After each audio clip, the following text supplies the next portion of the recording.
¿Y la playa? ¿Cuándo fue la última vez que probaste algo nuevo? ¿Puedo hacer esto todos los días? Sí, ¿Puedo cruzar la isla caminando? claro. O cabalgando si quieres. ¿En qué puedo ayudarle, señor? Bonjour, madame. ¿Es posible cancelar mi vuelo? ¿Qué es esto? Esto es nuestra flora autóctona. Oh. Y hay más. Mucho más. ¿Será por esto que sonreímos tanto? ¿O será por esto? Porque cada día es un nuevo descubrimiento. Dale un giro a tu vida.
Have you ever wondered why you always want more? More Mondays without the alarm. More first times. More leaps into the unknown. More breakfasts in bed. More whiffs of the salty sea and the countrified country. More smiles for the camera. More heartbeats per minute. More enjoying the journey. More dreams almost fulfilled. More unexpected friends. More races to anywhere. More flavors to discover. More being at a loss for words. More time. Time to lose yourself and find yourself again. In short, more moments like this. And this. And this.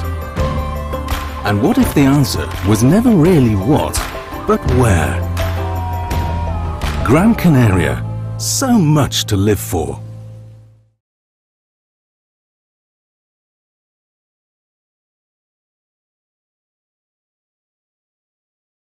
Welcome back. The final day of competition here in Gran Canaria Pozo Beach for the 2022 PWA World Cup.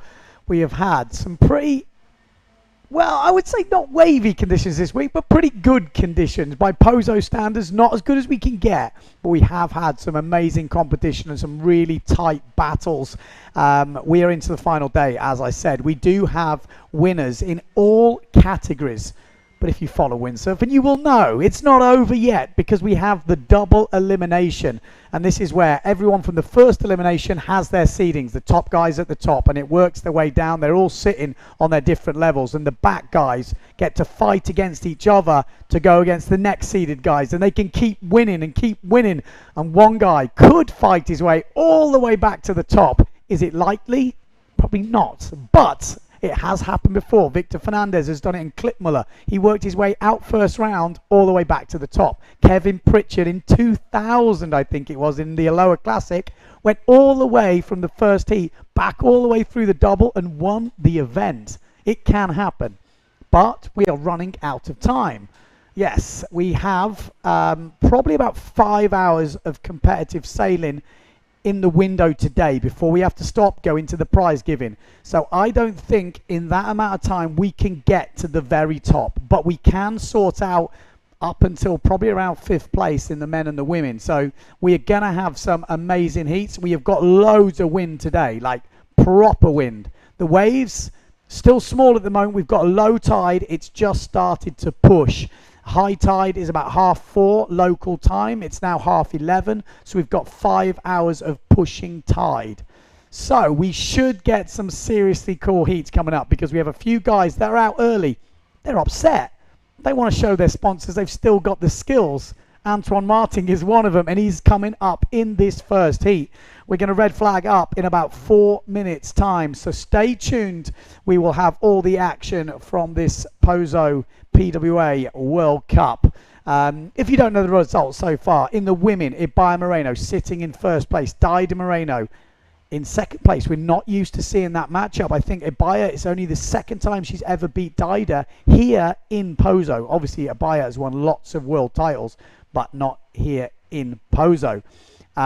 Third place in that ranking is Sarah Keita off Ringer. Fourth place, Justina Shaddy. Few girls wanting to fight back. Lena Erpenstein has to be one of them. Went out early. In the men, Philip Costa, the man to beat at the top, in pretty averaged and poor conditions in the final yesterday. He pulled off a tabletop double, a stalled double, absolutely killed it. And he beat his sort of main rival he's had here over the years, which is Victor Fernandez from Spain.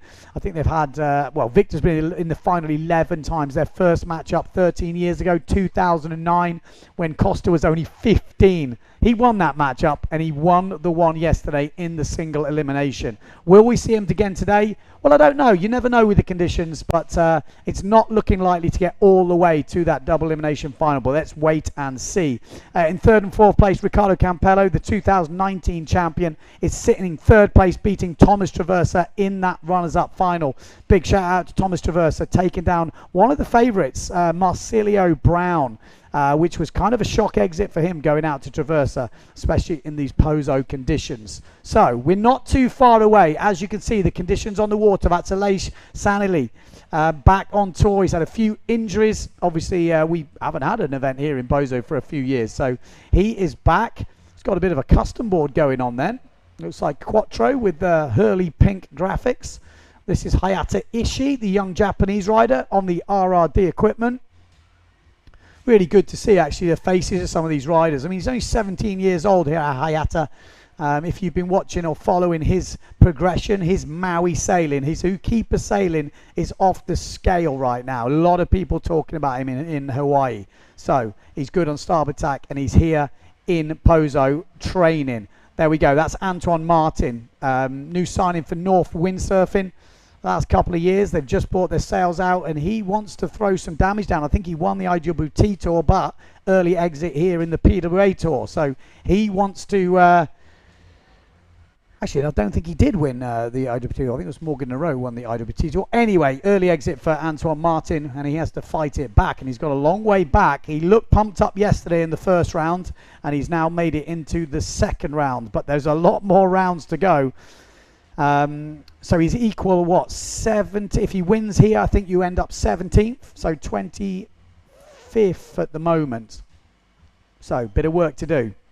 He's going against Antoine Martin versus Aleix Sanli. Not an easy heat.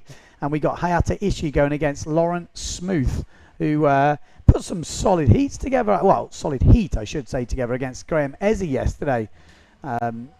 Yeah, I think he'll be really chuffed with that. He was not the seeded rider. Ezzy was a seeded rider, so Smooth taking him down.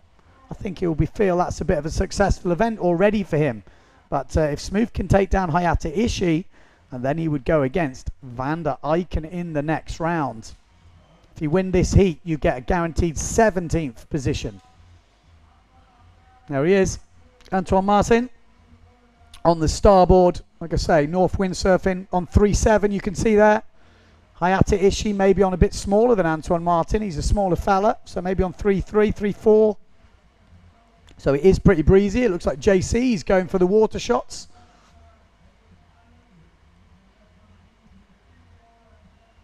On the yellow sail, it'll be Lawrence Smoot. So what are we doing today? What's the criteria I hear you asking? Well, it's a 12-minute heat.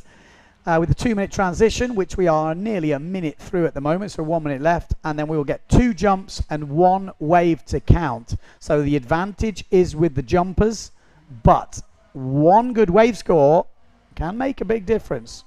You can throw down something in the 7s, which we haven't been seeing much in the 7s. I think we've only seen 1.8 this week, which is, I don't know, then we're not seeing big wave scores getting thrown down. We've had some pretty mediocre wave conditions. So it is more a jumping event, this one. And if you want to leave us a message, get on YouTube, PWA World Tour. Let us know in the comments what you're looking for. We've also got to mention the Red Bull Rockets as well with 30 seconds to go. Leading at the moment, Philip Costa with a 6.9 meter jump. What was that jump? Well, it was a stalled double forward. Liam Dunkerback in second place, 6.7 meters for stall forward, and Mark Parrow with that big stall double. It looked bigger actually than Costa's one yesterday, but only registering a 6.3, and then Dido Moreno leading the women's with a 4.4, but we haven't seen them in as windy conditions at the moment, so that could change. But only Red Bull Rockets goes into effect once we get to the final 16, and that was very early from Antoine Martin. It'd be interesting to know if that was before the hooter or that will count, but he does another planing push loop just to make sure. Lawrence Smoot, solid back loop from Laurent. Oh, and he landed absolutely clean, but I'm not sure he was in control because popped out at the end. Again, interesting to see if that back loop from Antoine Martin scores and if that back loop from Smoot scores.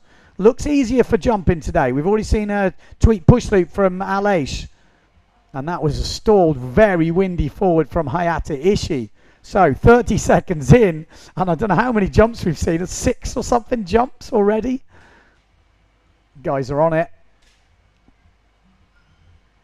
So launch smooth on the yellow sail. On the pink sail, we've got Alain Sanley. I think Antoine Martin going down for a jump just off your screens on the black sail.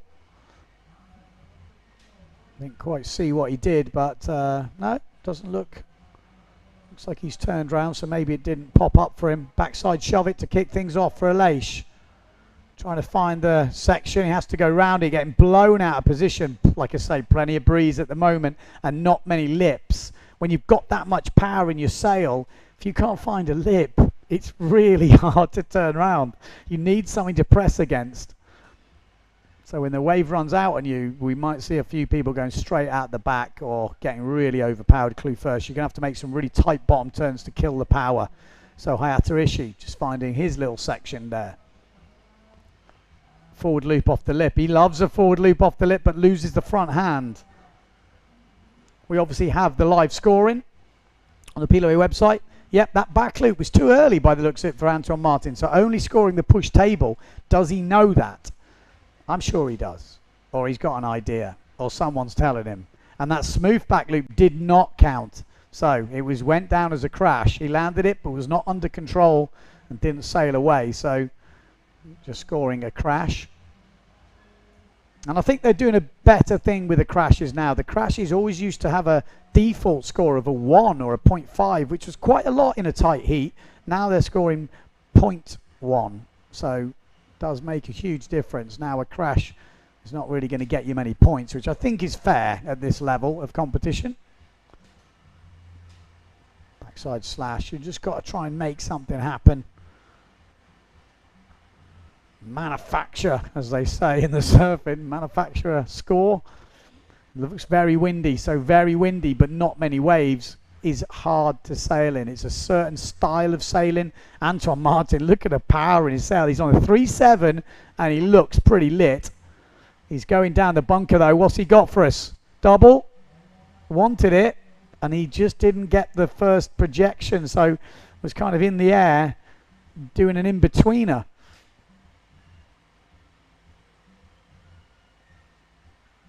Yeah, it looks really windy. 8 minutes 45 on the clock. So if you want to leave us a comment, get on YouTube. Looks like Niels is on there. Looking forward to the action today. Which round is the Red Bull Rockets? It's in the final 16 riders.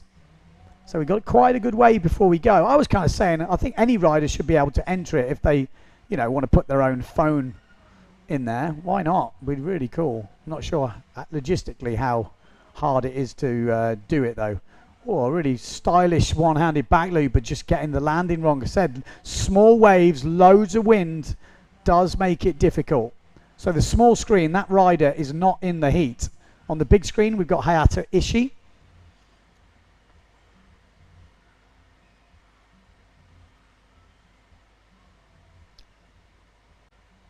Yeah. Oh.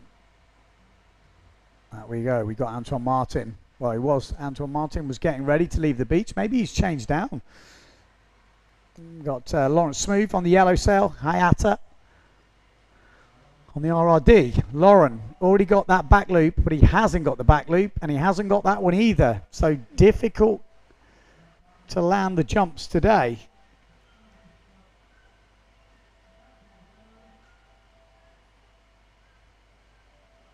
So a lot of people liking the riders getting ready. That's what we want to see. It's nice to see the faces of the riders.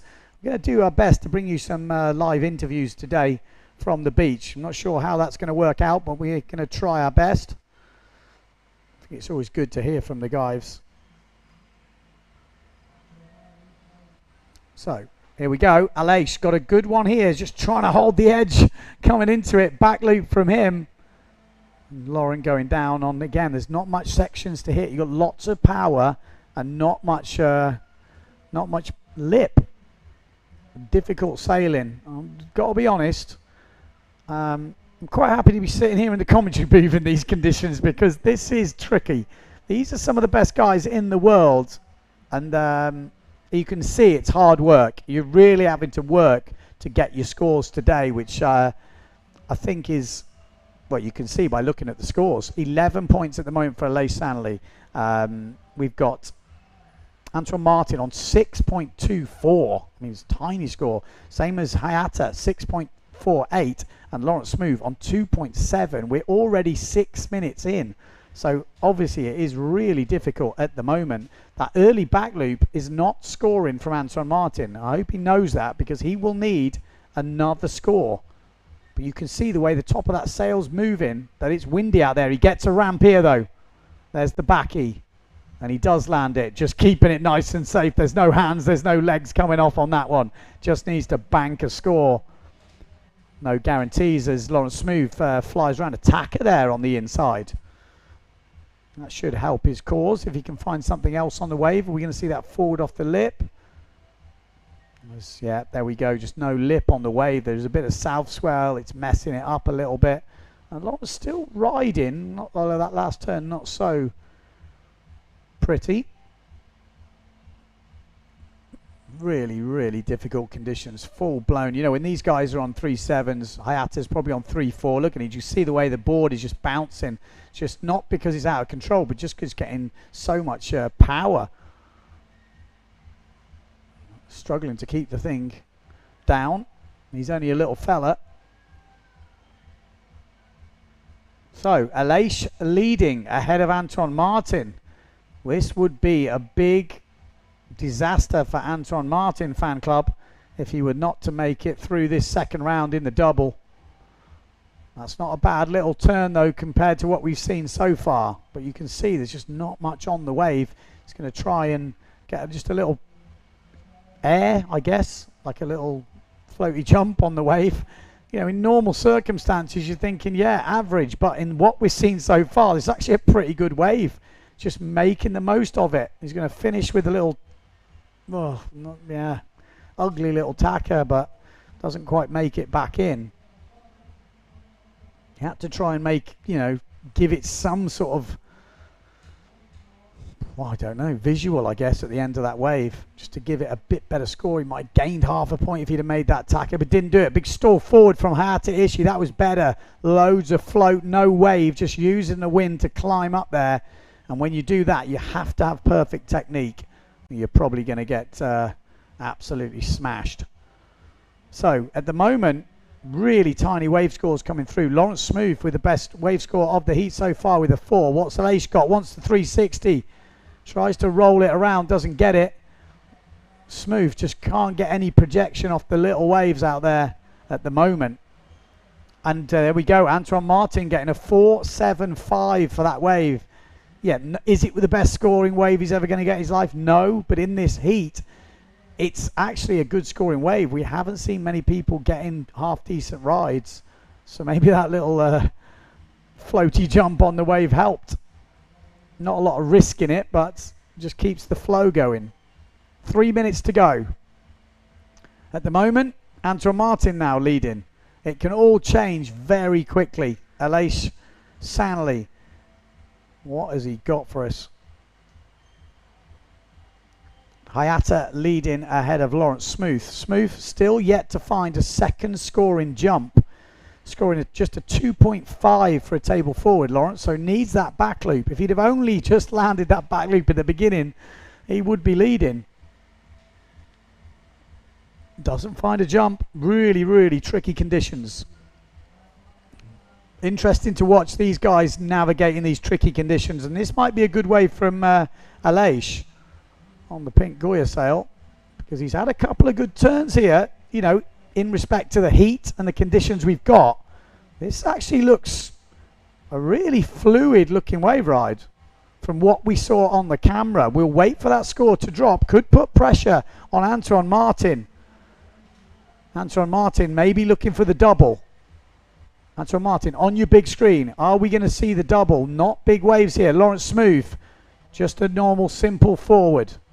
It's going to help the cause, but he needs something bigger than that if he's to overtake Hayata Ishii. Really not got the jump scores at the moment, Laurel. Hayata not got the wave score. Still all to play for with 1 minute 30 to go as we wait for the wave score from Aleix to drop in.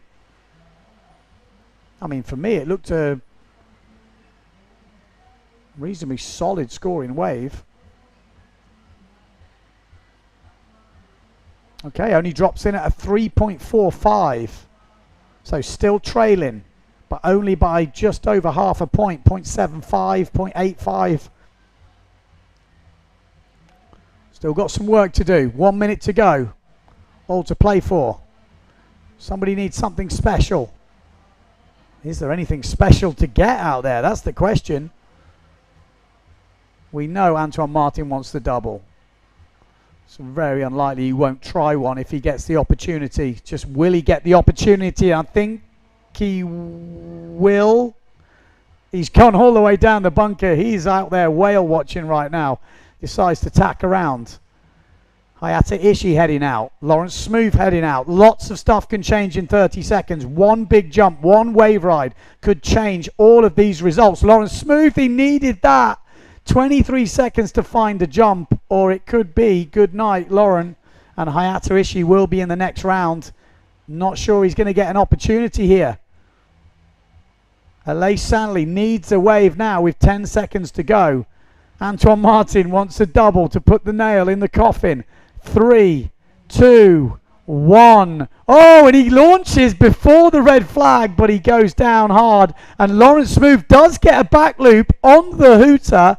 Aleix Sanley also with a shaka, but off the back. We might see a change in the scores. That back loop might have just give Laurent the win ahead of Hayata Ishii right in the dying seconds. But did Hayata get a wave ride? This is going to be very interesting, and we might see a little change around at the end of the heat. Let's wait and see. Watch those scores drop in.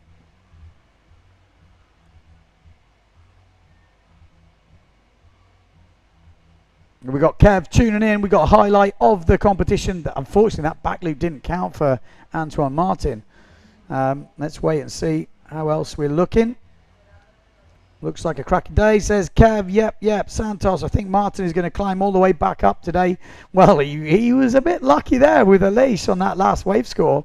Could have easily changed things. We've got Boom Windsurfing. Yeah, tuning in. What else have we got? Let's have a look.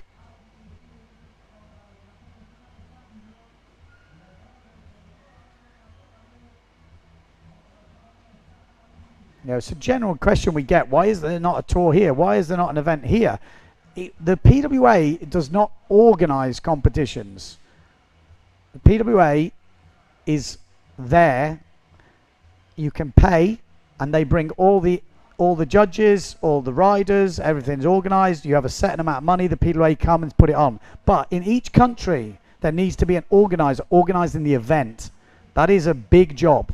If you've ever organised an event, you will know how big a job that is, but it needs all the local stuff doing, which is quite hard for someone else outside of that to do. So you need an event organiser to organise the sponsors and all that stuff. And then the PWA can come. If, I'm sure, you just contact the PWA, say how much is it going to cost for you to come to South Africa.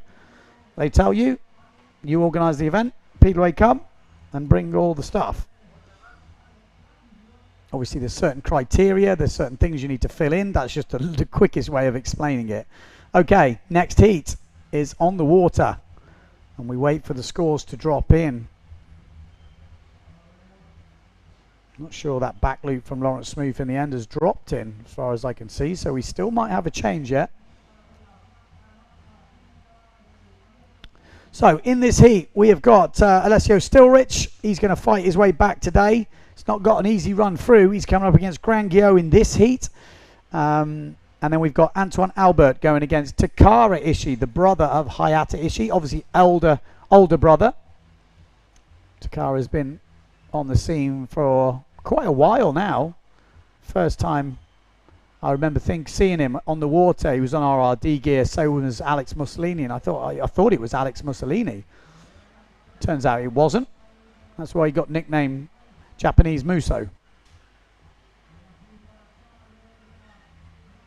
So, Alessio heading down. Say, not easy conditions, but he is a local here. Lives in the village. And he knows how to throw down the moves. On the inside, Gran Guillot with a 1-foot back loop. Nice double forward from Alessio. Not the best landing. And it was actually pretty solid from Gran Guillot.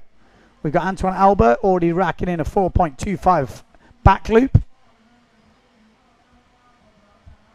Oh, and a pretty crash there from Gran Guillot. Push loop from Ishii. So I will give you an update on those scores. It looks like it is Ishii that got through in the end, but that back loop not coming in from Smooth. I'm pretty sure we saw a back loop at the end of the heat. Was it out of time? That's the question. Well, I guess someone will be looking at that as Antoine Albert tries to force something but doesn't quite happen. Antoine Martin also qualifying to go against Julian Salmon.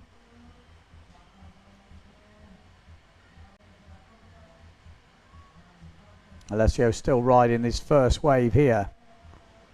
We've seen those waves are very tricky to get. The 12 minutes when you're out there will go very fast. When you're watching, maybe it doesn't go as fast, but when you're on the water, the time flies by.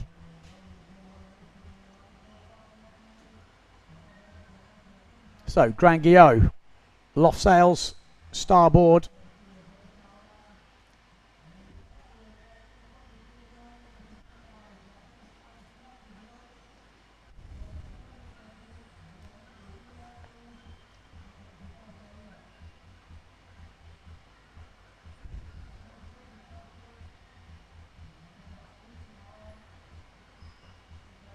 There we go. Alessio Stilrich might get a nope. Not easy to find the ramps. So 3 points for Stilrich's first wave. And Gran Guillot on the small screen, just bottom turning into something. Starting to see a bit more shape to some of the waves coming through.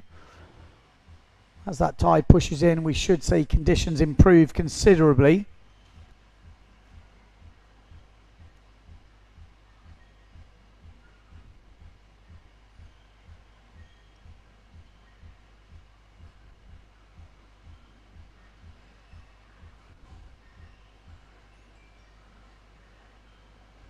We've got Dave O'Rin saying, what's the story behind Alessio's whiteboards and sails?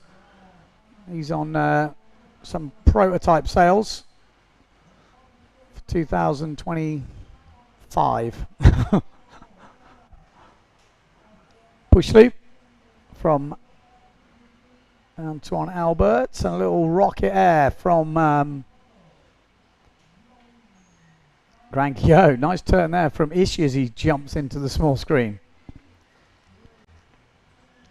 So early days, still small scores, but Ishii looks like he's filled his score sheet. 11.93 on the board at the moment.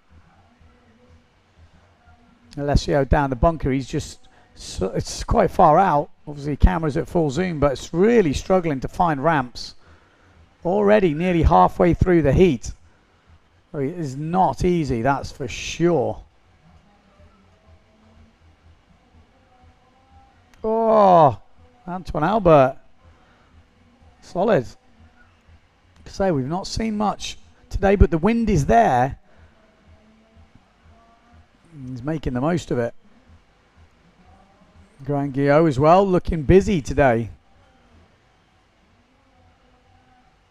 Ishii looks like he might get something, and maybe not. Oh man, this is very, very tricky.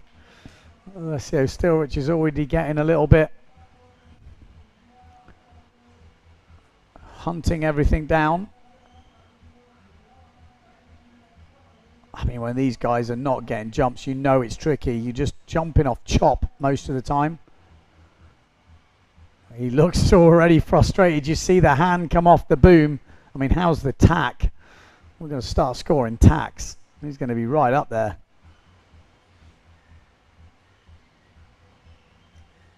That's how it goes. Done a few competitions in Pozo like this. Lots of empty runs. When you get the opportunity, you have to stick it. You know, sometimes you get lots of opportunities. you can go for broke, but today is all about taking the opportunities when they arise. They're few and far between, but looks like Ishii's nearly had one there, but just couldn't quite get that edge in. So much wind and not a lot of wave. So Alessio still trying to find that wave. Very onshore direction, you can see. Waves coming really from the side, so very difficult to get the edge in, get the projection. As Gran Guillaume might be taking it to Alessio, but didn't quite find the turn he wanted. Alessio Stilrich is hunting out there on the white sail. That's probably like the 4th run at the moment, and no, he's going to get something now. No, he's not. Needs to keep it together. 4 minutes 45 on the clock. He's now trailing to Alex Gran Guillaume. Gran Guillaume, push loop, table, 5 points. Back loop, 5.38. He's actually quite far ahead in the jumping. Alessio Stilrich in a bit of trouble here. On the other side of the draw, it's the other Frenchman from New Caledonia leading the way with a 5.25 with that 360 wave, a 4.25 back loop, and a 4.38 push table. So, yeah, looks good for the Frenchies so far.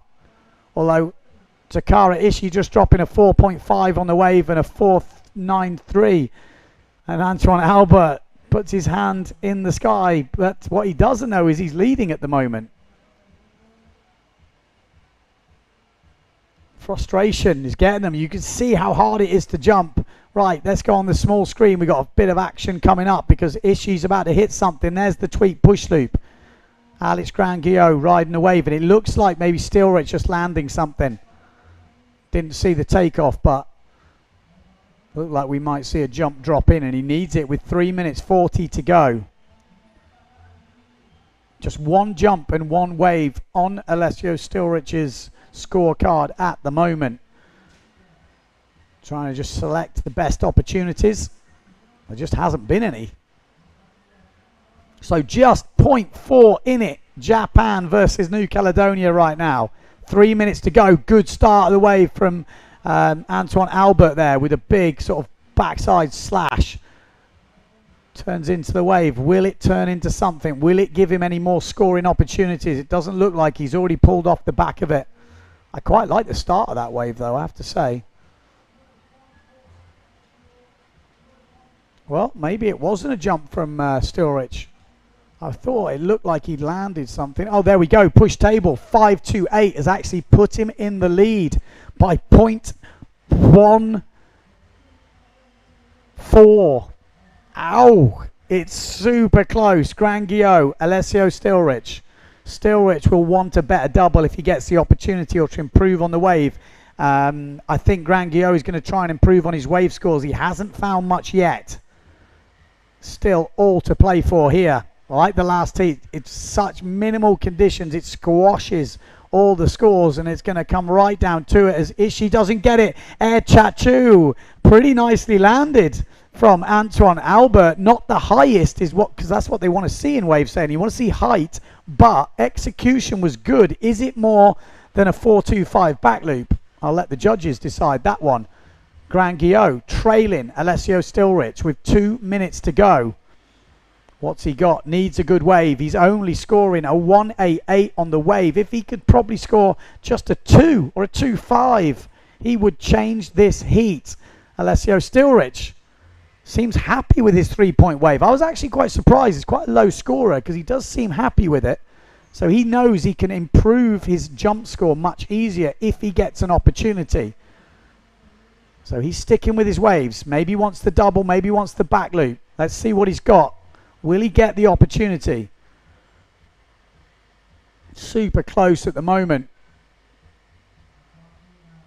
Wants the double. I was going to say it's usually a safe move for him, and there we go. That's a much better double, and that will give him the advantage. And he needed it because Alex Gran Guillaume is just finishing a wave ride.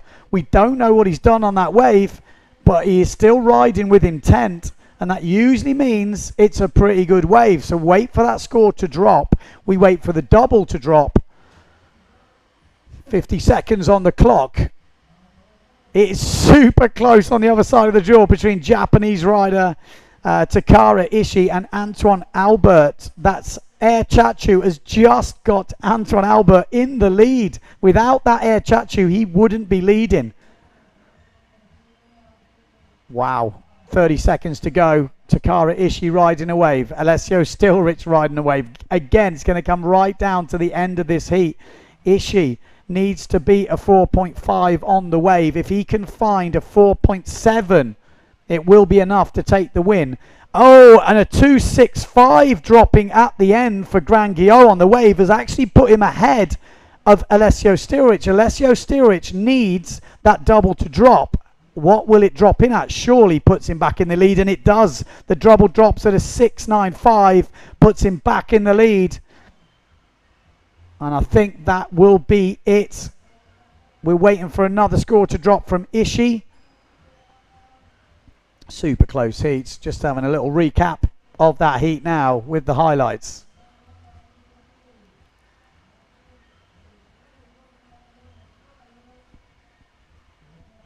I think it's a 2.78 dropping for Alex Gran Guillot's last wave. Is not enough to take the win. So it's Alessio Stilrich through to the next round.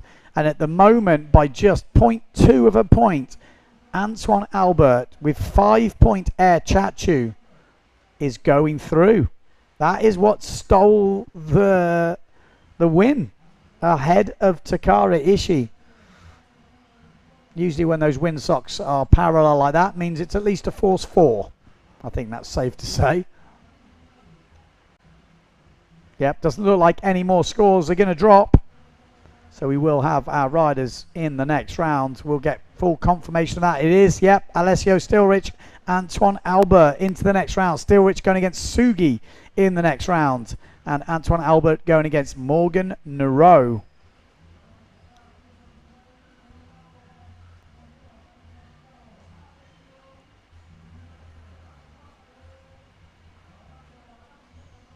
Next heat on the water, we've got Jose Romero going against Florian Young. I did hear Flo Young's plane was taking off this morning. So if he got on that plane, it might be Romero easy win. We got Baptiste Claret going against Jules Denel. Wow, that's a big heat in terms of the French boys. Baptiste Claret does not hold back. He's going to be on that black and orange RRD sail, middle of your picture. The guy goes off. He doesn't hold back ever. I don't think I've ever seen him sail a safe heat. Oh,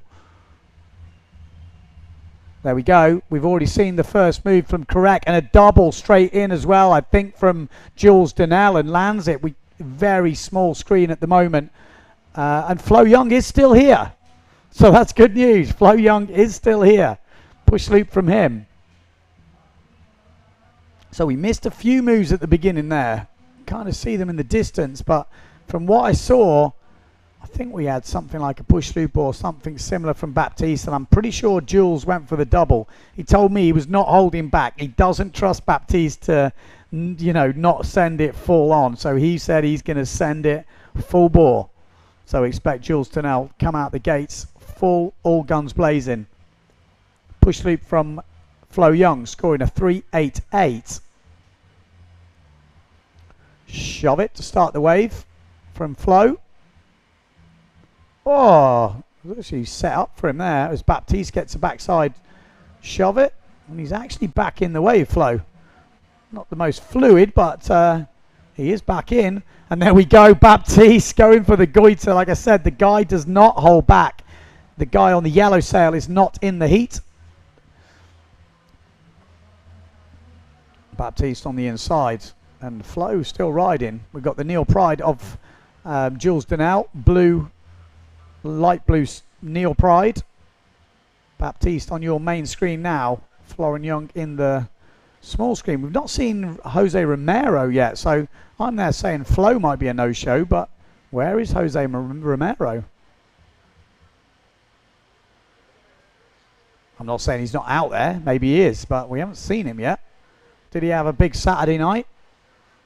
One-handed backy from Baptiste.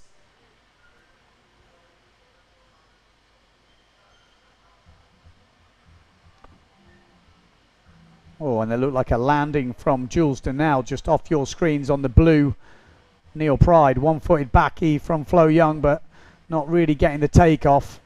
So yeah, I haven't seen Jose Romero yet. Like I said, did he have a big night last night? Is he stuck in traffic? Is he out there? Well, we'll keep our eyes on the water. He was sailing really good yesterday. Be a shame if he's not made the heat. Seeing 3 riders on the screen though. No, that's not him. Looks like he's a no-show, but we'll keep you updated.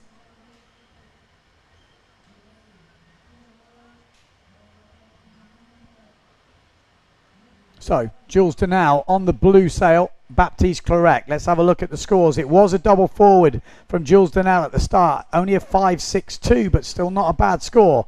4-point forward from Baptiste, and very similar on the waves, just high ones. So 1.88 and a 1.75. Other side of the draw, well, it's all Flo Young. I'm there saying Flo Young could be a no-show because his flight was this morning. But it looks like Jose Romero's a no-show. Nope, these guys are not in the heat. This guy is. Oh, there we go. Synchronized Shovets from the Frenchies. Jules Denal going to go around the tacker. And Baptiste is maybe having one of those heats. He's an all or nothing type of character.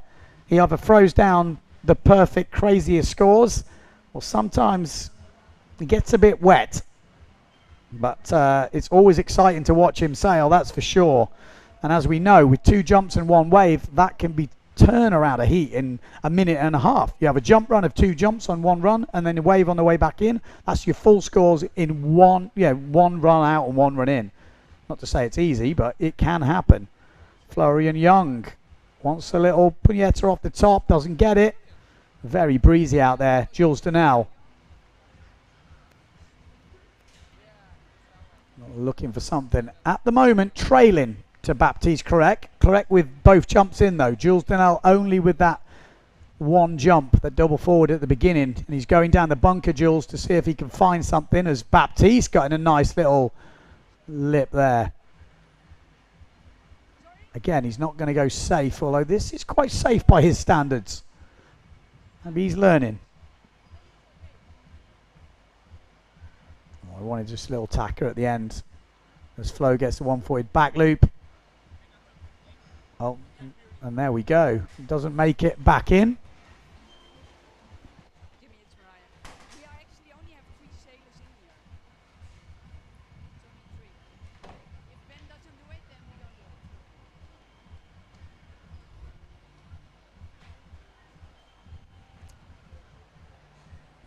So it looks like Romero is a no-show. He's got no scores on the judges. So he is going to forfeit this heat. And Florian Young will be going through to the next round unless we see a last entry in the last couple of minutes. Jules Denal still trailing. Needs to find that second jump score, but it's just thrown in a 6-1-2 on the wave, Jules, and a planing back loop from Denal. So that will put him in the lead in this heat. Jules Denal, very experienced competitor. We used to have matchups all the time, me and Jules. It was just the way we were worked out in the seeding. We would always go against each other. I'd actually like to see the matchup scores between me and Jules. So, Flo, pretty much safely in the next round. I think we could just focus on the yellow and black sail of Baptiste Clarec and the blue sail of Jules Denal, because the other rider is Flo Young and he's already through. So we can have a man-on-man heat now unless there's a late show from Jose Romero. So we'll keep you posted. So Baptiste Clarec, black and orange sail. Oh, nice. Well, nice looking wave. The waves are definitely getting better, but Jules Denal is making the most of them. He's putting together some good scores. 5 points coming in for that back loop. So Jules Denal 16.5 versus 13.5 from Baptiste.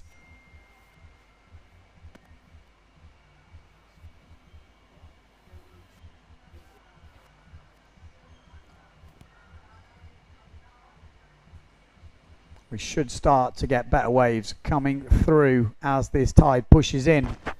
If you're joining the live stream just now, we're into the double elimination.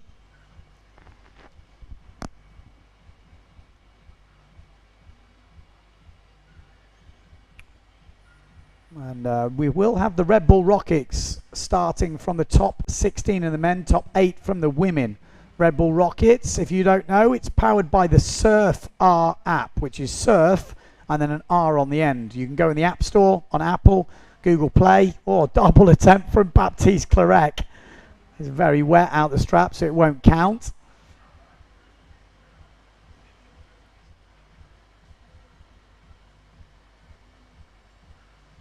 Four minutes on the clock. So yeah, if you download that app, and you can basically use that phone and that app to record the height of your jumps, which I think is pretty cool. I think it measures your acceleration into the air, and then the stop, and then the down, and then the G's on the landing. So yeah, I think it's quite cool. I might do something with that on Windsurfing TV. I think it could be quite a cool little thing to do. We might get an airtime league going on.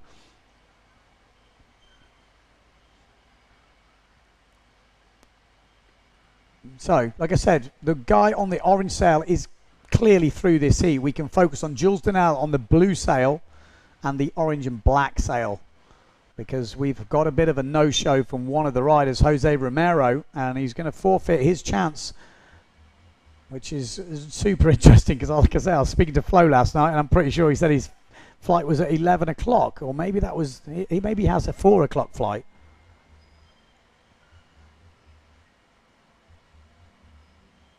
Whatever it is, he's through to the next round. Nice shove it tweak from Baptiste Clarec.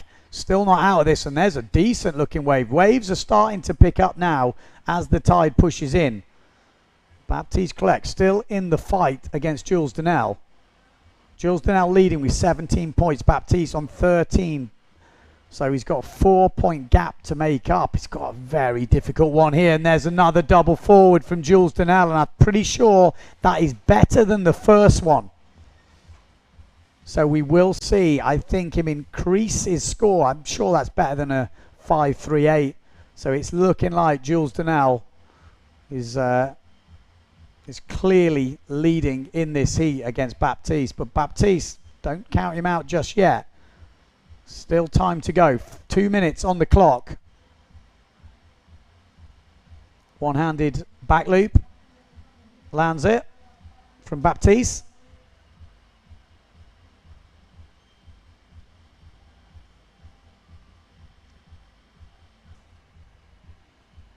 One minute 50 on the clock. Probably the easiest heat Flo Young has ever had to sail. Probably quite nice riding around on your own. Anyone know where Jose Romero is? That's the question. 1 minute 30 on the clock. Baptiste Clarec needs to find something special. He has got some special moves. Just can he find them in a 1 minute and 20 seconds? He's going to need to, because Jules Denel putting together a very complete heat at the moment. Baptiste heading out. Are we going to see the double? Keep your eye on the small screen. Maybe we'll stick him on the big screen. There we go. What's he got? Oh, he wants to pushy tweak. Didn't quite get the takeoff, but lands it fully planing. It's not the highest one. Not much else he could do, but he needs to find a double. Baptiste Clarec fans will want him to find a ramp. He doesn't find it. 50 seconds on the clock. Jules Denel heading out. One-handed back loop. Jules Denel style really stretched out. And Jules Denel did get a 6.5 for that last double. So he's extended his lead. Baptiste getting a 5.5 for his last wave. So he closed the gap, but then Jules has extended it again with that double. So still advantage Jules Denel by about 3 points. Long, he's got to find an 8-point double, Baptiste Clarec. He needs a perfect double. He's not going to get it with 15 seconds to go. He'll need to find a 9-point wave, which is, we haven't seen a 9-point wave in this whole competition. So Baptiste with 5 seconds to go. I think the writing is on the wall, and Jules Denel, barring a 9-point wave now, will go through to the next round. Let's keep an eye on it as Florian Young just gets the tail out there. And Baptiste is on a wave, but it's not a 9-point wave, that's for sure. And there we go, that's over. So Flo Young goes to the next round. Jules Denel goes to the next round.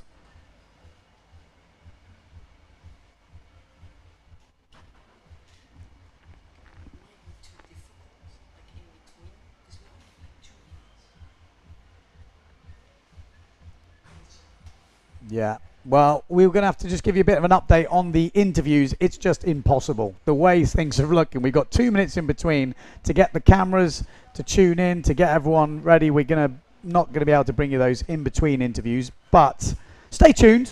We've still got plenty of action on the screens right now. It's pretty hectic windsurfing live stream. You can imagine jumping, riding, in between quick breaks, absolutely howling winds. Like I say, unless you've ever done it, you can imagine the guy on the decks picking the screens with small waves as well. With big waves, you can know where people are going to jump, but with small waves, things are happening when you're least expecting. We do have a camera on each rider, so stay tuned. I hope you're enjoying the stream. Like I said, difficult conditions to do live stream, and just to put it out there, you imagine filming solid 12-minute without moving off one rider. It's and then having a minute break. You probably don't even get a minute break because you have to find the next rider for 5 hours. It's tough going. Trust me, it is tough going. So they're doing a great job. 10 seconds already. Like I said, we're straight into the next heat. You literally don't even get room to have a drink. Okay, so we are going into the next round straight in. Looks like women.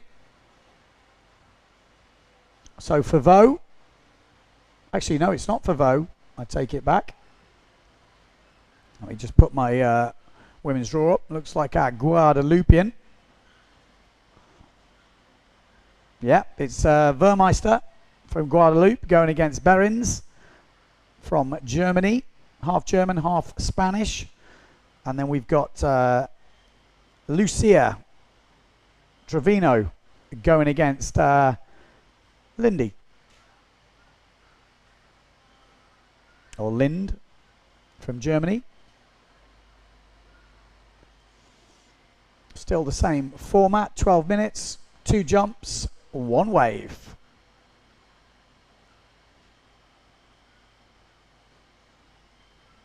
Let me know in the comments on YouTube. Ben, can you write the name of the app on the App Store? I will write it in the YouTube comments. There you go.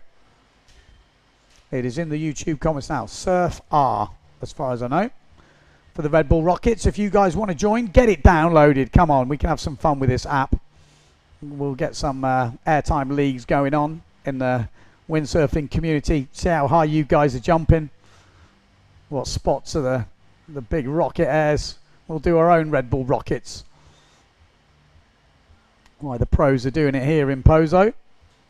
We got Finn Production saying, anyone know which JP board Jules Denel has chosen for these conditions? I'll be honest, I don't know, but maybe someone else does out there.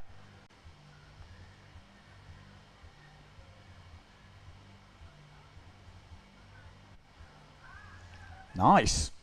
Wave selection down that bottom end from Berens. 3 meter by the looks of it. So really windy conditions and a nice smack on the inside. Really nice. Getting the fins out. Jibing round. This is Vermeister. A bit different to the conditions she's used to in Guadeloupe, I reckon. And a nice little tap on the inside. Just got Joseph Pons getting ready on that inside. We're going to be pretty hectic today. Lucia Trevino. Trevino Delgado. They've got big names. Oh, lovely forward down that bottom end. Can't quite say if that's Berens or... Can we put it on the big screen? Little screen to big screen? Can we have a little switch? Help me out. Yeah. Yep, so that is Vermeister. Really nice forward. Just goes down on that jump, but that forward looked good. Going to score some points there. So the forward coming in at a 2.5 could be the difference. That was decent controlled forward in some difficult conditions.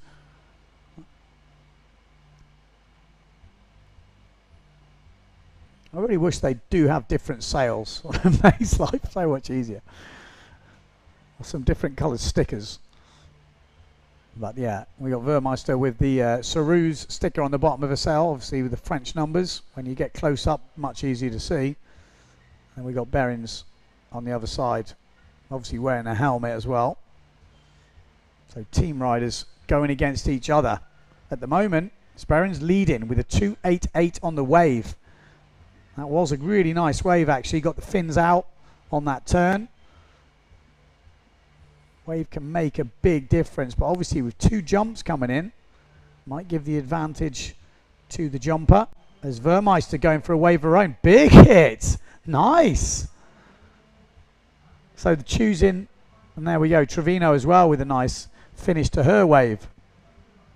The women choosing to ride further up on the left-hand side of the competition area, so they're mixing it in with a couple of the free riders, you know, the guys that are here on holiday, but the wave is cross shore, much easier to get those little turns in. You get some nice steep sections, can be quite fun. So let's hope they don't get too confused with the locals. Haven't seen much from Lind at the moment from Germany.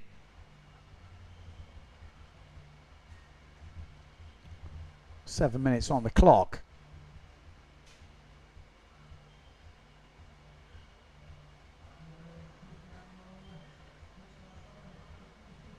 So choppy there, isn't it? Really short, close together waves. And the further out you get, the windier it gets. This is Lucia Trevino. What she's got for us, good wave there. Wanted a bit of a table, but just couldn't get it up. I don't know if that'll score. Wasn't tweaked enough, really. Behrens heads out. Maria, what she got for us? Can she find something? So a lot of the action for these ladies is going to be on the inside. Just a much better setup, and there's a beautiful forward from Behrens. Well, she's going to be really happy with that. Look, very good form. She's already got a good wave in the bag, and Vermeister actually taken the lead now with her last wave. So with that forward, should put Behrens back in the lead. Actually, Maria joined us here in the commentary booth if you've been following us this week. So you can put a face to the name. And that was really solid. I'd interested to see what that forward scores. I think we're going to see decent scores drop for that. Had a good bit of height. It was very clean, and she does. She gets 0.5 more than Vermeister. And 3 points on the board. Solid. So leading at the moment, 6.38 versus 4.45. 5 minutes 30 on the clock. This is the first round of the double elimination for the women. So it's only these heats in it before we, I think, go straight back to the men. So Maria Behrens spends a lot of time over in Tenerife, Cabezo, and this looks like it's lining up. There's the table, and that will score as well. So she is making a claim here. 2.88 for a first wave, 3 point forward, and I'm pretty sure that tabletop will score higher than the first one of only 0.5. So looking good for the German right now. Let's not write off Vermeister. She's had a pretty solid heat as well.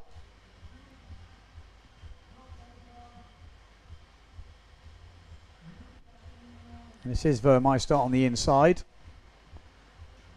Needs to find a bigger section. If she's going to get some real big points. Well, actually, that tabletop only coming in at 0.8. So obviously better than a no jump, but not really scoring much. But they all count. They all add up. 4 minutes to go on the clock.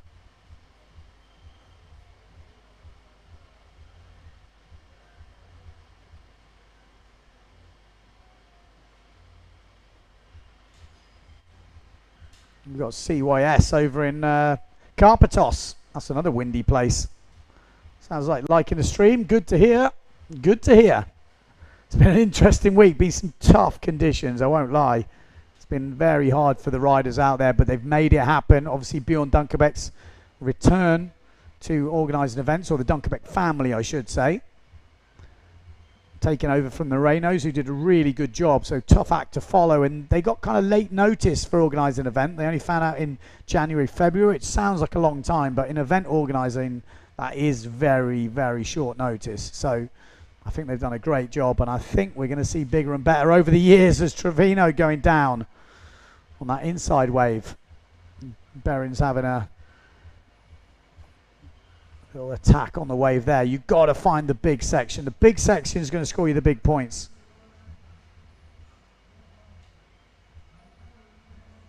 We just heard Lind is in quarantine. She's got COVID. So that is why she's not in the heat. Hope you're feeling better, Milanka. Shame you couldn't make it, but like I said, hope you're well. That doesn't sound good. Bloody COVID ruining everyone's lives recently.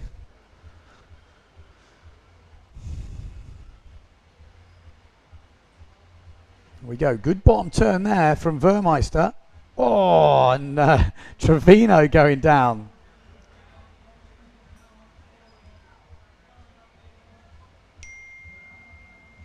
Jose Romero has got COVID as well. We're just hearing that's why he's a no-show. All the family's got COVID. So there we go. We have a few riders. We've got a few judges already dropping out as well. So unfortunately, that is why. I had good stories of late nights out, crazy nights out. Now it's just blimmin' COVID. Boo. I'll tell the other story. It sounds way more exciting. Well, I hope everyone's fine and well, and it's not one of the nasty ones.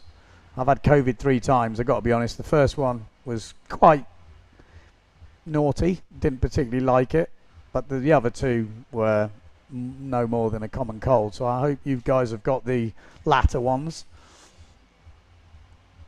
1 minute 22 on the clock. Close heat. Still Berrin's leading.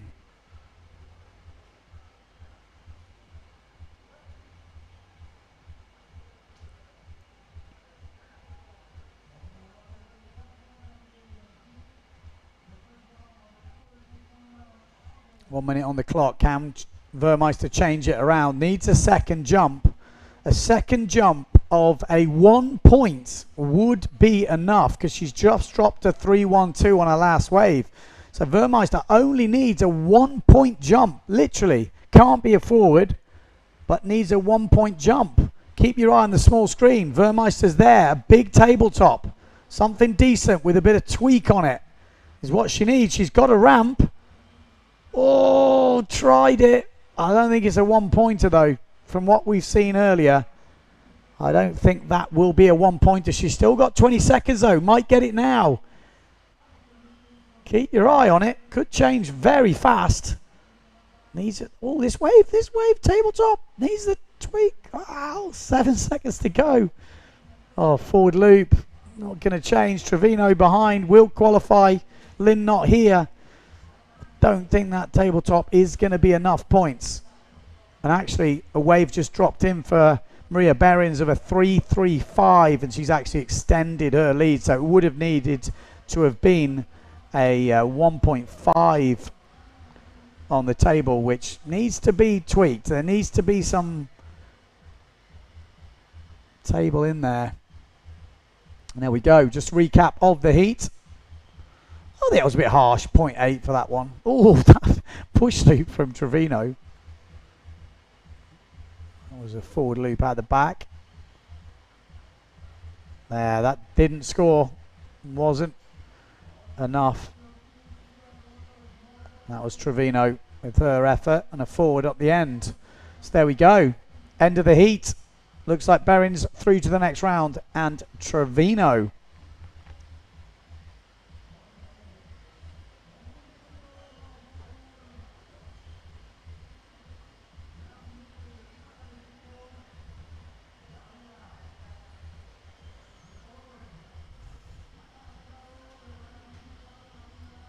Pretty sure we're going back up into the men's elimination, but we'll have to wait and see.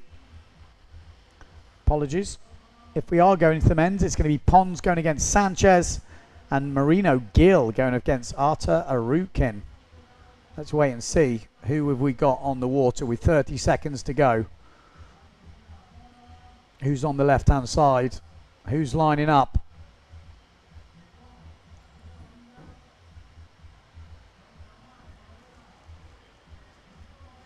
Looks like Marino Gill to me on that red Goya sail, the way he tacked round over that wave. I think Marino Gill, it might be the men. So let's get in. The red flag is, green flag is up. There's Pons. We need Marino Gill on the pink sail as well, because that guy is going to go off. He goes about 1,000,000 miles an hour, Marino Gill. There he is. Orange sail, I should say. So Marino Gill on the small screen. Pons, Joseph Pons on the big screen. Or they get a ramp on the first run. Really not easy conditions out there for jumping, but we've seen it definitely got better. And Pons is going to get a ramp here. Expect the double. No, still forward. Just keeping it safe. He knows there's not many opportunities, so doesn't want to be scratching around to fill his scorecard. So making sure to fill the scorecard. Back loop from Sanchez. He jibes straight onto the wave. 2 jumps, 1 wave to count, 12-minute heat. Double elimination in full effect right now. Gran Canaria Pozo Beach 2022 PWA World Cup. Not ideal conditions from what we're used to here in Pozo, but still solid, interesting competition, that's for sure. Artur Arukin finishing off what looks like a pretty decent wave here. We don't know what he did before this, but when people ride with intent like that on the inside, sometimes it means they're on a bit of a scorcher. So let's wait and see for that wave to drop as Marino Gill heads out full speed on the small screen. There he is on the big one. What's he got for us? Will he end up getting frustrated? He needs to get a ramp and get a jump in nice and early, and this looks like it's setting up for him. One-footed backy. Spots it.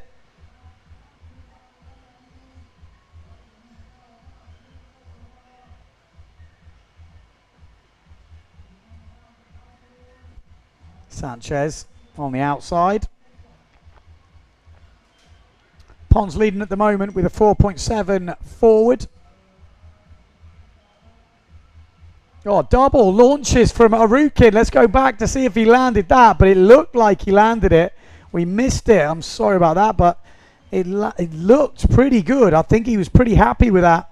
So we'll wait for the score to drop, but from when we left that, it looked good. Okay, we have got it on the replay, so we have to wait for the end to see it, but I'm pretty sure it's pretty decent. For frontside 360 from Marino Gill. Backside turn. Shaka on the inside as well. Really good at just making these waves happen.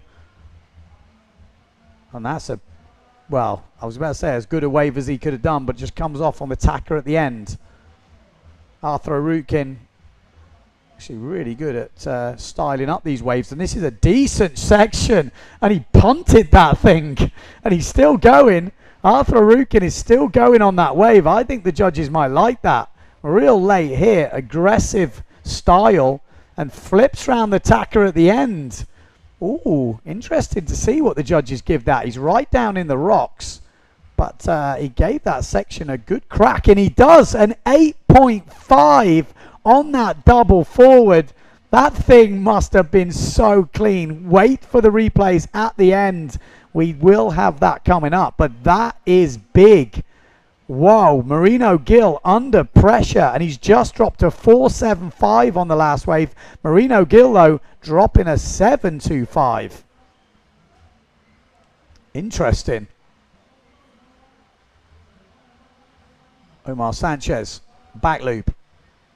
His heat is going to come right down to it. Will that double forward be super whip from Pons.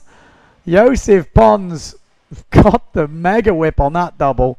Not the cleanest of landings from Pons, but it will score as his second jump. Say, tricky conditions.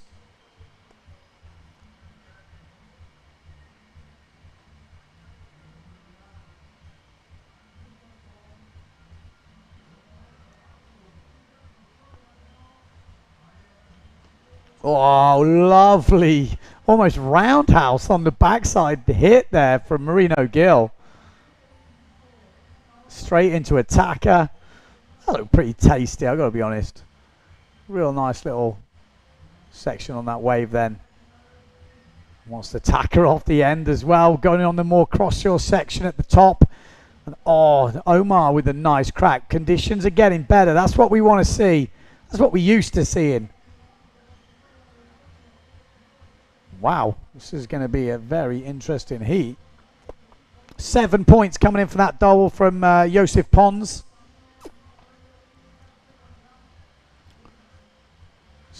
Not even halfway through this heat yet as Marino Gill. Will he launch into that double forward? Well, double kick, one-footed backy. Lovely. Took off so far forwards on that thing. Not an easy thing to do. If you're just getting into your back loops, do not copy that style just yet. It's pretty hard to stop that. Great style from Marino. He is under pressure though. That 8.62 double from Artur Arukin could prove tough, but that one-footed back he's going to come in good at a 6.12. Arthur needs the second jump score. When that drops, he will go straight back into the lead. He's got 6 minutes to find that second score. I mean, anything he puts on the board right now will get him in the lead. They are dead level, 13.37 to 13.37. But both riders, well, there's the one-handed back loop. Look nasty as Omar Sanchez pulls off a really tweaked, nice table pushy.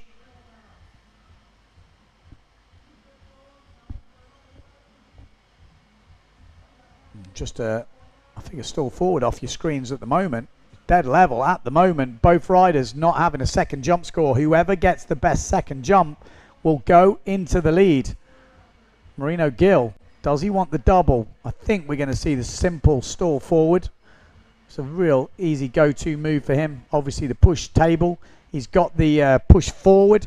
And he's got an inconsistent double, I will say. He's got a double. It's just not one of the consistent ones.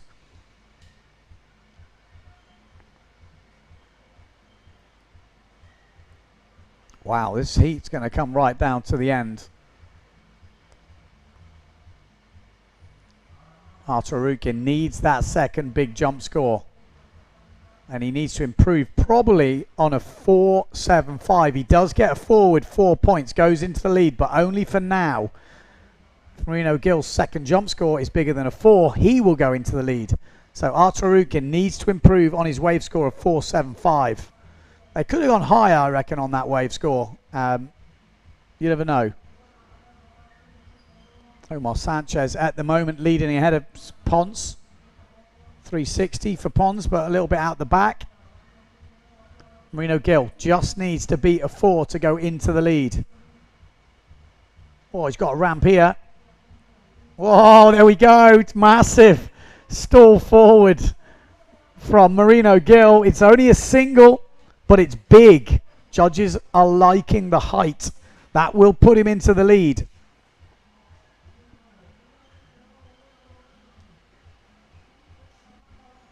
This could come down to the wave rides at the moment. Omar Sanchez leading at the moment ahead of Joseph Pons, putting a good heat together. Push table coming in at 5.12. 5 points on the wave. Joseph Pons really struggling with the wave scores at the moment, but leading on jumps by 1 point. Pons capable of a bigger double. And there we go, tabletop double from Ponzi. And he lands it better than the other double. This could put him in the lead now. Whoa. We have only seen the table double from 2 riders. Both of them are in the final. Victor Fernandez, Philip Costa. And that thing was up there.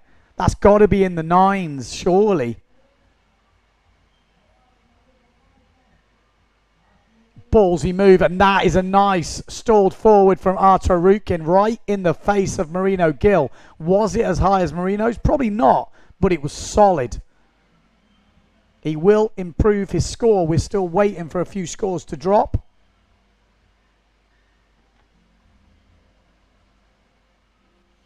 We're waiting for that tabletop double forward from Josef Pons to drop in. Nice hit there from Pons on the bottom of the screen. Omar Sanchez still leading without that table double dropping in.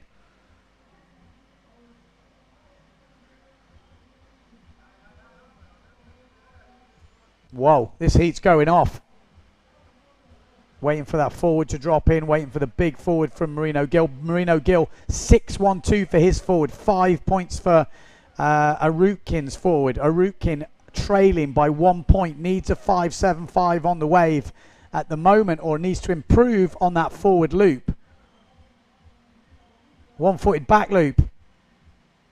Bit wet. Omar Sanchez doesn't make the 360. 8-8-8 for the table double forward. I thought they could have gone into the nines, but 8-8-8, still a solid score, puts him in the lead ahead of Omar Sanchez. Wow, 1 minute 20 to go. Arutkin needs to find a 6-2-2 on the jump to go into the lead, or needs to up his wave score. Like I said, I'm sure he could have got probably a 5.5 for that wave, and that would have changed things. But there's a 360 from Marino Gill going down. Super close heat. Arutkin on a wave.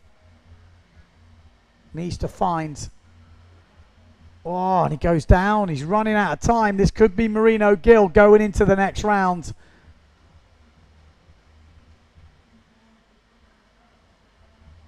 That wave, that first wave of Marino's 7.25 is what did the damage. We thought that double forward from Artur Arutkin could be causing an upset, but Gill has answered back with that huge stalled forward. Just the height, how you get the height is impressive, let alone just doing a move. No one else seems to be going that big at the moment. Interested for the Red Bull Rockets, one-footed back loop. Just look at the angle he takes off on. Got some serious skills, Marino Gill. And that's it. That is the end of the heat. It looks like that tabletop double from Josef Pons is the move that's going to put him in the next round. Still forward to kick things off. This is the highlights. We're going to see that double from Artur Arutkin. There's that one-footed back loop from Marino. There's that double bomb. Absolutely bolt upright from Arutkin. But this was the wave, or part of the wave, that did the damage from Marino Gill. That was one of the doubles from Ponzi. That was a sick turn. That was actually not a scoring wave, but I thought that was super nice. One-footed double kick backy. Really nice style from Marino. Not quite there from Arutkin. And Omar Sanchez gave a good account of himself, actually, but the doubles were too much. There's that big stall from Marino Gill. Tabletop. I mean, that could have easily been in the nines for me. That was as good as Costa's yesterday, I would say.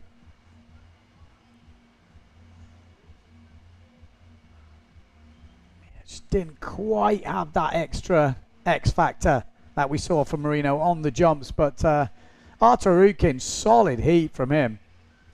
Unfortunately, doesn't go through. But Marino Gill and Josef Pons in the next round, and they will go against each other. Pons has got the doubles. Could that be the difference? Marino Gill doesn't have them as consistent as Josef Pons. Pons got a double and a table double. Pretty interesting. Very interesting indeed. Next heat on the water, we've got Julian Salmon going against Antoine Martin, and Van der Eycken going against Hayata Ishii. So Hayata getting up there. Unfortunately, we've already lost the other Ishii, who actually did really well in Cape Verde, so he's going to be a bit gutted, and we've already started the heat. Like I say, I feel sorry for the camera guys. It's so hectic out there. It's non-stop as Van der Eycken kicks off with a backy. And Hayata Ishii kicks off with a stall forward. Oh, she got that wrong. Just accelerated down from that forward, and that was a really heavy landing. Tweak push loop, nice from Dieter van der Eycken.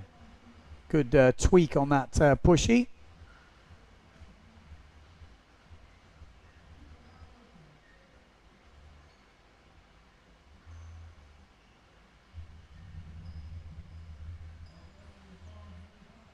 If you want to see the eliminations, you can go on PWAWorldTour.com. All the eliminations are on there. We are actually at the moment in the third round of the double elimination.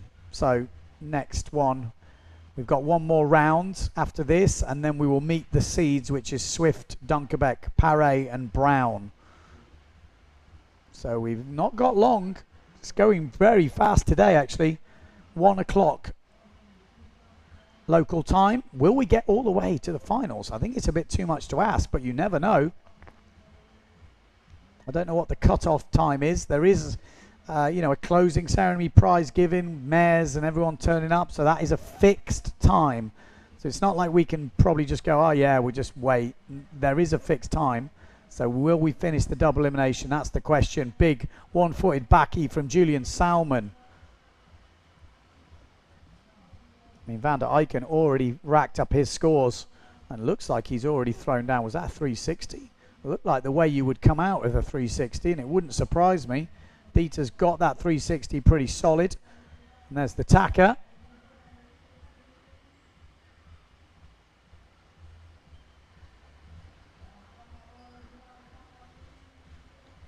So, good start to the heat from Dieter van der Eycken, just racking in the early scores and a double from Antoine Martin.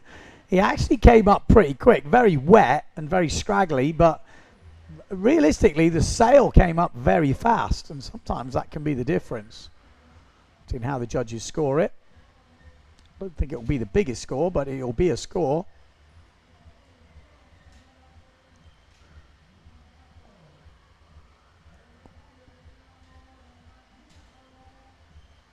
So 5.57 coming in for the back loop from Salmon. 5.5 coming in from the double from Antoine Martin. Dieter van der Eycken already filled his scorecard, and it was a 360 looking at the score, because the score comes in as a 6.25 and a double from van der Eycken. Throwing it down. 6.25 on that wave score, so he's already on 15.38. Hayata Ishii has got some work to do here. Dieter already filling his scorecard with 8 minutes 30 to go. Hayata, are we going to see the double? There's the tweak push loop, or push loop I should say.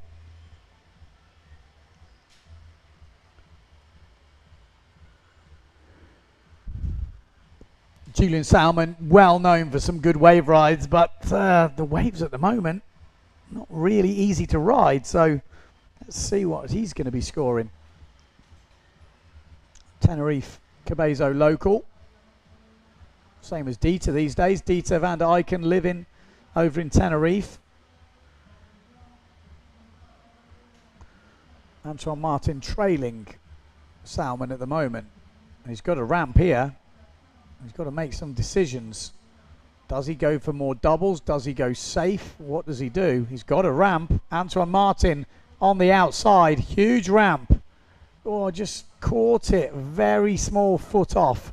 He was complaining the judges didn't see it, but that's the problem. Unless you're putting your foot right out and back, it's not going to score as many points, even if you take your foot out. It's not that you take it out. You've got to have the style and the stretch, and you know, that's the one-footed backy. So that little one there, it is a one-footer, but does it score as much as a big one-footer with it right out, stretched out? No. It's kind of like doing a one-handed back loop where you just quick draw Magor. It will score though. It was a back loop. It did have a foot out. Is it going to be the biggest one we're going to see? Probably not. Scores a 5.28 though, which is solid. Oh, and there's a big old stop forward from Hayata. He's got to learn to control that power in the sail. He is a more starboard tack sailor, just loading it up. Oh, scary. Those ones, yeah, well, I don't know how many boards he's going to have left if he keeps doing them like that. Or knees when he's a bit older. Going for it though. I like the attitude. Just throwing it down. Dieter van der Eycken leading at the moment with a healthy looking 15.38 on the score. Antoine Martin leading ahead of Julian Salmon with 2 jumps in the bag. Salmon yet to find a scoring wave and a second jump. Antoine Martin just putting in his jump score. He's right down near the rocks though. You can see a few of them just poking out. Got to be careful. Hayata Ishii yet to find his form in this heat yet.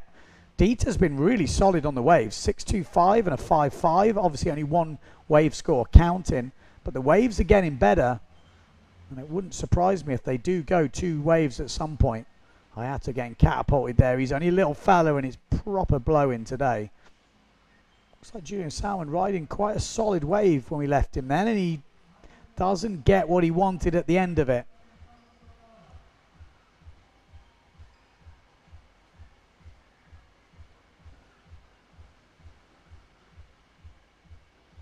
Yeah, just to clarify, if they don't finish the round in this double, it does count.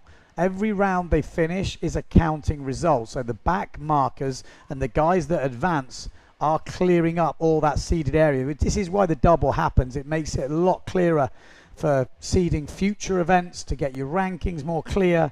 So it is really important, and it gives guys like Antoine Martin, who are out very early in the single elimination, to fight their way back, which he is doing. So does make a difference.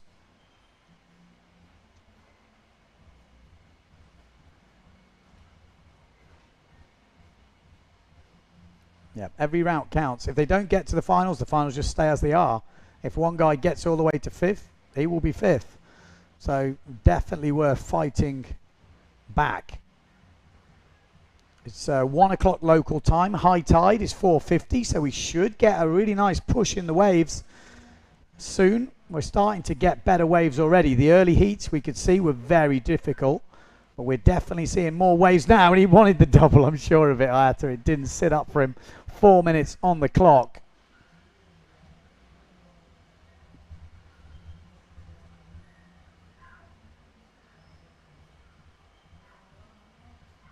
Backside shove it from Salmon down that bottom end as Dieter van der Eycken looks, and a little backside sort of tabletop from Antoine Martin, and a really nice hit there from Salmon as Antoine Martin just falls off on attacker, and there's the Shaka on the lip. This is actually a very solid wave from Salmon. He's going to finish this because he knows it is his best wave, and a big slash. That's a well-ridden wave from the German, and that, I would say, is going to give him the edge right now. He still hasn't found his second jump. We've only got 3 minutes 20 to go. Sorry, he has got the second jump, coming in at a 4.62 push table. So with that last wave score, we're going to see Salmon take the lead when it drops in. 3 minutes to go. Antoine Martin under pressure. On the other side of the draw, Dieter van der Eycken in control at the moment. 6.25 on that 360 wave. 4.88 push loop table and a 4.57 back loop. And there we go. Salmon does, in fact, take the lead with a 5.57 on that last wave.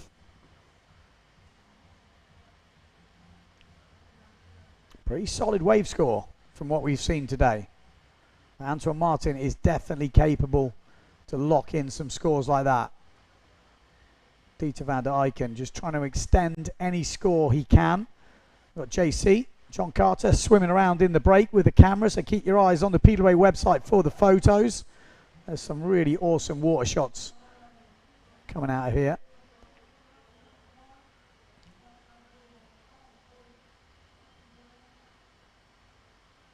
Two minutes on the clock.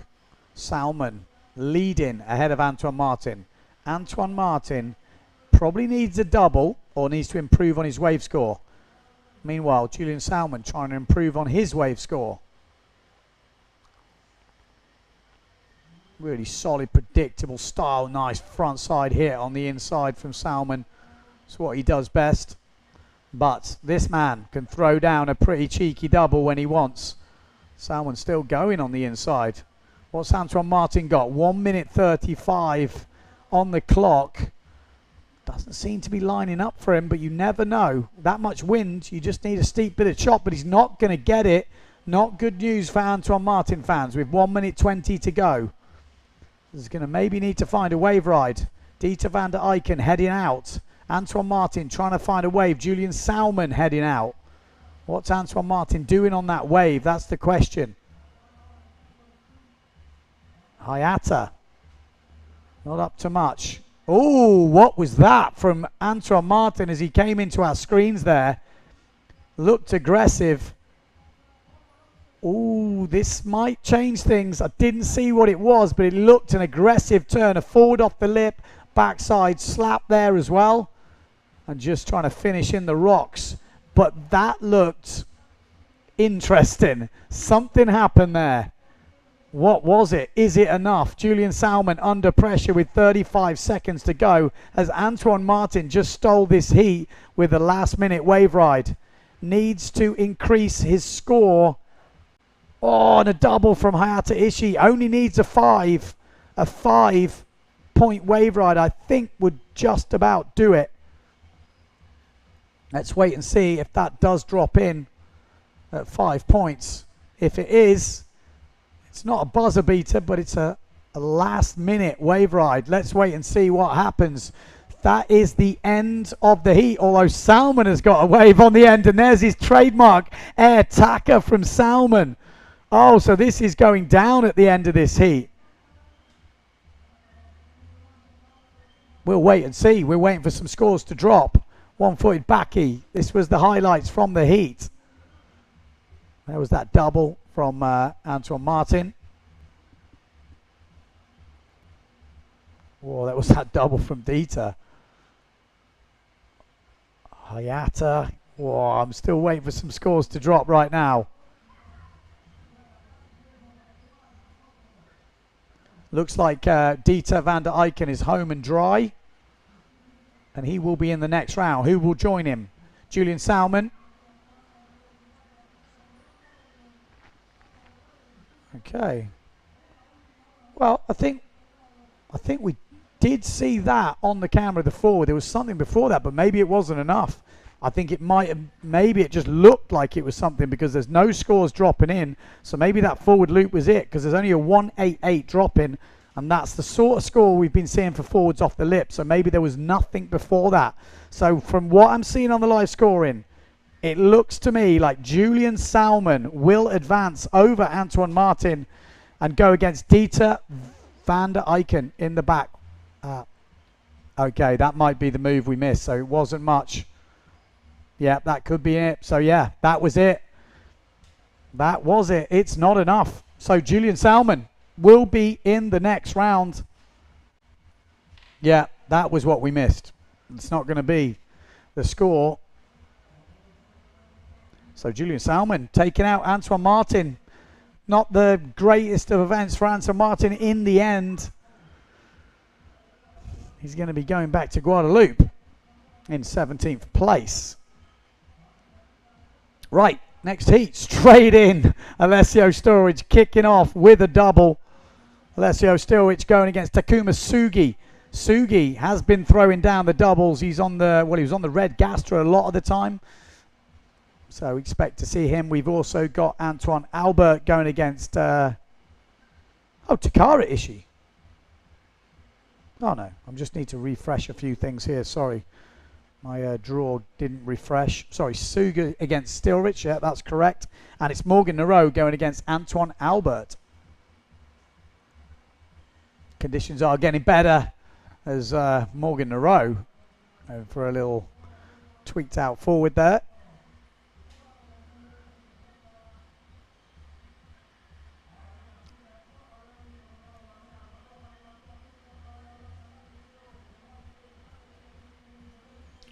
Takuma Sugi on the red GA sail.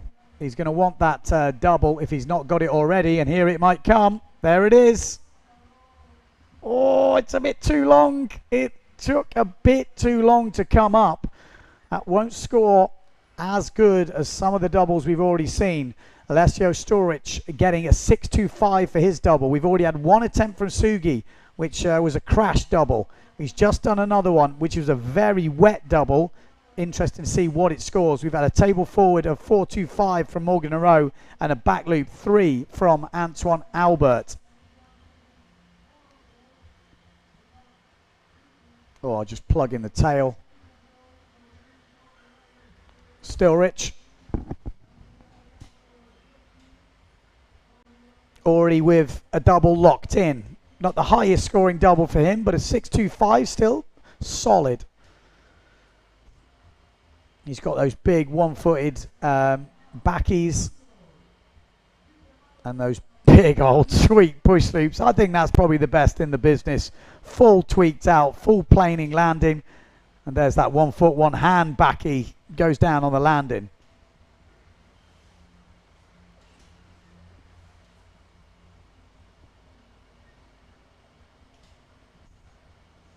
So it is confirmed we've got Pons Marino in the next round going against each other. We've got Salman van der Eycken in the next round, the Tenerife locals going against each other. And then we'll have the winners of this heat going against each other. And then the last heat of this third round of the double elimination after that. Jammer, Young, Chapuis and Denel. Denel fighting his way back today. There's Morgan Nareau, back loop.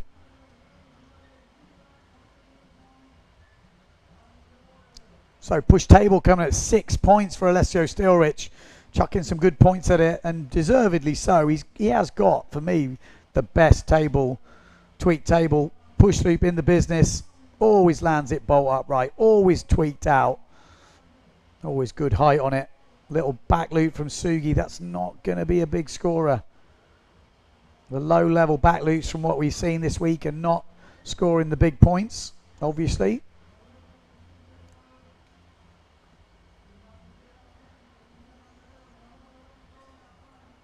Antoine Albert trailing at the moment to Morgan Nareau, but he's only scoring 1 jump.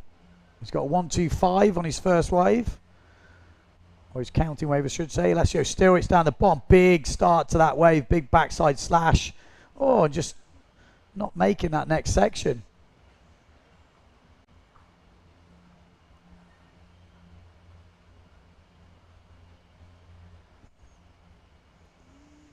Eight minutes on the clock. Takuma Sugi did pretty well in Cape Verde, so needs to keep the dream alive to take out Stilrich now, but it's not an easy one. Goita from Sugi doesn't make it. 4 points for that back loop from Sugi.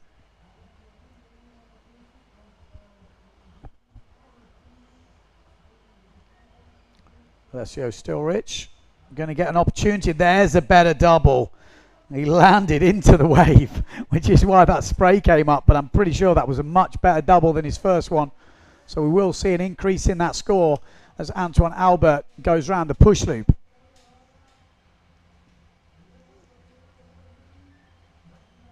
Morgan Nareau, oh, like a kind of tweaky stalled forward there. Leading still ahead of Antoine Albert. Sugi, Alessio Stilrich yet to find some decent wave rides. With nearly half the heat gone, I don't think they've even attempted the wave rides yet, just getting the jumps in the bag. Can be dangerous tactic from what we've seen so far, although the waves are definitely getting better and Alessio's picked off one here. There's Morgan Nareau, 1-footed backy down the point.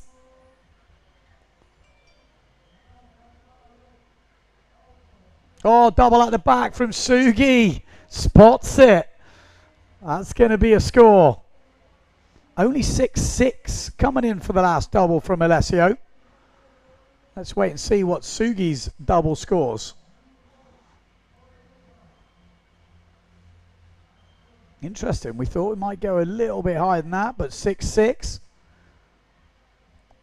It's all comparable. When Sugi's drops in, needs some wave rides to drop. 5-5 on the clock. Antoine Martin needs to find a second jump score. at the moment. Needs to find some wave rides. I think all riders, there's no decent wave rides dropping in just yet. That double coming in at a 7.5 from Takuma Sugi.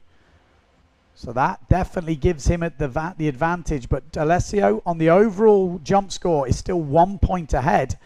And he's ahead on the wave rides with a 2.88. But obviously that can change very rapidly. Sugi only scoring a 0.4 on the wave so far. And there is 3.5 points the difference. So a 4-point wave would put Sugi in the lead. Morgan Nareau still leading ahead of Antoine Albert.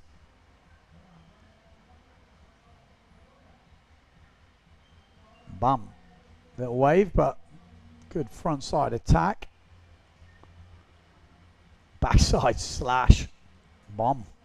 Sometimes you got to ride some small waves. But that's a better looking wave from Albert, but just missed times that 360. Ends up out the back. Oh, that looks a good section from Stilrich. You don't see him crash very much on the wave. Sugi behind him. Keep your eye on the small screen and doesn't make it either. Looks like the waves are very hard to read at the moment. The peak is shifting around all over the place. And it is proving very difficult because with 4 minutes to go, Sugi has yet to score higher than a 0.4 on the wave. Antoine Albert dropping a 4.2 for a push table. Puts him within a point and a smidgen of Morgan Nareau. So all to play for as we go inside 4 minutes to go.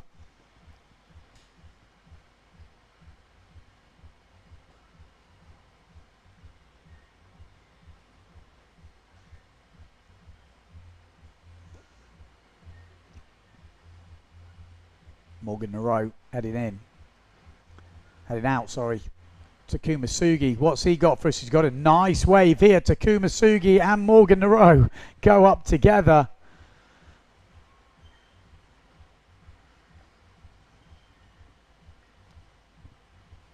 Need some wave scores, guys. That seems to be the hardest thing to find.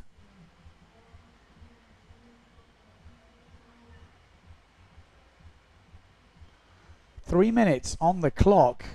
Time is ticking down. We could see one wave calling this.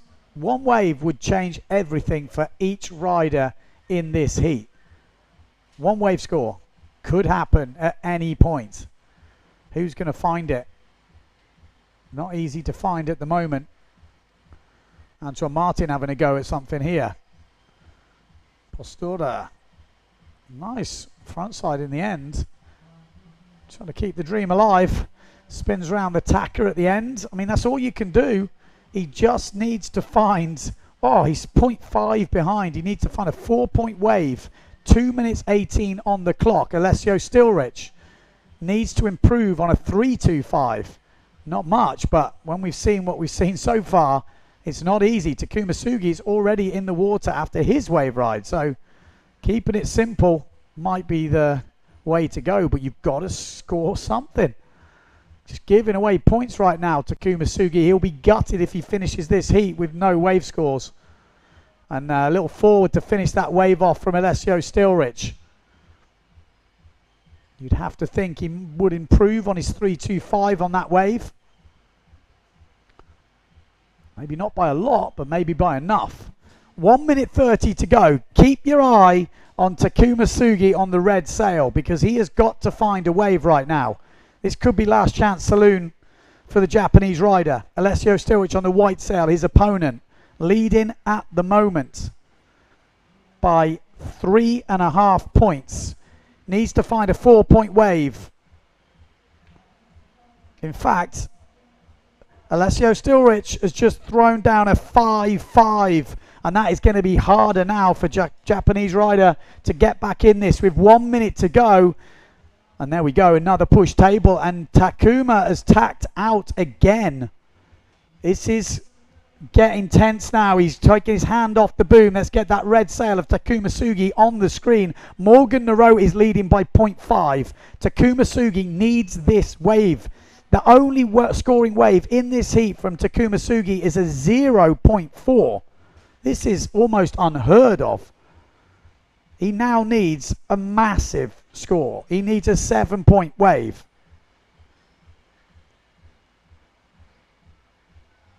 Pretty much high sixes, 7-point wave from the red sail, Takuma Sugi. On the other side of the draw, Morgan Nero is only 0.5 ahead of Antoine Albert's Taka to start off the last wave from Takuma. Needs to be in the sevens. Morgan Nero and Antoine Albert as well going for it. This wave from Takuma doesn't look like a 7. It's not bad. It's actually pretty solid with a forward on the end of it, but is it a 7? I would say no. On the other side of the draw, Antoine Albert just finishing a wave. Needs to improve his wave score just to a 4 to take, or 4.2 to take it. Whoa. Well, we'll wait for the scores to drop. Very close between Antoine Albert and Morgan Nero at the end of that heat. Is that last wave score from Antoine Albert enough?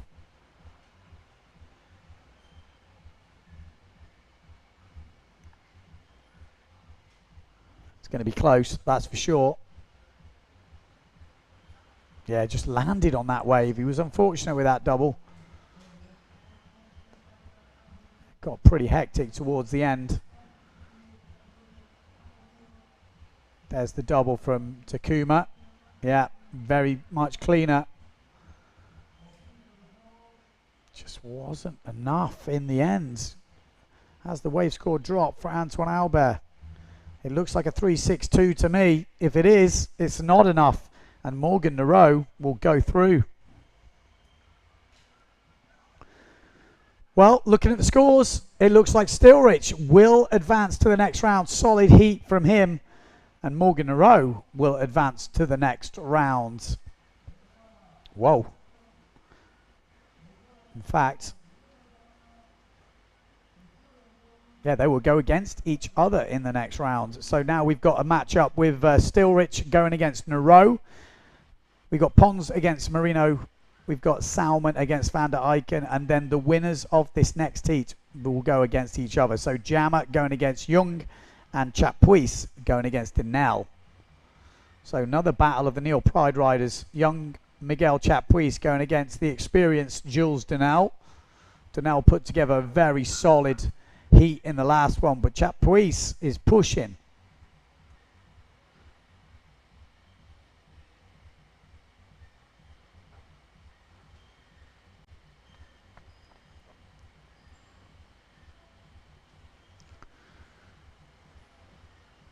So Florian Young on the gun, orange gun sail in this one. We got Chapuis on the Neil Pride, which is the light blue. Oh, sorry, that's Leon Jammer on the light blue and pink Neil Pride.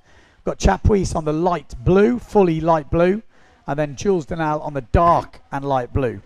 This is Jules Denel on your screens right now. Nice, aggressive front side.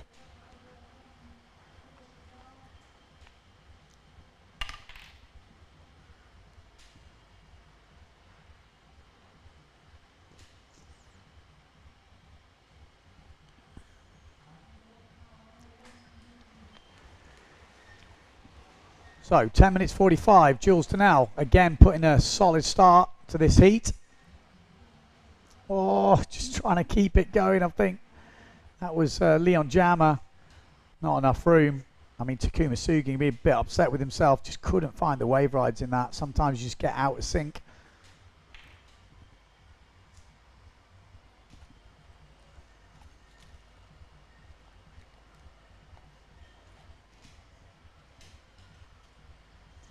Ten minutes 14 on the clock.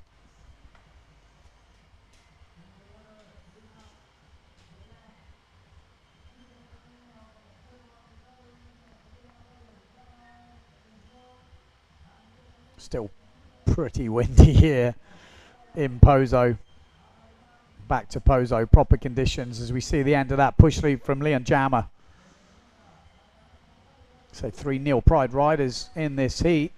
Luckily, all on different colour sails. We like that.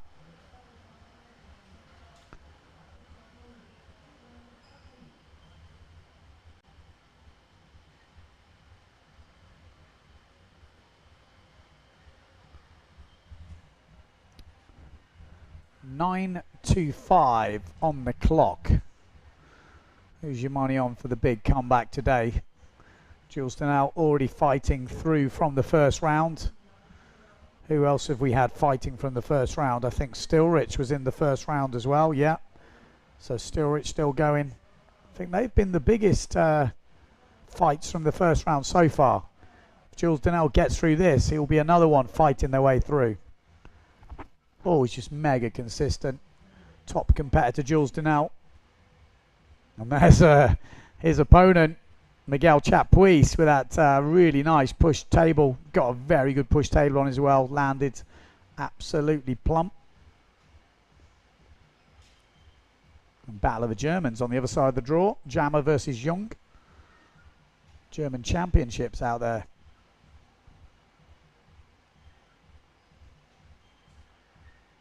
Oh, there's just moose flying down, and you can see conditions are getting better as this tide pushes in. We've got a push-in tide till 5 o'clock today. It's 1:20 local time. I'm pretty sure there will be some breaks because I know the judges are kind of understaffed at the moment. There's a bit of the virus going around, so just be aware of that.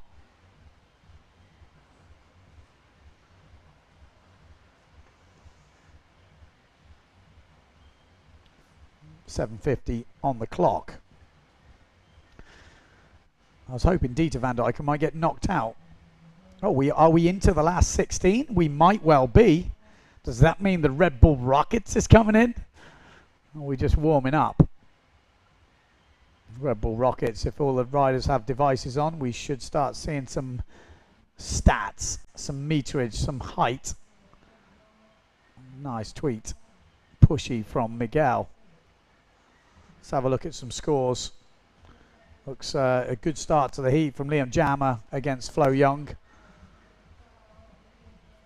And a good start to the heat from Miguel Chapuis. He's got a 5-1-2 double forward, a 5-8-8 push table. He's just landed an absolute perfect one-handed back loop. So he's in good form at the moment, but Jules Denell just dropping a 5-3-8 on his last wave. Chapuis' answer back was a 3.62 on his wave. So 3.9 meters for Miguel's last one-handed back loop. So mast high. It doesn't record the height from the bottom of the wave, obviously it records it from the top of the wave. So if you take off on a very big wave, it doesn't help you as you might think. Oh, another double forward. Was that Jules Denell? I think it was. He almost landed back on the same wave he took off on. But that looked pretty solid, that. That might put him into the lead. In fact, it will put him into the lead when it drops in.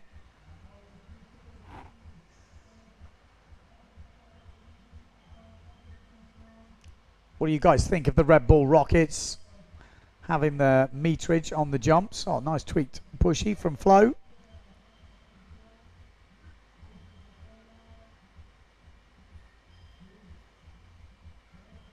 $3.60. Oh, Denell's not going to get back in. Or is he? He might well do. It does. The wave does slow down a bit there, but judges will know. Yep, Jules Denell 6.88 double forward goes into the lead as a 3.60. Almost too good from Jammer. Just couldn't control it as the nose tapped down. Just got away from him. He's still leading ahead of Flo Young. Flo at the moment not having his best heat. Bit of work to do. Jules Denell looking very solid though. So is Miguel Chapuis. Don't count this boy out just yet.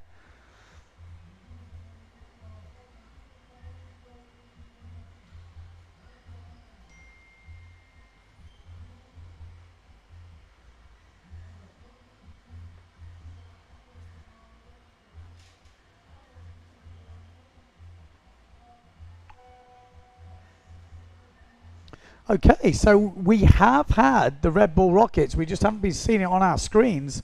But we're hearing Marino Gill with that big stall forward in the round we just had has actually taken the lead in the Red Bull Rockets of 7.4 meters, which I was going to say, it is one of the biggest jumps I've seen on the screen. So that's interesting.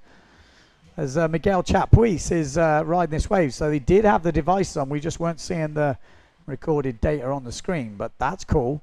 7.4 meters. How big can we go today? Come on, make your predictions. What is the biggest jump on the Red Bull Rockets going to be by the end of the day? Who's going to do it? I'd say Marino is one of the highest jumpers out there. Can we get into double figures? Is that even possible? As Denell is just like a man on a mission today. It looks bang up for this.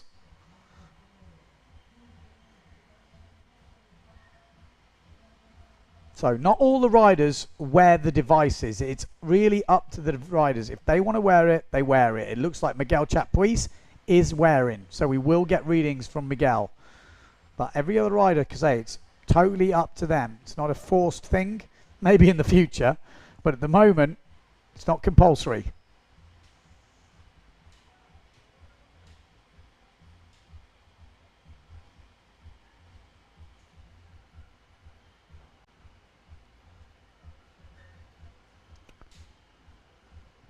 We got C4 Tubo saying makers should really stop colouring their sails blue and disappear in the water. I gotta say, for commentary purposes, definitely the brighter colours are easier, that's for sure. But I do like a nice blue. Oh, and a nice full face tacker there. Denell saw that from Miguel Chapuis. We might be seeing a good score coming in here from Miguel if he finishes off this wave.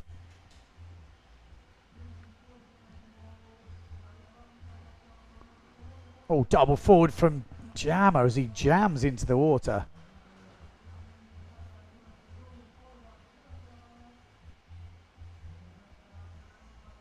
Backside slash. I say Janelle just looks like he's kind of in sync at the moment. Really nice in the pocket. Backside hit there from Denell. 5.25 for that last wave from Chapuis. So he's close. Only 0.5 in it. Really close. The only thing splitting them is that double. If Chapuis can find the double, he might go into the lead. And this is Chapuis heading out. What are we going to see? Are we going to see the double? Maybe. It's not lining up for him. Oh, time is ticking down. Denell still leading by 0.1. 0.1? He's leading by 0.1. That's nothing. That is literally nothing. That is almost a dead heat, but Denell has got the advantage at the moment. Chapuis needs the double, needs to improve his score. He needs a 5.76 on the wave to level with Denell. Double from Flo. Quite getting the landing. Jules Denell on the inside. Miguel Chapuis needs the double. How long we got on the clock? How long is left in this heat? There's not long left. Less than a minute to go. Miguel Chapuis really needs the double. I'm not sure a wave will be good enough, especially not that wave. 50 seconds to go. He knows he's got a good wave score. Needs to get turned around with 45 seconds to go. Oh, Jules Denell has just put in a big one-handed or one-footed back loop. 5.75. He now has breathing room. He's leading by 1.25. Here we go though. Miguel Chapuis on your screens needs the double. He's capable of throwing it down. He might get an opportunity with 20 seconds to go. Can he take down his teammate Jules Denell with a last minute double? 15 seconds on the clock. Will he get an opportunity? I think he will. We're counting him down. Oh, he's not going to get it. Is he going to get the opportunity? I thought it's not lining up, and it doesn't. And it is going to be Jules Denell that goes into the next round, and he's going to fight it out with Leon Jammer.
Okay, so you just saw the Red Bull Rockets leaderboard there. Confirmation, Marino Gill is leading. Okay, green flag is up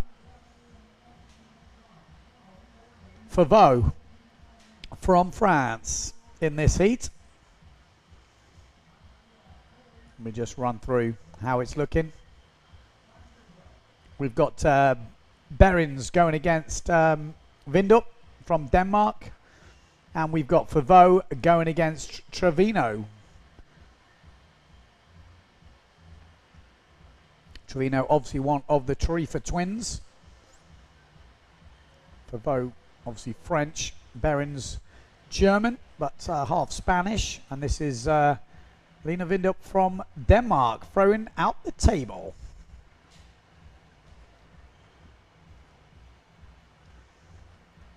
So the Red Bull Rockets will be from the final 8 women, as far as I know.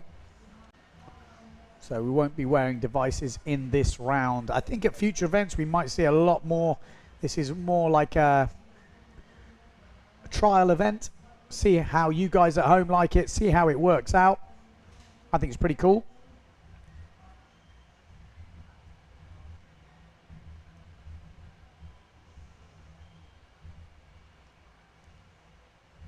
Yeah, so confirmation, Marino Gill has the highest jump of this competition. We have got more wind today, so, you know, that does make a big difference. When we start to see all the riders wearing the devices, they know 2.5 grand is up for grabs.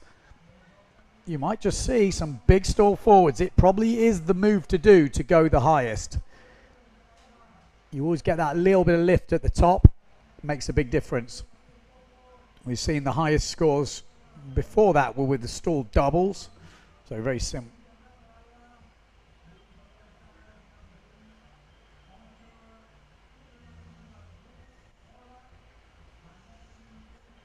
We got Richie saying it's just sad that Marino is afraid of the double.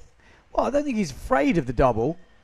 It's a hard move to learn, and it's quite painful. So yeah, I guess you could say that's scared, but I think it's just you've got to get the right technique, and until you're consistent with that, it's sometimes not worth doing it because he's got other big jumps in the bag. So unless he lands a clean one, which he is capable of doing, if you've seen his videos, he can land a double, but it's not as consistent in subpar conditions. But we are seeing the conditions getting better. We will see opportunities coming. He's got ponds in the next round. You might see he has to pull out that double. So we'll have to watch this space as we're on with the women at the moment. 9 minutes to go. Let's have a look at the scores. We've got, at the moment, Lena leading. Not much big scores being thrown down at the moment, so probably quite difficult out there. A 2.88 forward from Trevino. Ahead of Vaux. And a 3.12 for her wave as well. So Trevino looking pretty good on the B side of the draw. And on the other side, well, it's early days and still pretty close. I'll just try to chuck up the tabletop Maria Berens.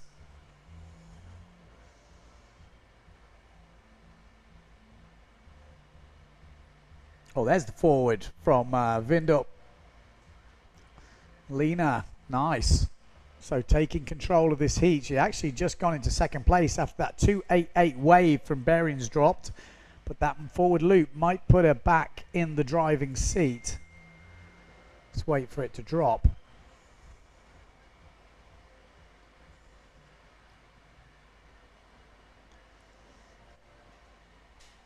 Berens still leading. 6 points.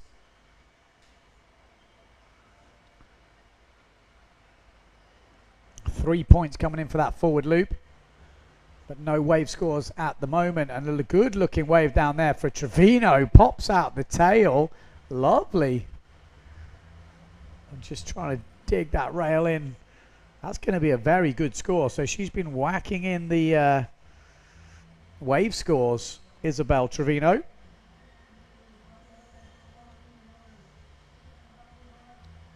the waves are definitely getting better. Alina down that bottom end. Oh, just couldn't make that one count.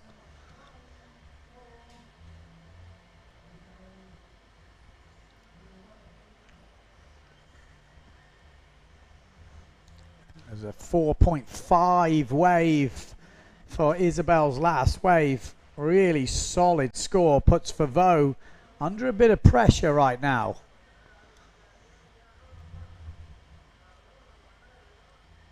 These women heats, you can see a lot of the juniors, youths coming through the ranks to take on the more seasoned competitors. But really good to see this young crop of women windsurfers pushing through.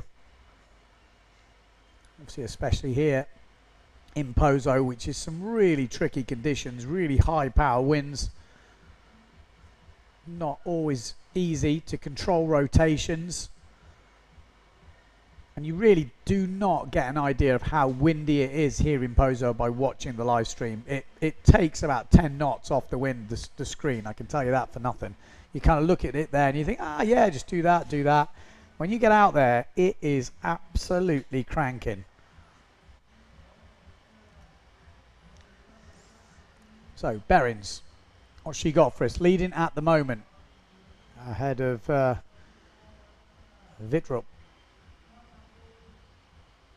And Isabel Trevino leading ahead of Favreau at the moment as well. Favreau trying to get the table out there. Over halfway through this heat. Better forward loop from Maria Berens there. So she'll improve on that 1.62 she's already got locked in.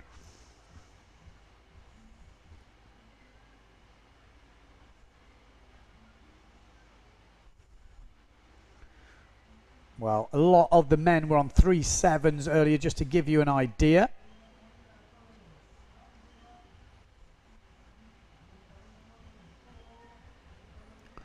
And we got Dave the Wave with a trivia question. When was the first Red Bull Rockets event? Well, I seem to remember Dario winning it, and he was on maybe Gastra at the time. It's got to be around 2010, has it? Or something like that? 7, 10, 8, 9? I don't know. I'll be honest.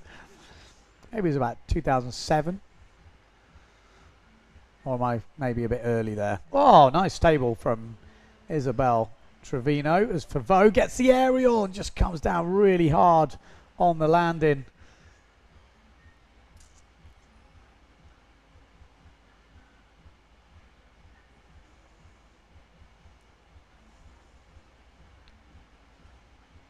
Yeah, we got C4 Turbo saying, when anyone says anything like a 4 meter is a big sail for me, you know it is windy out here. Exactly. A lot of the guys don't use anything above a 4. It's crazy. You don't need to. So windy. Anyone know why it's windy here? Good wave from Lena at the bottom. As I say that, I give her the kiss of death and crashes it. We got Emery saying, do you recommend a waist or a seat harness? As Favreau just throwing down a nice tabletop. Oh, and getting loose on that forward, Maria. I would, for wave sailing, 100% recommend waist harness. Just frees up the whole bottom half of your body. Looks cooler. You never get your nuts trapped in the in the belt bit.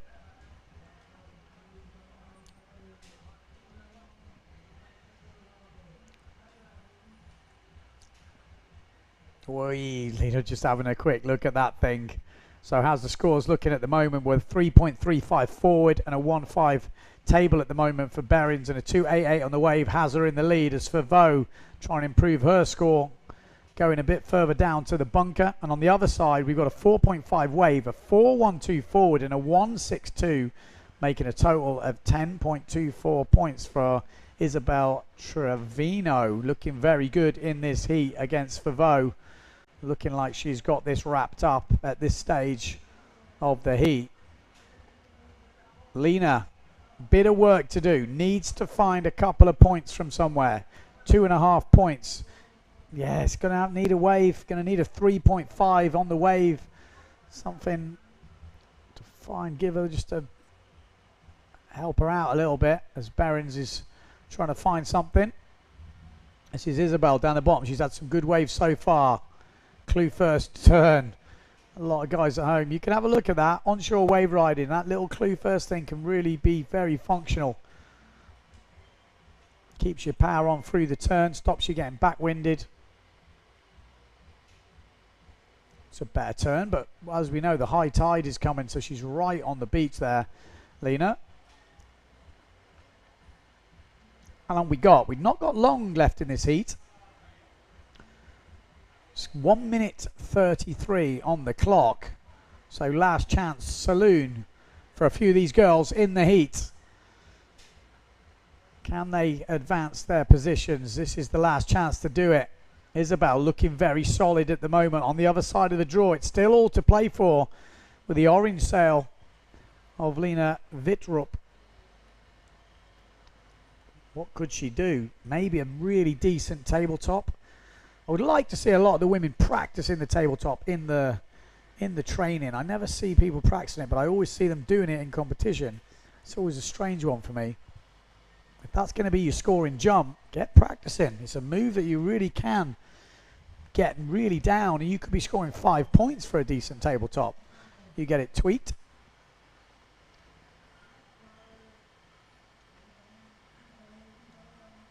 Got to be very aggressive to get a good tabletop.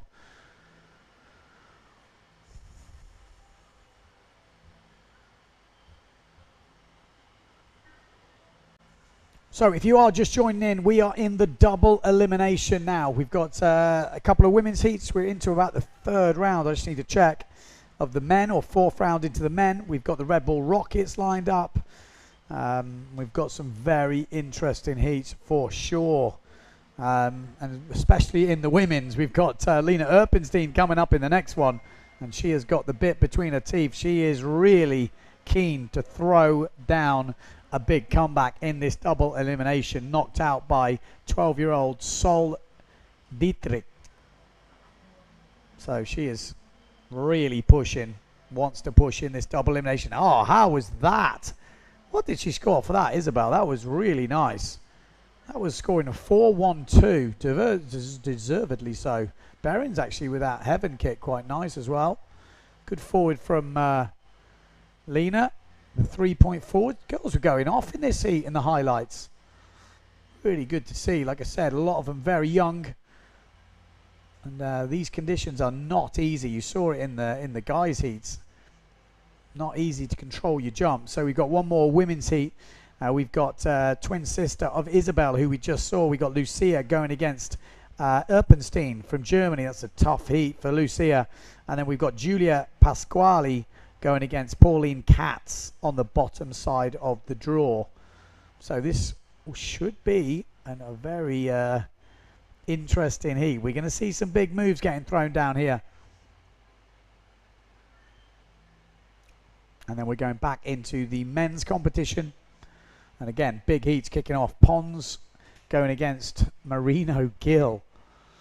That should create some fireworks. That's coming up in about 12 minutes time.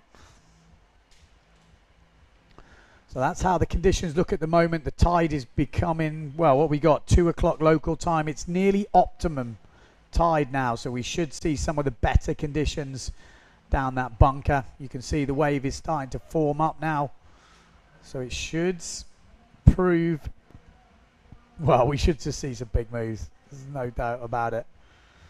Wind's cranking, waves are pushing. But we are kicking off women's heat. 27A and B. Keep your eye on Lena Erpenstein, black Severn sail. She will be throwing down. This is Pauline Katz on the white Severn sail. But Lena's got that, I mean, she's got a crazy tweak push loop on her. She's got a stall forward. We got Katz, who likes to throw down a forward. She's been getting back loops, and that was Lucia Trevino with a table forward, and then a loose forward endo at the top end from Julia Pasquale as Pauline goes into her forward. So it's all action from the women at the start of 27A and B. Wow, that was a crazy endo from Julia Pasquale. Lands it bolt upright. She was on the duotone in the background. 1 minute gone. Not even 1 minute gone. All action here in Pozo for the 2022 PWA Windsurfing World Cup. There we go. This is Lena Erpenstein. Keep your eye on her. Like I said, I did tip her for a podium, and she's now fighting it out. Is she going to have enough time to fight her way back? She's got the skills 100%. But Pauline, look at that. Nice wave ride from Pauline. Backstory for Pauline, COVID. She got more time to work remotely. She's been doing a lot more windsurfing, and she's been pushing her level, chasing conditions around the world. She's been in Cape Town, Australia. She's obviously here in Gran Canaria, and it's obviously paying off. Erpenstein looking for opportunity now. Throw something down. There's the stall forward. Great technique from Erpenstein. Really controlled. Don't rush it in these conditions. You've got to wait for the stall. You've got to wait for the drop. Get the nose down. Get the sail across. There's the push loop from Erpenstein as well. There you go. Just one run. Whacks them both out. And Pauline with a little forward behind her. Like I say, Lucia's got a fair bit of work to do in this. She likes a forward, Pauline. She could maybe rival Jaden Tiger for the forward loop record in a heat.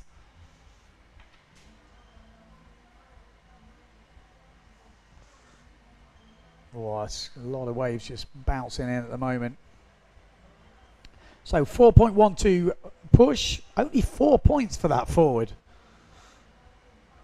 So I would say that was a really nice controlled stall forward. We know she can go bigger, but in terms of the heat, that was pretty solid. Maybe they're using the same scale as the men, which would make sense.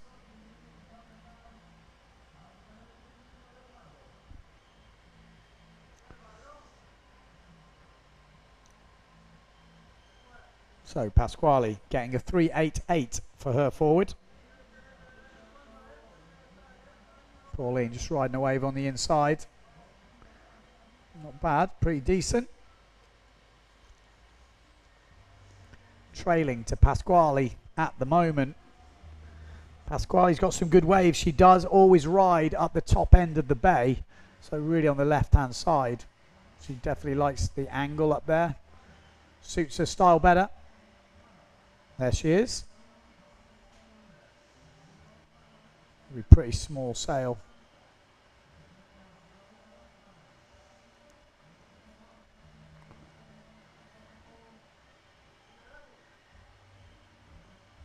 Looks very small. Is that 3 meter? Can't quite see from here, but it looks pretty small. Just give you an idea how windy it is. There's another forward from Pauline Katz. She's going for the record. There's only 10 boxes for jumping in the live scoring. So depends how many minutes we've got left. But at the moment, she's filled up 4 of them. It's like a bingo call-in.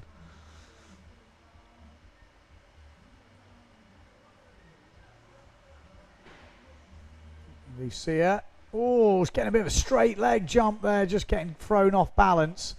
And that looked like the finish of a good turn from Pasquale. And a nice backside slash, but just bogs the nose at the end.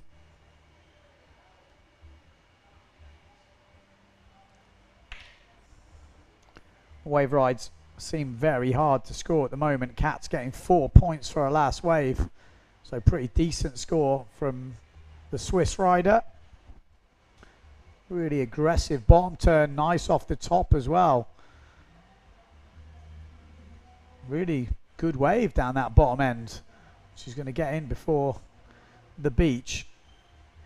So Pasquale needs to find a second jump score. She's leading with her forward loop so far.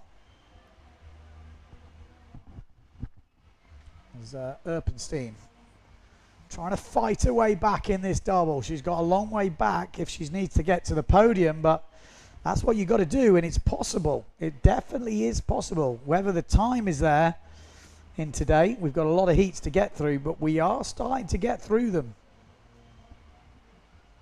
Still only 2 o'clock local time. I do feel we've probably got 3 hours of competition workable competition. But the judges might need a break at some point. It's pretty hectic stuff. We are missing a few, as far as I'm aware, with the COVID. So, another forward from Katz, but maybe just needs to get it together and find that really decent one. Save the energy. Wait until one of the ramps really lines up. 4.5 for the last wave from Pasquale. I said it looked good, and she's actually taken the lead with that last wave. Oh, going for the tacker. Lucia at that top end. So Pasquale a 4.5 on a wave, 3.88 on the forward, yet to score a second jump, but is leading by 2 clear points ahead of Pauline Katz. Katz has been the busier of the two, but just hasn't found the score.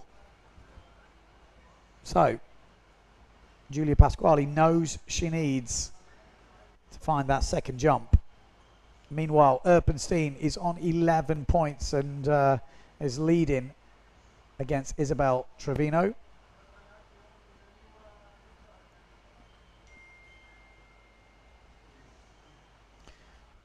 Giulia down the bottom screen.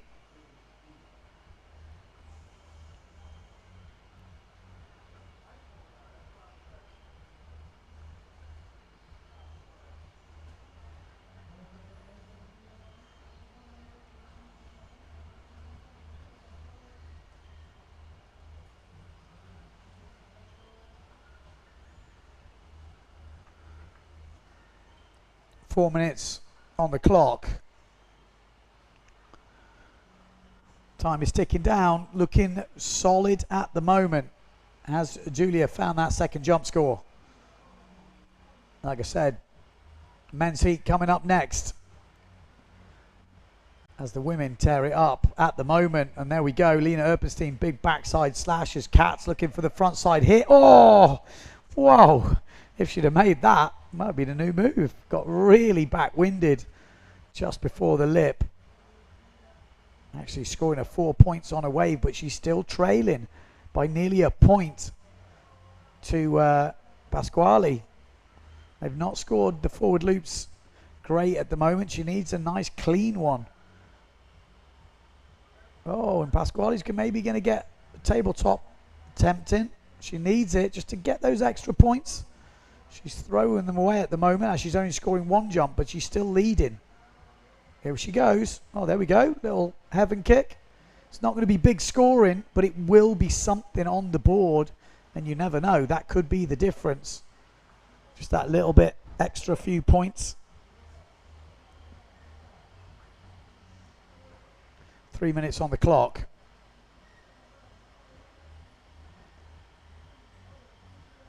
Erpenstein leading against Trevino. Pasquale leading against Katz.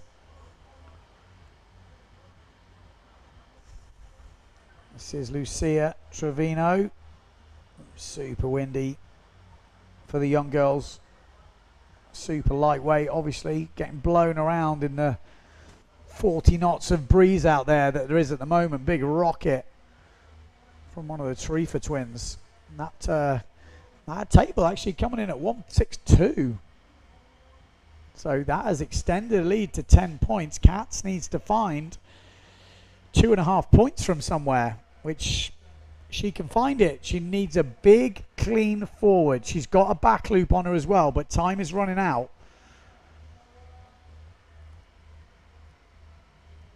Forward loop on the way in from Katz. She's only got 3 moves to fill her full score sheet. She's already racked in 7 jumps. There's Pasquale trying the big turn there from Erpenstein on the small screen. Real aggressive frontside hack. So it's looking good from the local girl at the moment, Giulia Pasquale. Booking herself in the next round if it stays like this. But it's not all over yet. Pozo wins local. This is Erpenstein on your screens looking in a very comfortable position with 11 points on the board. And there's Katz just not quite finding the landing which the judges are going to throw some points at. That takes her up to 8 jumps in this heat, though. 2 more, she's got the full house. There's one of them. Oh, that's bigger. That's better. That is going to be her highest scoring jump of the heat so far. Will it make a difference? If she can find a good tabletop as Lucia goes down pretty hard on the bottom screen. Maybe needed a tabletop in there. I mean, she has literally gone for 9 jumps in this heat. She's only got 1 space left. Is that a maximum? I don't even know. 3 points for that forward only. I thought that looked really solid. She has moved 2 points closer. She needs a 6 point on the wave. She's got 20 seconds. Definitely needs that tabletop, but I think she's going to run out of time. And I think that is all she wrote.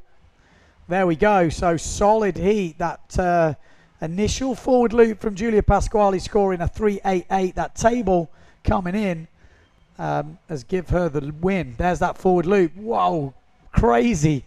End over planing forward at the beginning is what gave her that advantage. That was pretty decent as well. Actually, there was some really nice moves getting thrown down.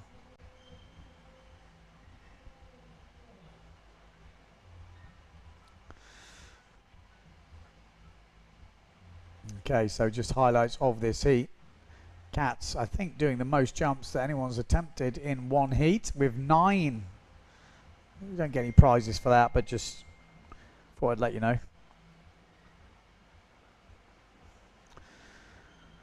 So, moves getting thrown down. We are still going through the competition. So, next heats on the women's will be, well, we're actually going to come back to them because it's the men up next. Okay, so let's have a look at the Red Bull Rockets. Who is leading? Well, it's this guy, Marino Gill. That is the biggest jump of the day, the biggest jump of the competition. And that is the leaderboard and how it stands at the top of the leaderboard. Marino Gill, 7.4 meters. That was half a meter bigger than Philip Costa's big stall double yesterday. Liam Dunkerbeck with a stall forward. And Mark Paré with that stall double as well, 6.3. Leading the women's is Dida Moreno with a 4.4 meter jump. That might change today.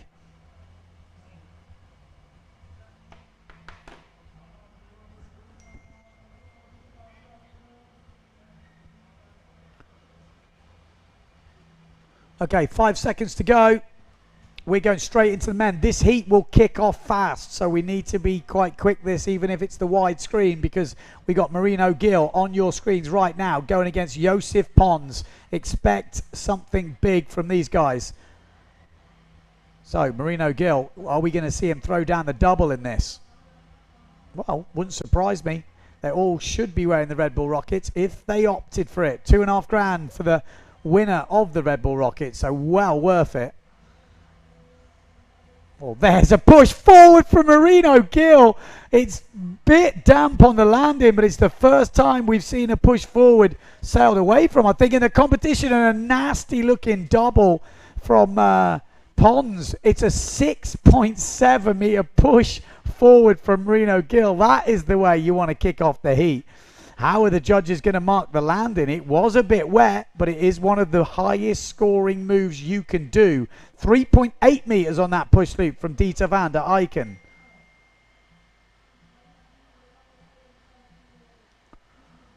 Whoa, well, that's how we kick off the heat.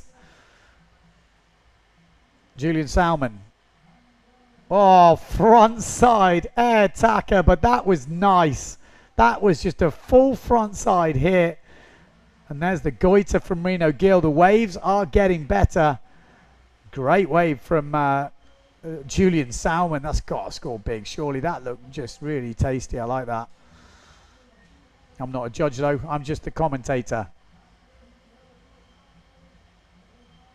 The Tenerife locals going against each other here. Dieter van der Eycken and Julian Salmon.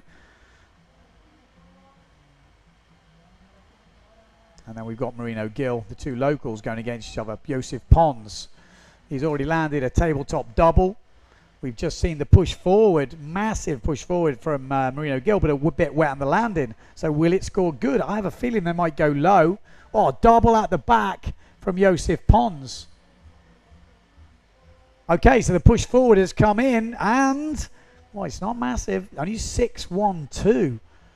So they did penalise the landing. They have got a very strict judging criteria. If the sail goes flat down, it's a 6 or something like that. I haven't seen the scoring sheet for a while, but if I remember rightly, that's what it looked like. And that's why that's scoring a 6. Huge, though. Here we go. Marino Gill is getting another opportunity to launch. One-footed, stalled forward. That was huge.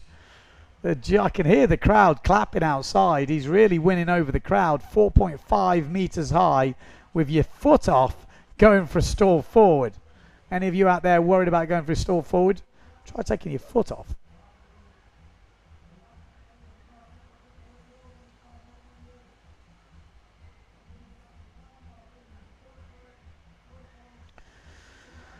Well, here we go. We're going to see a double from Dieter van der Eycken. Is he going to get carried away in the mix? Of course he is. A bit of a slapper. Well, in terms of windsurfing. And I've just seen a 6.5 meter Merino jump coming in. Maybe that was the forward. Sorry, I missed it. I looked down for a split second.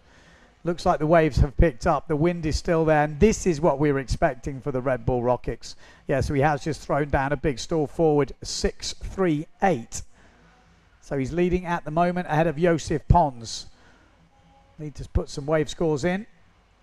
Pons, oh, he wanted to stall double, just got tagged as he took off. Sometimes you just feel it's not opening up for you. So Joseph Pons needs a reset. Needs a few things to work out. At the moment it feels like it's going Marino Gill's way. 5.4 meters on that jump though from Pons.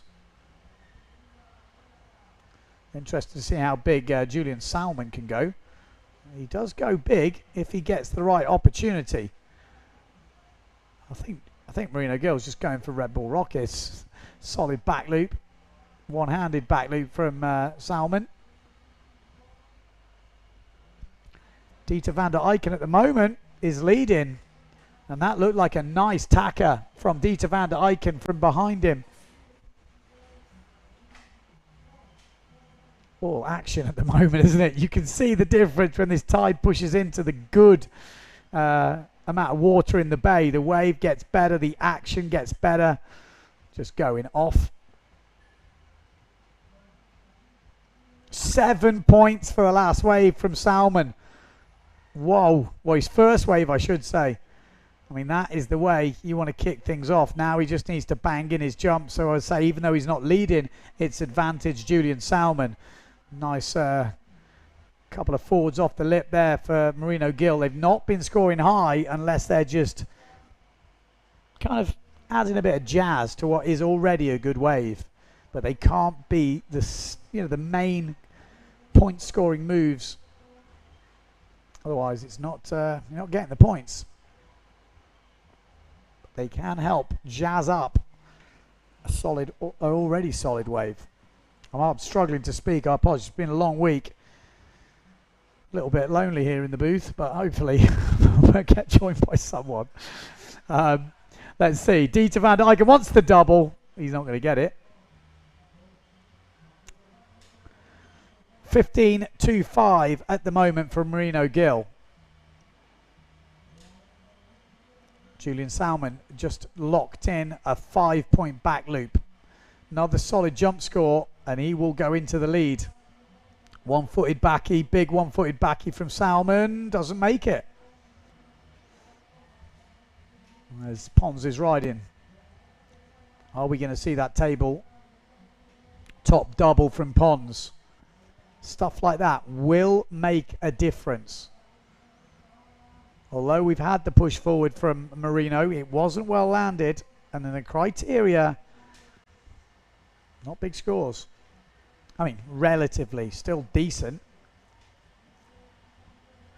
No one else has scored a 6 yet, so it's still one of the higher scores in the heat, but obviously could have been much bigger. Big forward off the lip, full planing, needs to turn this into a wave. There we go. Oh, that was unlucky, and that's what the danger is with those big slashes.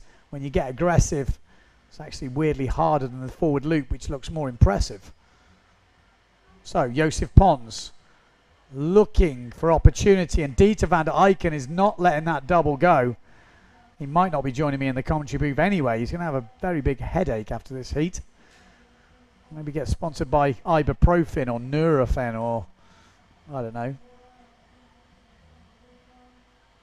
What's the one for a bad back?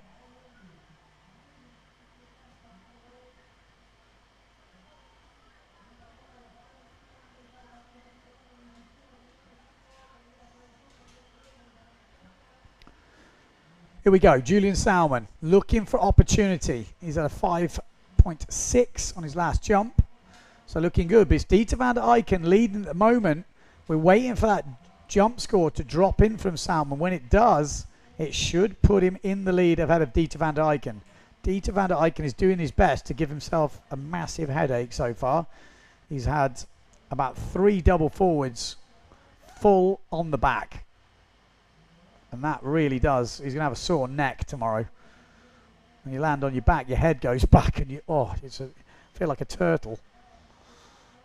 Those muscles at the front of your neck are not that strong. Nice little backside slash there. So there's a lot of back loops coming in from Julian, which he's already got a 5-point back loop. Really needs to just put something else on the board and he would go straight into the lead. Just needs to be a 2.38. And he will level it. Anything bigger than that, he goes into the lead. So stall forward, no, push loop. There we go. He's in the lead. Bit wet, but solid. So Julian Salmon goes into the lead in my unofficial scorecard, because that was definitely bigger than a 2.38. Going to get another opportunity. He wants that one-footed back loop. Gets it this time. On the other side of the draw. Wow, 4.45 for a wave for... Oh, yeah, this is a big... No, is it lining up? No, it's not. Sorry, Marino Gill. Started to get a bit excited there. 18 points from Marino Gill. A 5.5 on his wave. This man, Joseph Pons, his main weapon is the double forward. But so far, he's not been able to unleash it. He's only got a 4.88 on his double, which for Joseph Pons is quite a small score. So he can definitely upgrade that. He knows he needs it. I think they're telling him on the beach, but he's like, yep, I know. Don't you worry. But he needs opportunity. Don't get the opportunity. Very difficult. Not long left in this heat. Marino Gill. 2 minutes on the clock. Can Joseph Pons change things round? Needs really a ramp on this run. Solid double, some sort of stall. He does a stall double. He's got the table double. He's got everything, really. Joseph Pons. Keep on that black sail, guys. He's still heading out. There was a chance that he could launch into a wave. Okay, well, doesn't look like he did. He's out the back. Okay. Well, that's bad news for Pons fans, because if he didn't get a double on that run with 1 minute 20 on the clock, he can only really gain another one. He's going to be struggling. Going to be struggling for time. Marino Gill is on the jump run as well. Maybe he wants the double. Are we going to see the first double from Marino Gill in the in the Gran Canaria 2022 event? Let's see. Might see a stall forward from... Oh, he wanted it. Oh, there's the double. Oh, he wanted it. Didn't. It just didn't happen. Didn't release it. He's got the fear. He's got the double fear. He needs to just let it go. Let it go, Marino. Just let it go.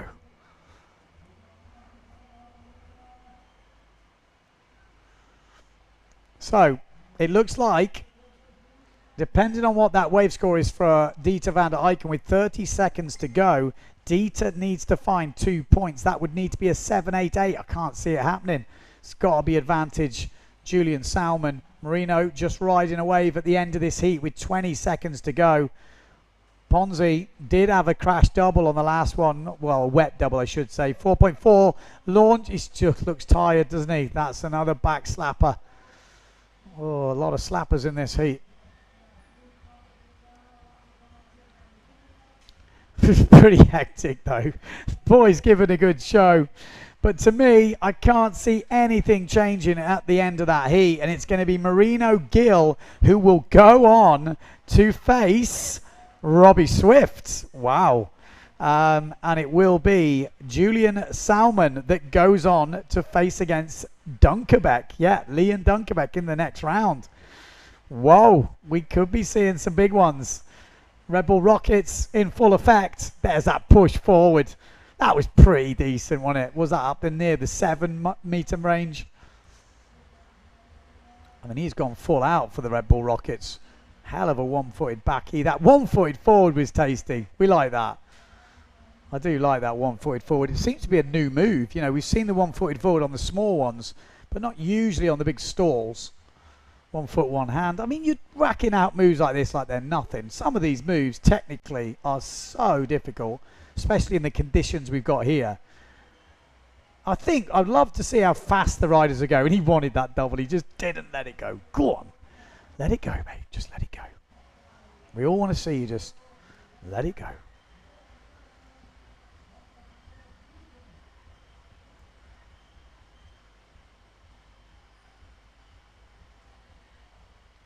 There we go. That's how it stands. Marino Gill in the lead. 7.4 meters. Ow!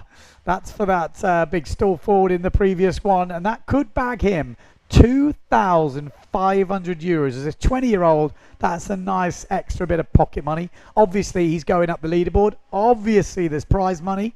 So it could be quite a good week's work for the young fella. But he's still going as well. And he's going against Swift in the next round. So, and Swift, if you've not been following him on social media, Swift, I don't know how the hell he's still sailing, or if he is still sailing. He has ripped all his trap or something like that. I don't know what you call it. Oh, big start to the heat from Leon Jammer. Maybe wanted to push forward.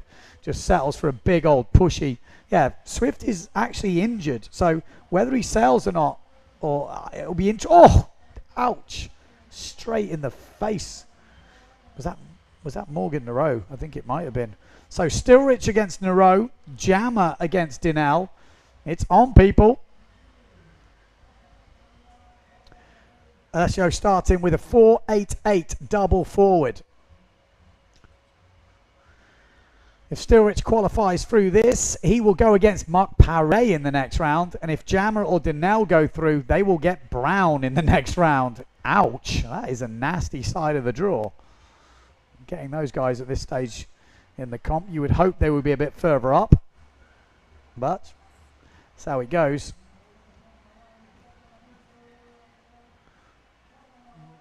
Leon Jammer wants the 3, doesn't get it.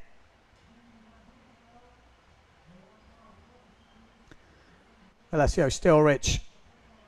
Oh, big old forward at the back, decides to pull out Stilrich. That should be Morgan Nero. Yeah, Morgan Nero with that before. It's hard to tell. A lot of the guys on the same sails. So, push table all ready for Stilrich. 5.25. He's been hiding Stilrich in this heat, but he's been racking in the points so far.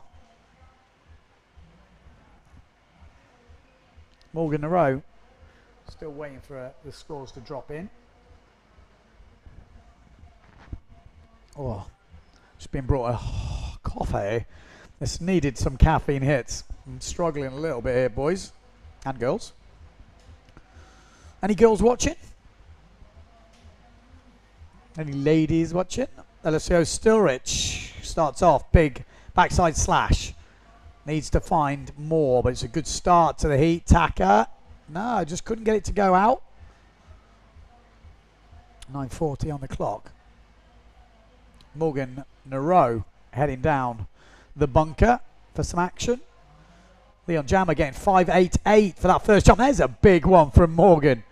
Getting some lift on the takeoff there. No hands, no feet off, but it's a 5.5 meter back loop. it'll be a pretty solid score.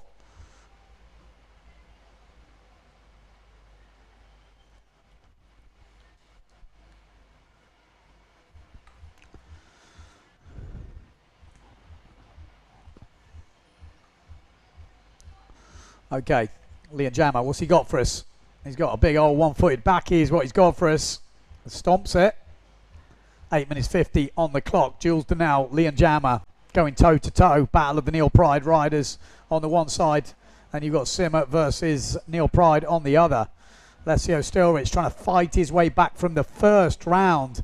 He's had a fair few heats today after a disappointing, maybe a slightly wrongly judged first round. I think even the judges have said maybe it was not quite how it should have gone down, but he's fighting his way back. There's the tweet push loop from Stilrich, leading at the moment ahead of Morgan Nareau.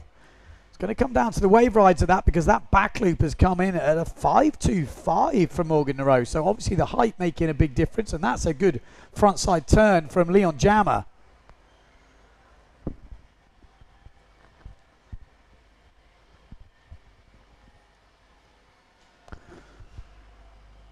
Working at these boys. Oh, and Morgan Nareau has just gone into the lead with that 3.12 on the wave. Very close at the moment, though. Nothing in it with 7.5 minutes to go. Plenty of breeze out there in the competition area. The waves are picking up. We are in Pozo, full effect. This is what we wanted to see all week. Fireworks. Now, depending on what Alessio does on the rest of this wave, will probably determine what he's already done. And a stall forward there from Nareau. His own sort of style on it, but got some decent height. And that will probably score pretty decent as well. So, putting Alessio Stilrich under a bit of pressure here. Needs to find a decent wave score. 7 minutes to go. 5.6 meters. So, both of Moritz jumps have been in the 5 meter range, which is pretty high. So if it's a standard jump like a forward or a back loop, if it's high, it's going to score pretty good. What you don't want is a standard jump pretty low. So Morgan knows that, and he's taken to the air.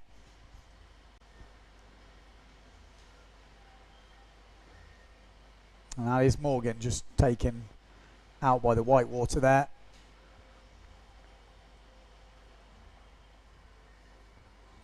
So a quick refresh on the scores. 2.88 for that last wave from Stilrich. Actually puts him in the lead. It's that close between him and Morgan Nareau that only a little fraction of change in the scores makes a big difference. Morgan Nareau dropping a 4.57 for that forward loop.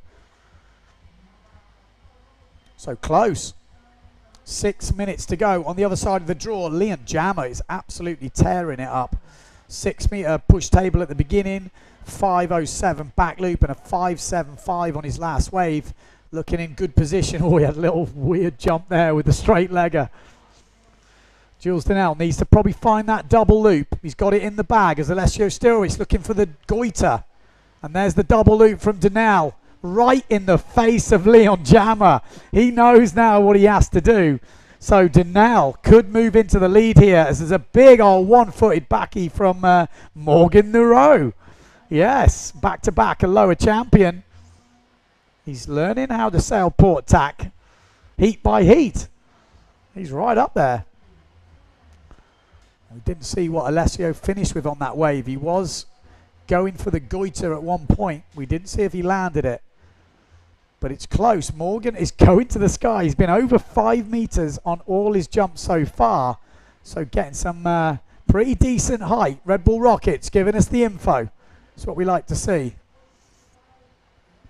Nice to get a bit of a benchmark. 5 minutes to go. So still plenty of time in this heat. Was this a longer heat? Have we ended up getting longer heats, or was it still 12 minutes? 4 minutes 40. Back loop coming in at 5.88, and he would have gone into the lead, but Alessio Stilrich just dropped a 5.65, so I think he made that goiter, and that is the difference maker at the moment. Morgan Nareau trying to up his wave score. As Jules Denell going for the one-handed back loop, and Nareau goes down on that wave, so Alessio is still in charge of the comeback. first round. Denel as well. Denel was fighting his way back from the first round. If these two guys could qualify, it's so close on the Denel Jammer heat. Just 0.5 in it at the moment. Denel's been very selective. He's only got 2 jumps and 1 wave, and they are all counting. 4.38 on the wave. Needs to find a 5-point wave, but Jammer needs that push. Oh, you think he wanted the push forward. That's what happens sometimes when you try and get the whip. It sometimes can come back at you. Just kind of found the wrong side of it. So expect Alessio Stilwich to step up the double loop now. That's his go-to move. He knows he can pull off a 7-8 point double. Just needs the right ramp. And he will improve his score pretty quickly. He knows he's got a good wave ride in the bag. He's got 3.5 minutes to go. So Pozo, double ramps are easy to find when it's like this. And there's one. Oh, didn't quite get the takeoff he wanted. And it's a bit of a wet landing. A 360 from Nero. Yes, he's in. So Nero with a bit of a flop around. Oh, another double from Alessio out the back. Back up quicker. Is it better than a 4.88? I'm pretty sure it is. It is that wave okay for Nero. He's actually chose not to ride it, so he obviously wasn't happy with it. They haven't been scoring the roll round 360s as well this year. Other side of the draw, Denel and Jammer is going to go down to the wire. The difference is the waves at the moment. Denel is about a point ahead on the jumps with that 6.85 double forward. And Leon saw it, so we're going to see a double from Jammer as well. So keep your eye on the big screen. Leon Jammer. Oh, it didn't sit for him.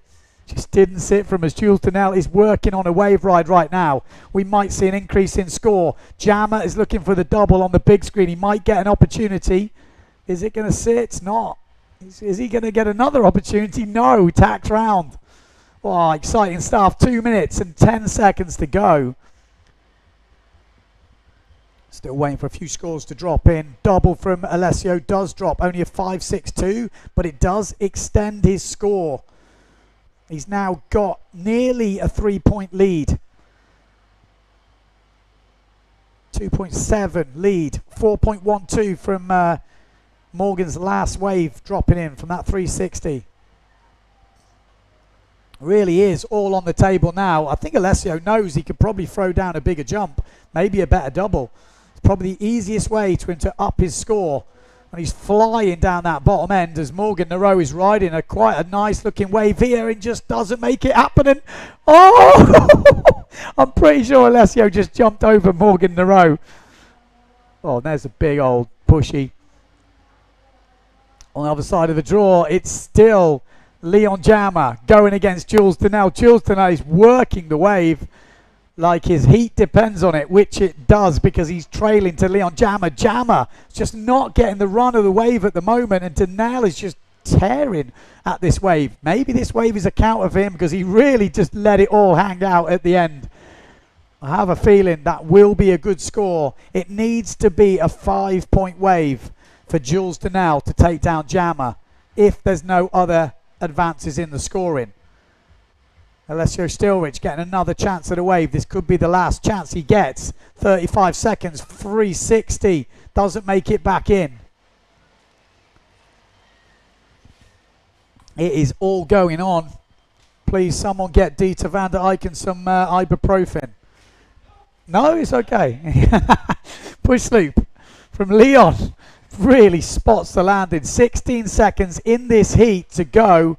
And we have we got that wave dropping from Jules Denel? If it does drop, if it's bigger, I don't think it's bigger. Ooh. 4 seconds on the clock. There's a 3-1-2 dropped. Close, close. Well, it might not be enough. On the one side of the draw, it looks like Alessio Stilwich will get the win ahead of Morgan Nero. He will go on to face Marc Paré. And on the other side of the draw, Leon Jammer might have just squeezed ahead of Jules Denel. Let's wait for the official results. Can we hear Dieter van der Eyck? Check, check, check. Can we hear? Well, we saw you. Whoa. We saw a few jumps in that. A few doubles. Okay. You got this padded suit on? No, just without. Okay. No Maybe pain actually. Maybe they looked a bit more savage than they were. Yeah, I think the last one I just got pulled on over. And the other two, no, nothing actually. I've had way worse. And yeah, I just knew what I needed to do. But yeah, I think Julian started with a 7 wave. And like I saw the end of the wave, and you know what he can do. And then he didn't try a single wave ride anymore. So you're like, ouch. He has a big, and my dad kept saying wave scores. And I was like, no, I need a double if I want to have a chance. And maybe I should have kept a little bit more going towards the double.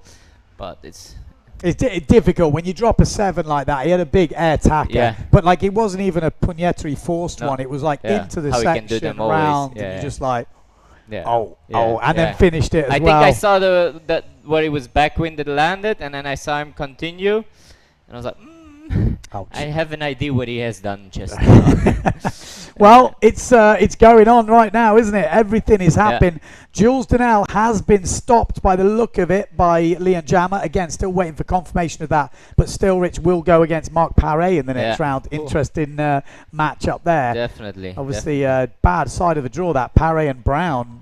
Not people you want to beat. The side you want to be on. Well, we'll see. 12 minutes on the clock. We're going straight into the women, and we have the 12-year-old that has, burst onto the scene, let's say, in this competition in 2022. Sol Dietrich. Oh, proper pole vault there. She must be pretty stacked because she's still on a 3-0. Is she? Yeah, it's a 4-baton one. Okay. So it's going to be the 3-0. And yeah, she must be pretty stacked because I was on 3-6. So it's pretty windy out there. I thought about taking 4-0, but happy I stick to 3-6. 3-6, is that what you're on yet? What size board out of interest? 77. Yeah. How heavy are you? Around 80 kilos. So I might lost a little bit last week. I think I've put on about 4 kilos. I've lost a bit because I didn't drink much beer this week. Just one a day. I've had the opposite effect. I've been eating ice cream, I've been eating pudding, I've been not sailing. Exactly. It's time to put it right next week, but we are going. This is a decent looking wave. There's some good waves out there, but for jumping it's really hard. Yeah, you can see that. I actually saw, you see him start Marino's heat with that push forward. No. Oof, massive. Yeah, the push forward? Massive. Well, didn't quite land it, so it didn't get the big points, but it was huge. Forward. Oh shit! I always get worried for the real lightweights in this win because definitely. You can see like people like Costa don't get pulled out of position, but when you're 12 years old and built like a stick, you are just getting launched, and you're not going to have much say in the matter of where you go. Exactly. But it's been it's windy. It's nice. It's nice to. We got a lot further already than I expected, so. Got some good heats coming up. I would say, nice forward. Almost have it. Yeah, she got it. Ooh, she got stuck in the harness line with her hand. So never nice. No. Tenerife against each other and Tarifa against Belgium/Pozo. Yeah, so we got Maria Morales on the Goya sail going against Maria Berin. So it's a duotone versus Goya. And then the other side of the draw, we've got the Trevino, one of the Trifa twins, which is Isabel, I think, with a decent tabletop from Isabel there. Really good. Obviously comes from Trifa. She is going against the young Sol Dietrich from Belgium, who is spending all her holidays here in Pozo now, but studying obviously back in Belgium, she told me. We've got Nick on YouTube saying, Dieter, I have some Calumet. Calumet. In the fridge. Okay. Belgium beers. Okay. Sounds good. I'll be back, I think, Tuesday on Tenerife for a few days before going to Fuerteventura. So it's hectic. I'm glad we got some proper Pozo conditions today, though. You know, it does seem more like Pozo. There's not a hell of a lot of swell, but it's windy. And I guess the leaderboard of the Red Bull Rockets has changed a bit. It has changed. We've got Marino Gill, 7.4 meters with that. Well, it was actually a stall forward, I think, that did the damage. Yeah. I mean, you get lifted up a little bit more. I think in my first heat, I was thinking to come in, take 4-0 and see how high I could jump. But I know everyone here goes higher than me. So I was like, I'll not bother. It's not the easiest rocks to get in and out. And yeah. We thought we might pop something. Wave riding in the small screen. Not finding the pocket as she did before. As a mom. The mom coaching. Caddying, coaching. Stressing? A little bit. A little bit. So Who's your money on for the comeback? in the women, I've got to say, I'm still thinking Lena Erpenstein. I feel like she's got the moves, but it's difficult today. It's not easy. If you don't find the waves, it don't really matter. But I feel she's got the skills to do it. Nice tabletop. Ooh, there was a few people murmuring that her tabletop shouldn't have scored something in the single, but that's the best tabletop. Exactly. She didn't land it, but in terms of tweak, it's the best one we've seen today. So Maria just going down at the end. It is definitely different than it was the other days, and it's getting higher tide, so you have to be really close to the rocks. Let's see. I think we have 2 more hours of pushing tide, no? Yep. Well, it's 2:30. I think the high tide today is 4:30. I think More. 5:30. 5:30 actually. Yeah. So we'll have. We'll go all the way. Maybe. Looks It's like. surprising. I didn't think we would. I don't know how the judges are going because they haven't got a full judging quiver. Yeah, they don't have a full quiver. I've got a few. Opa, nice Wow, one. much better. Really nice. See, I noticed this, and I keep saying it, but nobody practiced the tabletops apart from in the heat. So every heat they get better because they practice. Yeah, trying the backside there. Yeah, what are the scores at the moment? Maria Morales from Tenerife is leading at the moment with 3.88 forward and a 2.88 on the wave. Decent stall forward from Isabel. She's ripping. She's putting on a killer heat, I would say. Yeah, really putting in. Nice. Ain't stopping yet, is it?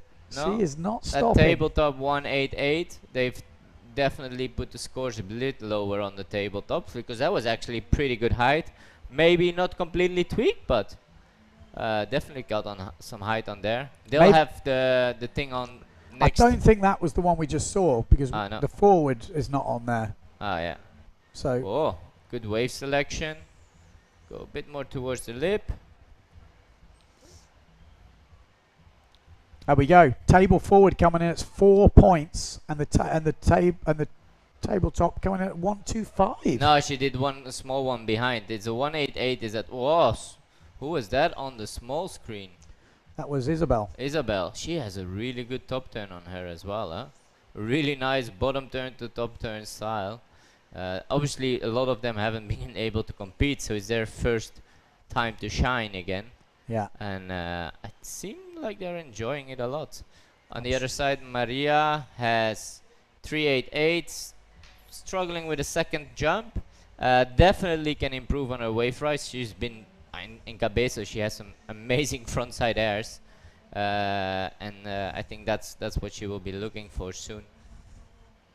She's leading at the moment. Yeah. 7.26. Maria Morales on the Goya, and Isabel Trevino leading on the other side of the draw ahead of Sol Dietrich, who is probably pretty powered up right now. Nice forward though, despite being that.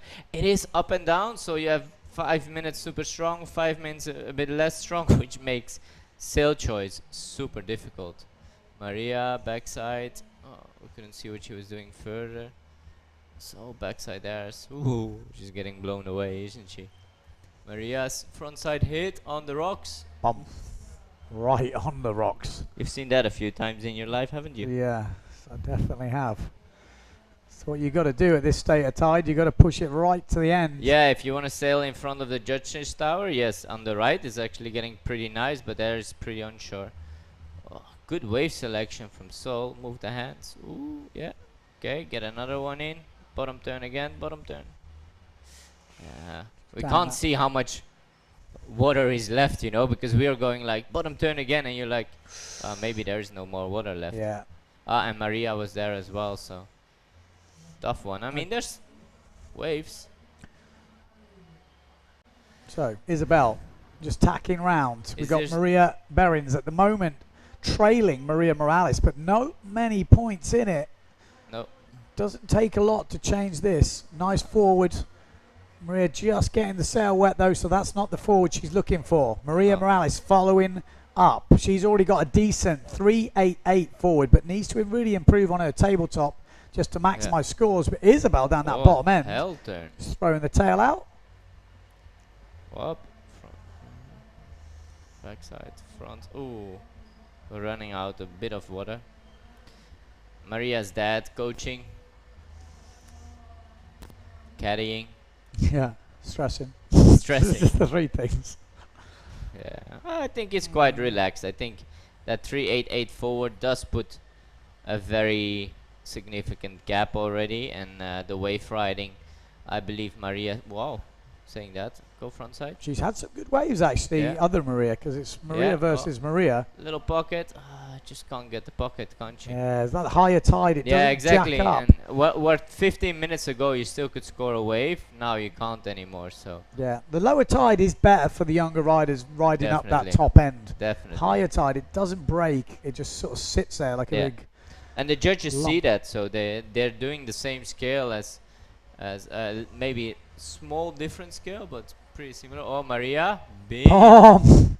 Come on, That's get it. sick. That's That's pretty really cool, nice. man. Clue first, proper hit. You know, not just a little No. wafty one. That was a proper Nice decent in the hit. pocket. She found a good pocket. That should improve her score a little bit. I don't know what she did on the 288, but I've seen her practicing that in the practice quite a bit, and it looked really cool. Yeah, definitely a move that you guys at home definitely can practice. Like in a more onshore conditions, Definitely. you get a load more pressure off the top without being backwinded. Is So she now gonna go for the back loop still, Maria? she's got it. She Yeah. can pull it off. We haven't seen it any actually in the women's today. Any completed back loops? I don't think. No. It's windy. Yeah, it looks like it's howling, to be honest. Yeah. Oops. Getting taken down by the wave behind. Yeah, it's windy and it's the waves are a little bit flat. So getting a pocket here. Oof. Just a little bit too early. She's still trailing by quite a bit. Look at the points Trevino has put on. Yeah, She's on 11 points. She's having a superb heat. That table Yeah. forward, that's the difference. She's got the table Yeah. forward and the forward. Exactly. So with a table forward 4 and a 388 forward, she's already on 8 points just from the jumps. Yeah. And a 375 on the wave is the highest wave score of the heat so far. So she Exactly. has a really good heat, Isabel Trevino on the Severn. Maria Berins looking to challenge Maria Morales. Not long left in this heat. Needs something special. Needs Definitely. to close the gap. So needs something clean or a second jump. A big table forward or table top. Just real Yeah. tweak it out. Maria, is she gonna go for the wave right at the bunker? Oh, nice forward, that was beauty. Really nice forward from Sol there. Not catching the mast on that one. Getting a No. nice clean rotation. She'll still need a lot though. I mean, she has a 2.08. They're definitely scoring the tweak higher than they're scoring the height, which I think is fair enough as well. I mean, oopa, backside into front side. Maria Morales on the big screen Bim. as well. That's a beauty. Is she still wave That's riding that? That's it. Oh, End of the Maria's heat. still going till the rocks. Jesus. Well, I mean, it's put together a good heat. If she'd Yeah. been on the other side, Sol might have had a chance there. But going against Isabel Trevino, Yeah. I mean, she had a really good heat, actually. Yeah. Probably one of the best heats I've seen her sail. Yeah. Nearly 13 points. So very solid Yeah. indeed. We're just seeing the highlights from that heat. Yeah. I think Maria's clue first wave didn't come in that much, so judges didn't appreciate it. Yeah. Well, that was a beauty. That of a was nice, forward, wasn't yeah. it? Really nice. Put on a good show, can be happy with her first performance on the international tour at 12 years old. Very solid. Very solid. We're definitely going to be seeing more of Sol Dietrich in the future. Yeah. 100%. Exactly. Trivano is pretty competitive as well. 3.8. That's for that backslide slash and then the front side till the rocks. Okay. The 162 is for the. They didn't like it that much. Okay, we've got one more women's heat. Let me just pull up the draw, which has got Lena Erpenstein going against Marine Hunter. Yeah. And then we've got Kiefer going against Pasquale, a battle of the locals. That's the tough side of Alexia the draw as well, Kiefer. huh? Yeah, Alexia Kiefer going against Julia Pasquale. Yeah. Alexia Kiefer, we used to see in her wave rides up this top end. So she would have wanted a lower tide, I would have said. But Definitely. there's still opportunity here. Kiefer is local. She will know it. She will know it, but she does like that lower tide up this top end. Yeah, I'm gonna get out with my wetsuit because it's getting a bit itchy. I just wanted to give a quick update on the conditions, and then I might come back in a second. You might. Thanks, mate. All right, where we go. We're going straight into the green flag. Thanks to Dieter van der Eycken giving us the lowdown from out on the water. And here she is, and she has changed down, so it's very windy. Very small sail for Lena Erpenstein. 3 meter we're hearing. So there is plenty of breeze in Pozo right now. Back to normal settings. And there's that tweet, pushy, straight in, straight up. Are we seeing a charge back from Erpenstein in this double elimination? She got knocked out by Sol in the single, and she has been biding her time, waiting, praying for this double elimination to happen. She was not happy. So she has got to go on a one-woman mission today to fight her way back. Could she do it? Well, no seeing why not. She will be getting in the groove, getting all the practice in. She's definitely got the moves and the skills, but she's got to get past Marine Hunter first. On the other side of the draw, we've got Kiefer, Alexia Kiefer, going against Giulia Pasquale. Forward loop, nice from Marine Hunter. Good style on that as well. Not seeing much from Giulia and Kiefer at the moment. They should be up on the left-hand side. The young local rippers like to ride up on the left, where the wave is a bit more cross-shore. There we go. That is Alexia Kiefer on the small screen right now. She's been nailing the back loop in the practice. She's got a hell of a mean top turn on a very aggressive style. But maybe for the back loops, likes it a little bit lighter wind maybe. We'll soon find out. Maybe I'm wrong. Maybe she's going to nail the first one. Oh, unlucky. Looked like she was going to just smash it.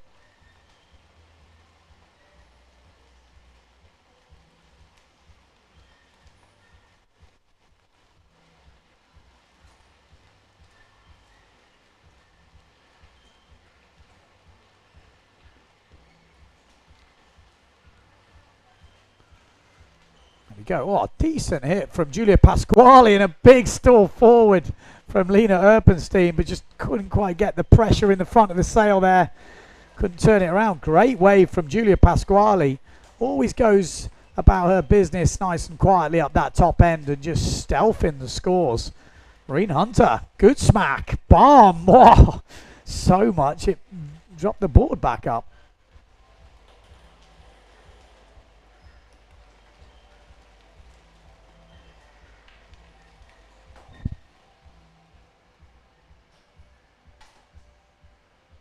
Here we go. Alexia Kiefer down that bottom end. Oh, she wants that backy. Obviously a Pozo local, sailing under a German sail number though. German parents. Oh! Oh! Oh my life. Oh, sugar. Is she okay? That was nasty. It turned back underneath her. She came down right on her head. Let's hope she's okay, because that looked quite nasty. Bit of a shock to the system as well. As long as she's okay. Ooh, that was really brutal. She pushed the sail across, but it just back-winded underneath her. I think she came down right on top.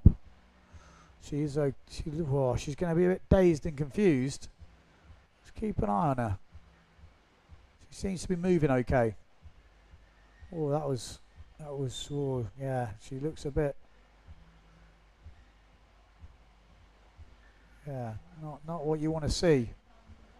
And these strong winds, you only need that sail to just go the wrong side. Like I say, it's all right watching all the guys and girls doing this, but it's not much different to things going very wrong in this sort of wind. Just slight misjudgment of where that sail is, it back winds, and yeah, things can get messy pretty quickly.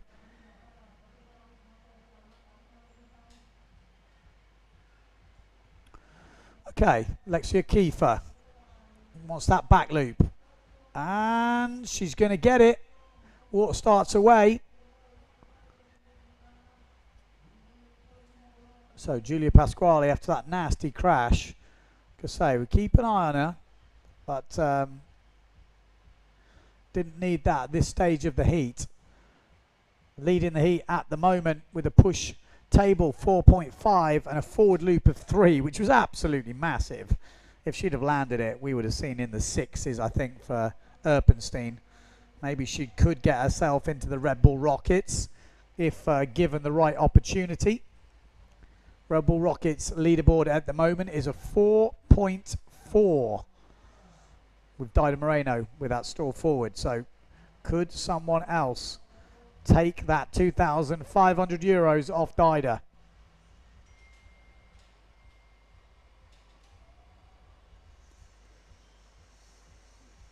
Julia Pasquale seems to be okay after that nasty crash. Maybe she's got a bit of a... Maybe she smacked herself in the nose.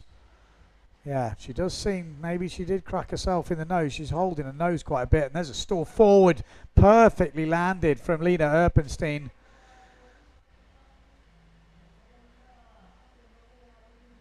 Yeah, it does... takes the... Yeah, she's got a lot of blood coming out, actually. It looks like she smashed her nose. Let's hope she's not done... Ouch. I mean, water does make it look worse than it is, but when you've got a nosebleed, you can see she's definitely bleeding. Oh, let's hope she's okay. That's not what you need. Might see her come in. A forward loop from Alexia Kiefer. I mean, she didn't do too much wrong in that forward, Julia, when it went wrong. Just goes to show, just needs to come out the wrong way. We might see her come in now. Because there was quite a lot of blood from what you could see. It could just be a little tap on the nose. Let's hope it's only that. And there's the... Well, that's a much better back loop from Alexia Kiefer. Really nice sticking that dry as Erpenstein on the inside. Good crack from her. Real aggressive vertical style on the back loop on Marine Hunter at the back. Doesn't quite sail away from it.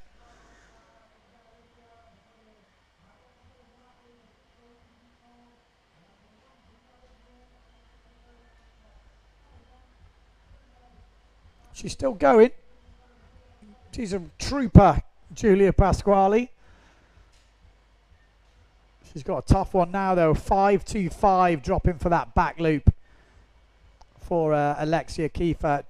2.88 for the forward loop. 5 points to the waves. 13 points, looking very good. So Julia's got a fair bit of work to do, and you've got to get over that fear after that crash. How do you do a forward after that? It's, you get a bit ghosted, a bit scared. Doesn't feel the confidence kind of drains.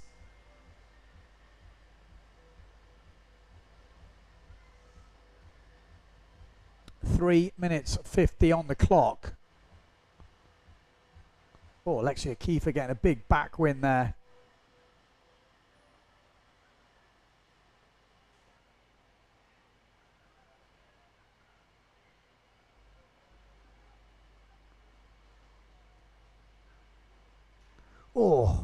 Oh, she has got a serious amount of blood on her face. Whoa. Jesus. Oh, man. I mean, water does make sometimes the smallest cuts look pretty gruesome. I've had a few in my time, so it could be a little one. But she's carrying on. Gets the Hero of the Event award for me at the moment. Still carrying on. She looks like she's been in the wars.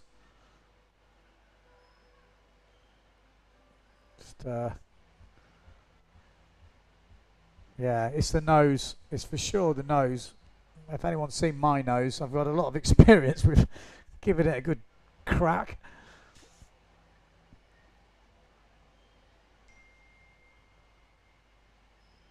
Okay, let's see if we can get back to this heat. I'm just sorry, getting a bit. Oh, how's that? Big old Storley again. Oh, she's not backing down. Julia Pasquale is not giving up. Good girl.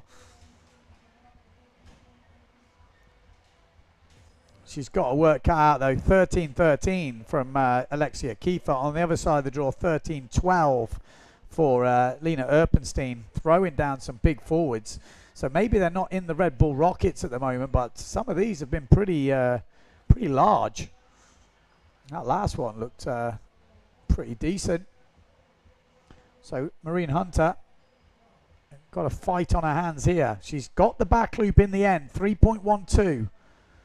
165 on the wave, or 162, sorry, on the wave, but only a 2.5 on the forward, so just needs to improve those scores. At the moment, Lena Erpenstein with that pretty sick push table at the beginning and that big stall forward there, still only scoring in the fours. Maybe quite underscored, I would say, from what we've seen. And look at the hits, proper hits as well. Julia Pasquale on your main screen just carrying on.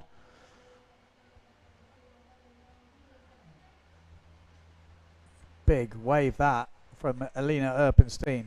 She's already got a 5.12, and I think, you never know, she might up that score now.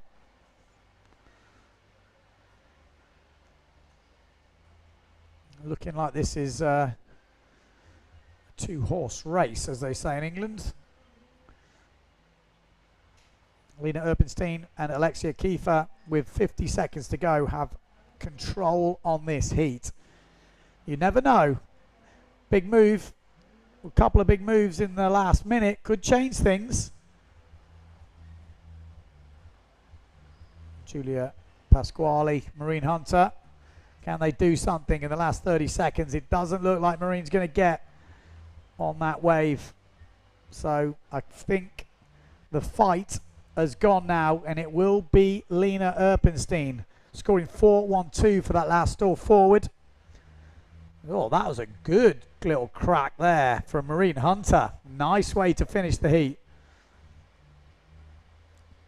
And that is it. So, great performance from Julia Pasquale, soldiering on after a pretty nasty blow to the head. It must have looked like she did crack her nose. Maybe we've got it in the highlights. There was that push loop to kick things off. Sail bolt upright. Little stall forward from Lena. There was the big stall forward. Just couldn't quite get the pressure in the sail right. And there, oh, that was the nose job from Julia Pasquale, hitting her head and her nose at the same time. Oh, it was nasty. Couple of backy attempts from Alexia. That was a wet one. She did land a good one in the end. This was a good forward loop style from Lena Erpenstein. Little spinner from Alexa. And there was that nice back loop from Alexa. Landed that perfectly dry, 5.25. Maureen Hunter with a back loop of her own. Whoa, nice forward loop. And it's the end of that heat. There we go. So we are going into the men's draw now.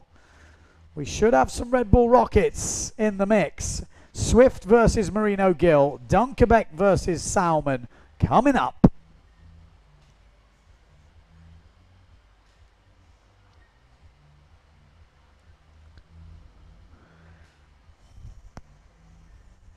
We're here in the youth divisions are released for the day. Focus is on the double elimination of the men and women.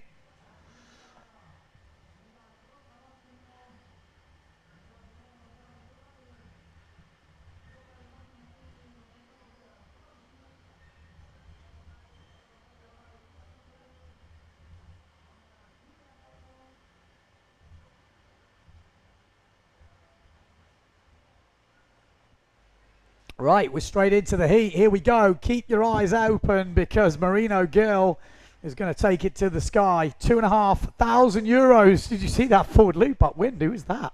Straight up with a full planer at that top end. Marino Gill. It was Dunkerbeck. I think we're just a planing forward. Maybe one of the double didn't get it. Keep your eyes on all this. Going to go off for this heat. Marino Gill down the bunker. Can he get a section? No, he can't. Look at the tack, though. Hell of attack. Dunkerbeck down the bottom end. Can he get something? He might do. Dunkerbeck lining up.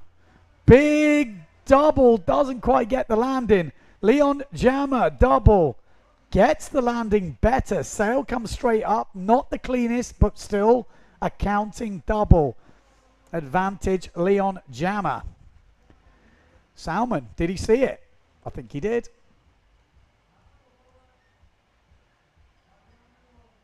So, it's Swift against Marino. Dunkerbeck against Salmon. Oh, so it's Swift with the double. Sorry, not Leon. So Swift with the double. 6-2-5. Good way to start the heat against Marino Gill. Just get something in the bag and you can start looking for those waves. I'm liking the 12-minute heat. Little bit less time. Little bit more urgency. Little bit more stress. Here we go. Marino Gill line. Whoa. Thought he was lining one up. He's got one lined up now. Ready for this boy to go to the sky. There it is. That is the biggest jump of the competition. I am calling it for sure. 8.8 meters. Bosh. Red Bull Rocket. Could that jump win the guy 2,500 euros? You never know. 8.8 meters on the meter. That's beautiful. Loving the Red Bull Rockets. Nice to see the actual figures getting thrown down. Can anyone reach 10 meters? Only a meter off that. And there, he's straight into a frontside 360 as well. Julian Salmon down the bottom end. Stall forward, hits the horizon, but doesn't make it. And goes for the backy off the lip. But Marino, if he'd have landed that, that could have been some serious damage as Dunkerbeck goes round the stall forward. Swifty down the bottom end. One-footed back loop. 6.5 meters from Liam Dunkerbeck. A few days ago, that would be leading the rankings, but now it has been pushed all the way up to 8.8 meters.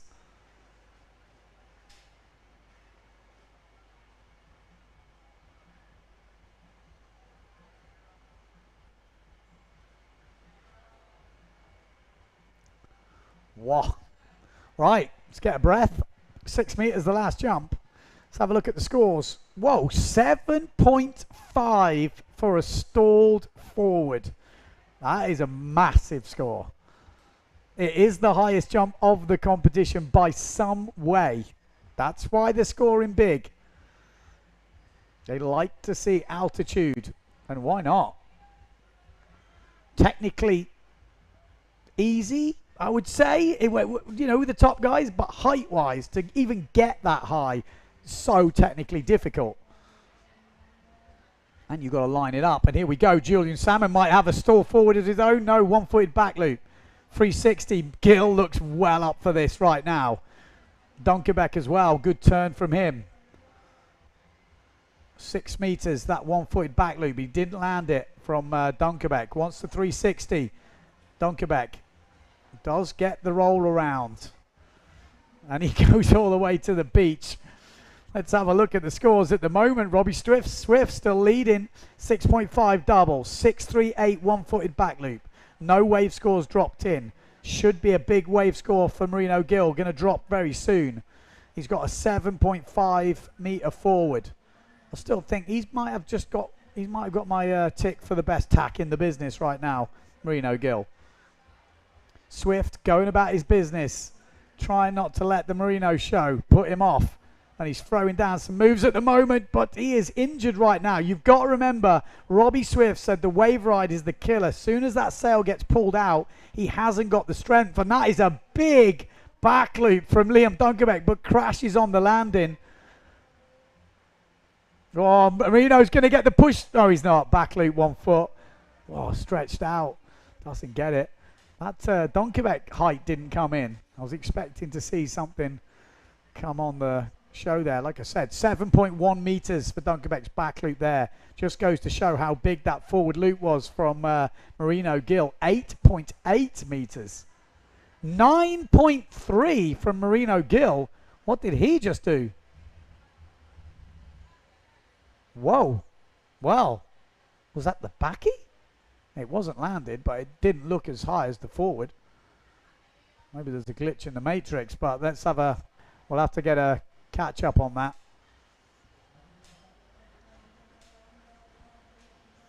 It's windy, it's wavy, and the Red Bull rockets are in full effect. We are flying through the double elimination.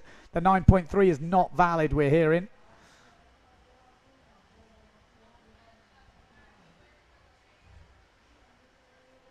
Well, Swift still leading. 6.5 just dropped in from Marino's wave. He's got a 7.5 stalled forward. Just needs one more big jump to edge. Well, not edge. He will go into the lead by quite some way. Swifty with it up against him. He's carrying a pretty nasty injury right now. He has been advised not to sail. Otherwise, he might need an operation. He's got a tear in his, I don't know the technical word, his back, shoulder, trap, whatever it is, lat. Something. It's got a lot of bruising. It looks nasty. We've been talking about injuries before the training, but this is genuinely a proper injury from Robbie Swift, and maybe shouldn't be sailing, but he's throwing it down. On the other side of the draw, Dunkerbeck is leading ahead of Julian Salmon. Salmon having a mare right now. 5 minutes 25 on the clock, and Julian Salmon, the kind of wheels seem to have fell off the German's wagon right now. Needs to get it together. Dunkerbeck just throwing down a 6.38 on the wave, and he's only got a 5-point forward though, so a lot could change. Marino looking for that second jump score. Swift not giving up. What a machine. I'm not joking. He's to be sailing like that injured is no mean feat. Dunkerbeck on the inside, 360, not going to count. Marino Gill. So apparently the last jump scores. Okay, Marino Gill, here we go. What's he got for us? Are we going to see the push forward? Yes, we are. It's not going to make it, though. He wanted to go. He just couldn't. He didn't get the takeoff quite right. Couldn't pull the trigger. I mean, even just a simple push loop would have put him in the lead. But he wanted to push forward. Oh, that's big. That's big from Dunkerbeck. He does land it. Wait for the height to come in. It's only 8 meters. That just goes to show how big that was from Marino Gill before. That looked big from Dunkerbeck, though. Let's not count Swifty out. At the moment, still leading. 14.26. Gill yet to score a second jump. He just needs a jump and he will go into the lead. Although 6.5 just dropping for Swifty's last wave as Julian takes to the sky. That looked massive as well. Just 5 meters. Wow, I'm not very sure about these scores at the moment. Some look massive. Maybe it's just the angle. Here we go. Marino Gill needs a solid jump. Swift is quite a good way ahead at the moment. Just dropped a 6.5 on the wave. Can Marino Gill get back? Triple kick. Back loop. Do you get extra points for each kick? That was my question in the training. But that was a decent height. Not massive, but it was a decent height with a triple kick. Almost ballerina style. We'll wait for the meterage to drop. I'm guessing it's quite big. Yeah, 5 meters, so it's in the 5 meter range. But Swift leading 19.38. He needs a 5 something. It's got to be. It's got to be close, or, well, triple kick. I would say he's going to get the score. That big forward, though, might be the thing making the difference with 2 minutes 30 on the clock. Can Julian Salmon get back in this? Not with jumps like that, he can't. And it does. It drops as a 6.5 on that triple kick back loop. Swifty. Oh, yeah, that's his backhand, actually. Oh, no, that's the shoulder. Did well to hold that. So Swifty goes into second place. Marino Gill, first guy today to go over 20 points. And really, a back loop 1 foot and a forward loop. I mean, we haven't seen the double. To get that score without a double, he's going massive right now. Liam Dunkerbeck leading on the other side of the draw. At the moment, Salmon having a mare. There's the push forward. Oh, that's a back slapper. Oh, ouch. That one hurts. Liam Dunkerbeck putting together a good heat, showing he should be where he is in this draw. And he's working that wave right to the end. Obviously thinks it's good. There's the double from Swift. wetish landing. Marino Gill still going big, leading the way at the moment. Not much time left. Advantage Marino Gill. Swift needs to find a big double, basically.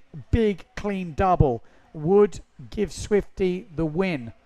And we are going into the closing. How long we got left, guys? What's the clock say? Frontside 360, Marino Gill. Let's see the timer, please. Well, I know we haven't got much time left. Yeah, 50 seconds on the clock. Like I said, Salmon really not had his best heat. It could all change round in that time, but it doesn't look like it. He looks very stacked.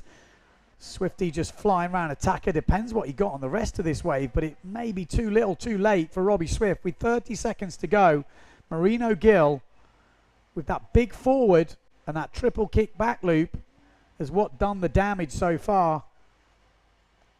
I think it makes sense because the one-footed back loop that Swifty got earlier was a 6.38.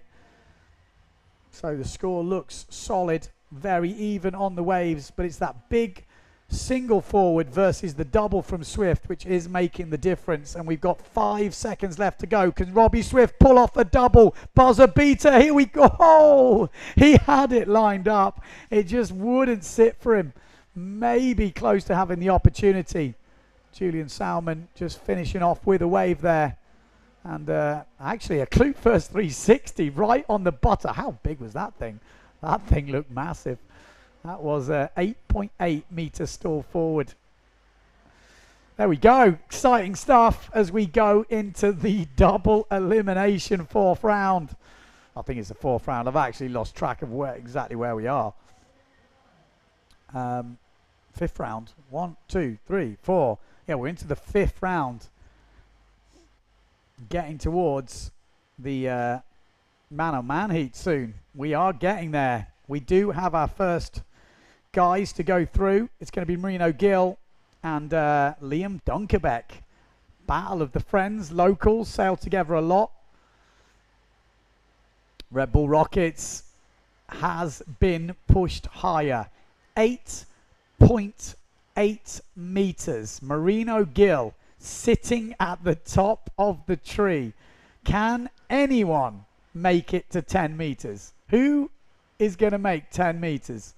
€2,500 for the Red Bull Rockets winner. Obviously, this is just the sideshow to the main event, but still pretty cool.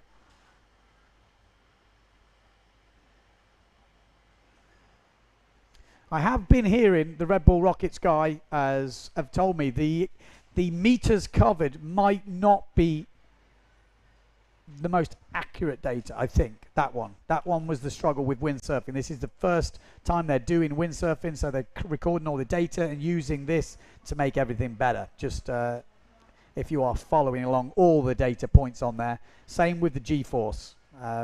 So they're working on stuff. It's ever improving. But here we go. We've got Mark Paré going against Alessio Stilrich, and we've got Marcilio Brown going against Leon Jammer. This thing will go off. We have got some big double loopers in this. We've got plenty of wind. We've got waves. We are going to see them take to the sky. So we might need a slightly wider shot. There we go. We got 2 riders in that bottom shot. Liam Jammer and Mark Paré. Keep your eye on both riders. Leon kicking us off with going to see a double from Paré. Yes, there we go. Ankle dry. Just pops it over the next wave. That's the way to start the heat off. He had a really close heat with Philip Costa. In the end, it was Costa that got the nod. Now he's got a dispatch of Alessio Stilrich, but Stilrich has got the moves. A very windy one-footed back loop out the back from Paré. I mean, that thing was ankle dry. So Alessio Stilrich needs an ankle dry double of his own if he wants to go toe-to-toe with Paré. There's the 360 from Liam Jammer. Here we go. Double. Alessio Stilrich needs to be good, and it is good. Maybe not as clean as Paré's, but it's up there. Oh, okay, Leon. He wants it. He is riding on dry rock right there. Leon Jammer from Germany is letting it all hang out. Brown needs to find form. Well, very similar scores actually. 7-8 double for Mark Paré and a 7-7 double for Alessio Stilrich. Ever so slightly better from Paré. I mean, for what we saw, maybe the landing looked, but again, judges have got a probably better angle than us. 7.5 double from Brown and a push table from Leon Jammer. It's tight, this. Going to be a very interesting battle. Could come down to the waves. Oh, 360 already from Paré. Quite an aggressive one. Oh, and Stilrich gets a hell gust straight into that section. Powerful backside from Paré. He really is up for this competition, Mark Paré. He was pretty gutted. He came up short against Costa. Oh, this is windy. And this is, wanted to push forward, Brown, but didn't quite get the takeoff. Settles for the push table.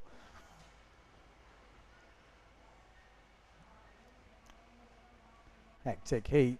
No massive jumps yet. Still time. If anyone's capable of doing a big stalled forward, it's Paré.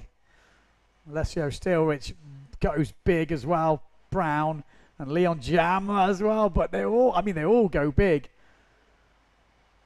360 from Brown. It's quite a long bottom turn. Judges have been quite critical of that. It's not easy here in Pozo though.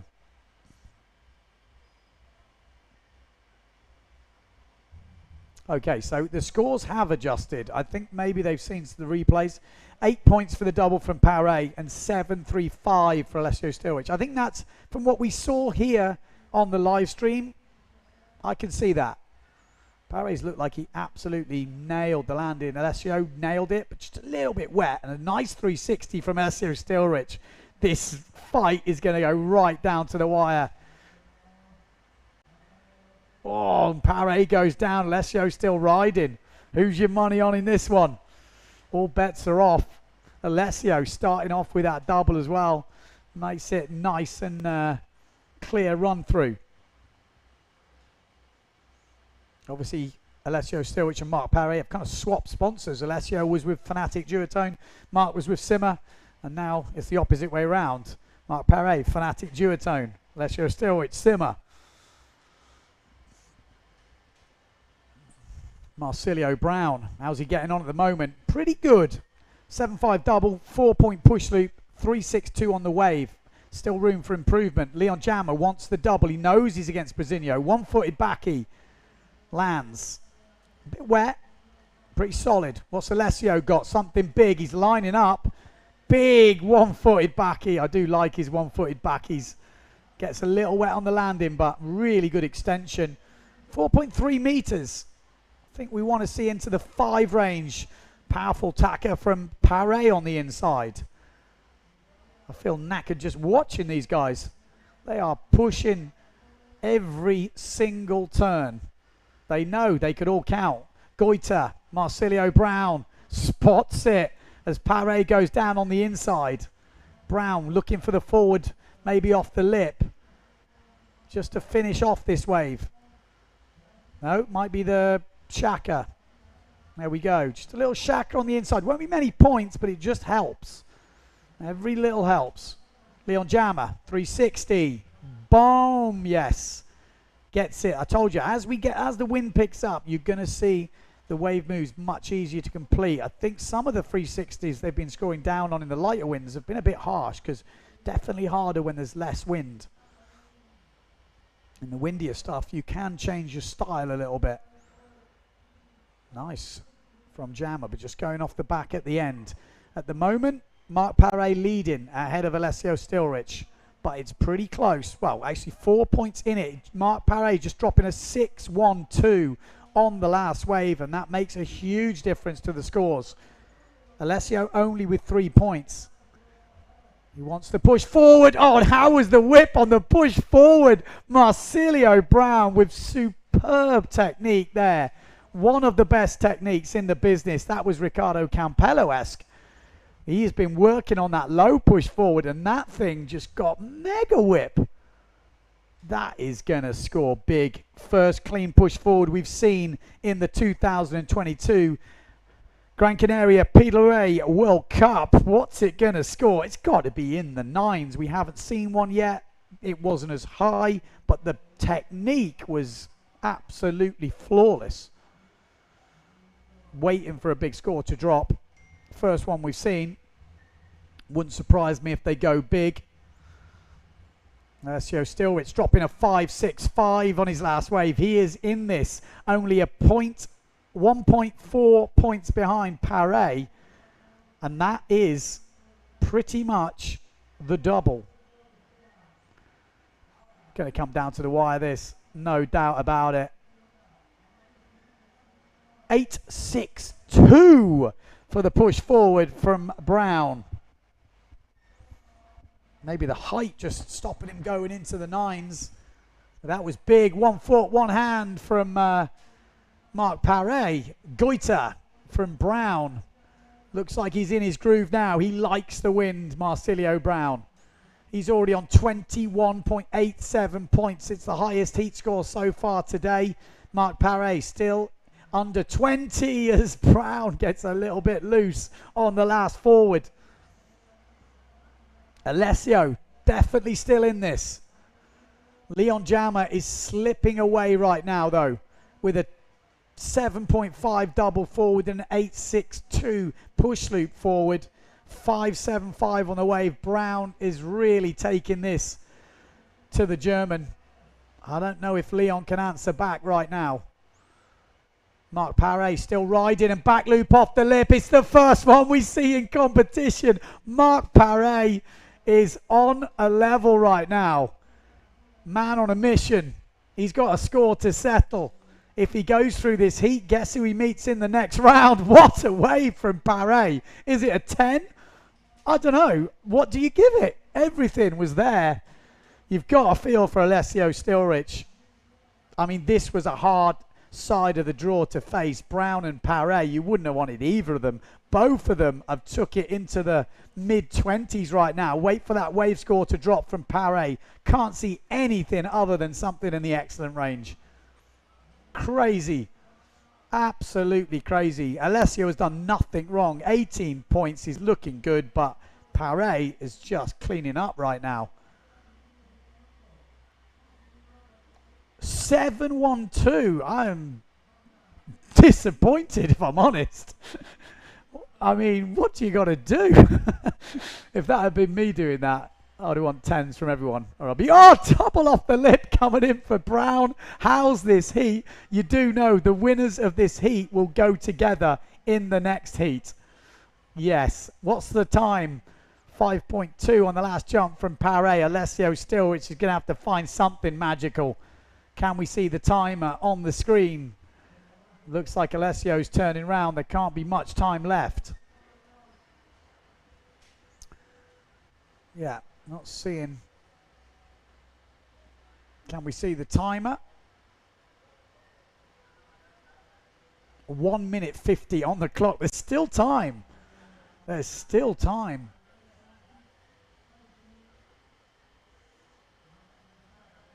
Amazing sailing so far in this heat. It has been off the scale.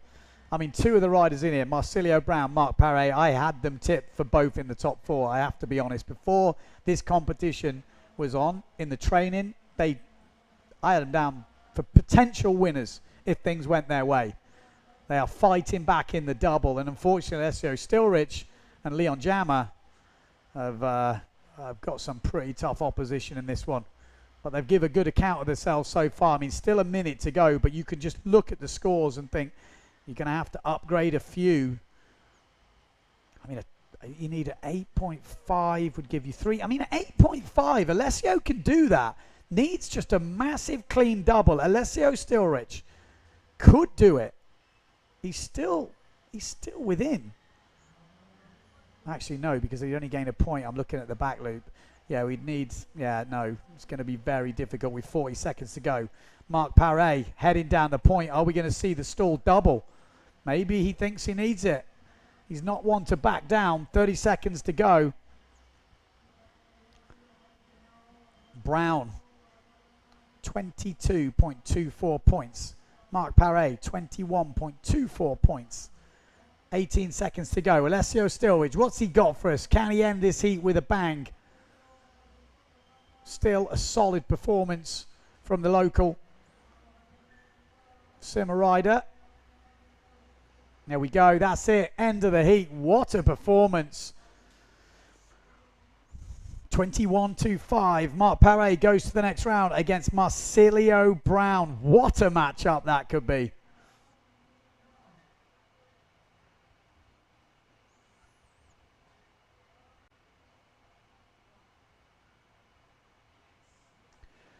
We're going to have a recap of the Rockets. Oh, that looked like a knee breaker. That was the first double for Paré.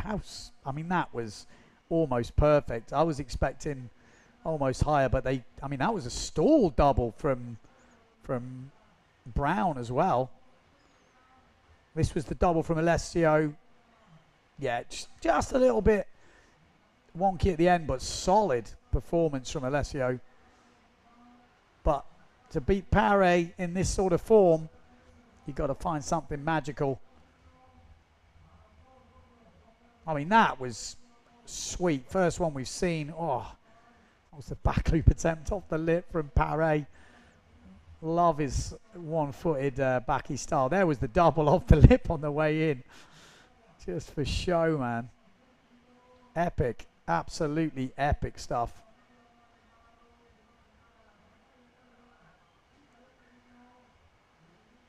Well, still, Marino Gill leads the Red Bull Rockets. 8.8 meters with that huge stall forward. Could he bag the 2,500 euros up for it? Let's see. Oh, man, I don't know what I need. I need an injection of something. As that coffee kicks in soon, with 14 seconds to go, we are going into the women's draw. Before we going back to the men, we have got, we've got one heat of the women's now before going back to the men. This is Maria Morales going against Isabel Trevino, and we've got Lena Erpenstein going against Alexia Kiefer. Oh, wanted the tweet push. He didn't quite get the connection with the lip, so came up a bit short. We've got Maria Morales down the point. Take it back what I said earlier. Maybe we are going to make our ways to the final. I mean, it's such a show at the moment.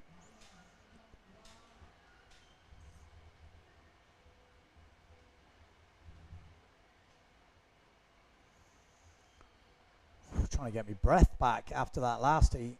There was some crazy stuff being thrown down.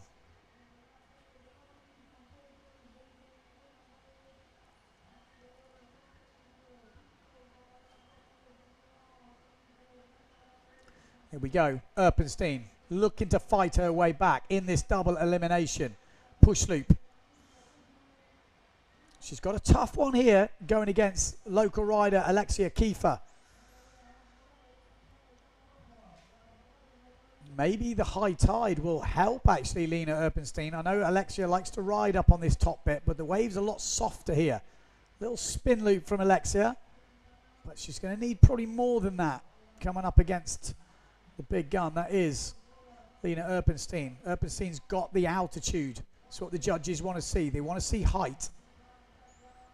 Alexia, we've already seen her banging out the back loop in the previous heat, so we'd expect to see that again.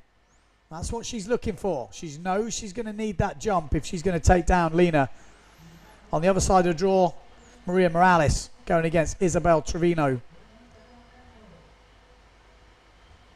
12-minute heats, 2 jumps, 1 wave. Lena backside. Front side attack. Nice backside slash from Alexia on the small screen. Good style on that backside Low sail from Lena, but a good frontside hit from Alexia. Going toe to toe here. Are we going to see the tacker from Alexia? Keep your eye on the small screen. She does like it off the white water. Couldn't quite get the power into that turn to put the juice in.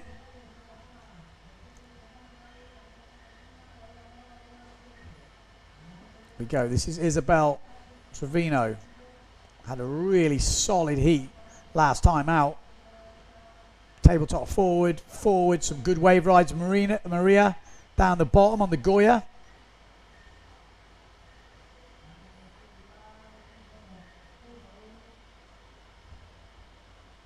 Nine minutes on the clock. Ooh.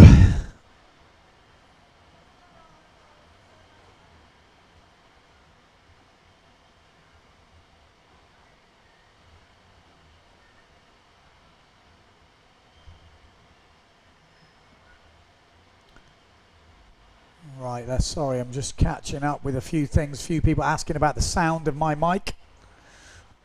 It's running on batteries, so if it starts to get low, maybe keep me posted. 8 minutes on the clock. At the moment, it's advantage Trevino from Tarifa. She's got her 2 jumps in, but she would like to upgrade, I'm sure, on them at the moment, but they are in the bank. Maria Morales scoring the higher forward. Lena Erpenstein already with a 5.38 on her first wave. So really good, solid score to kick things off. Just going down on that backside turn. Alexia Kiefer. She's already got a 4.12 push loop as well, Erpenstein. She'll be looking for that stall forward. Isabel. Can anyone take down the Red Bull Rocket leader at the moment, which is 4.4 meters in the women? A big stall forward from Erpenstein might do it. Isabel looking at 3.5 meters. So we should see the women's leaderboard change around a little bit today. Will it be Erpenstein who lays down the challenge? There is no guarantees we will get to the final heats. We do have time ticking down, 3:30 local time. We do have prize giving. It's the last day of the event. No guarantees to make it all the way through this double. There's a forward loop from Erpenstein in the bag. Isabel seems to be racking up the jump scores at the moment. Still in around 3.5 meters. Oh, nice forward look. Just didn't get the landing from Maria Morales.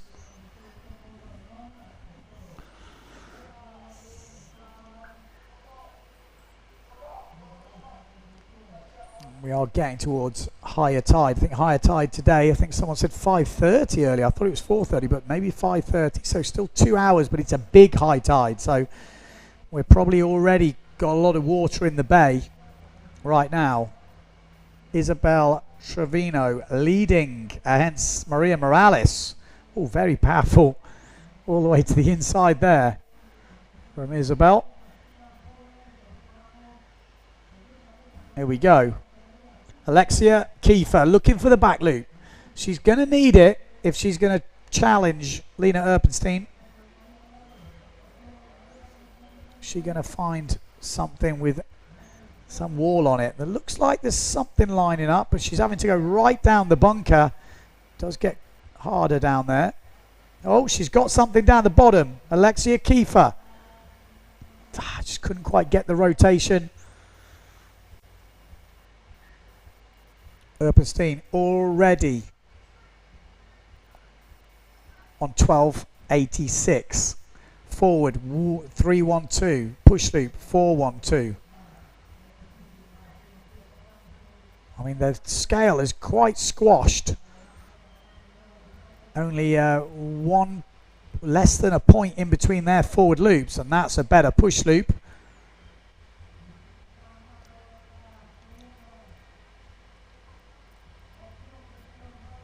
Nice turn there from Isabel. Could this cause the upset? Isabel Trevino, could she take down Maria Morales?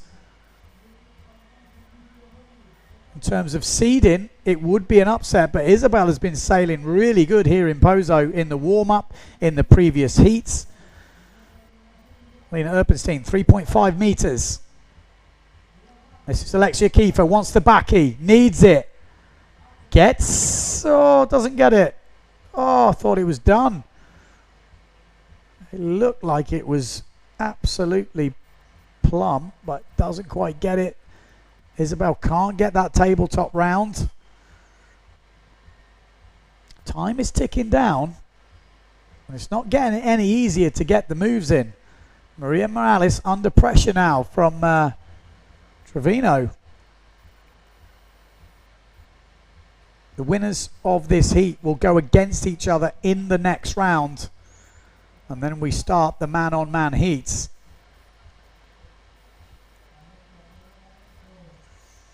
Erpenstein, does she want to go for the Red Bull Rockets? It might be worth it. There's a lot of prize money up for it. $2.5 grand for one jump. Not a bad couple of seconds work if you find the ramp. Alexia, oh, some good wave riding going on from Isabel Trevino. Erpenstein, well, wants to forward, got it a little bit wrong on the takeoff, but manages to spin it around. Can just see, didn't, just caught it, nearly threw her into an endo, but somehow managed to muscle it around. Push loop, forward loop, push loop, forward loop. Not in one move, but that's what we're seeing from Erpenstein. Oh, nice. She's going for the rocket, maybe. Maybe she fancies the chances. 3.2. Needs to find 4.4 to bag the money at the moment.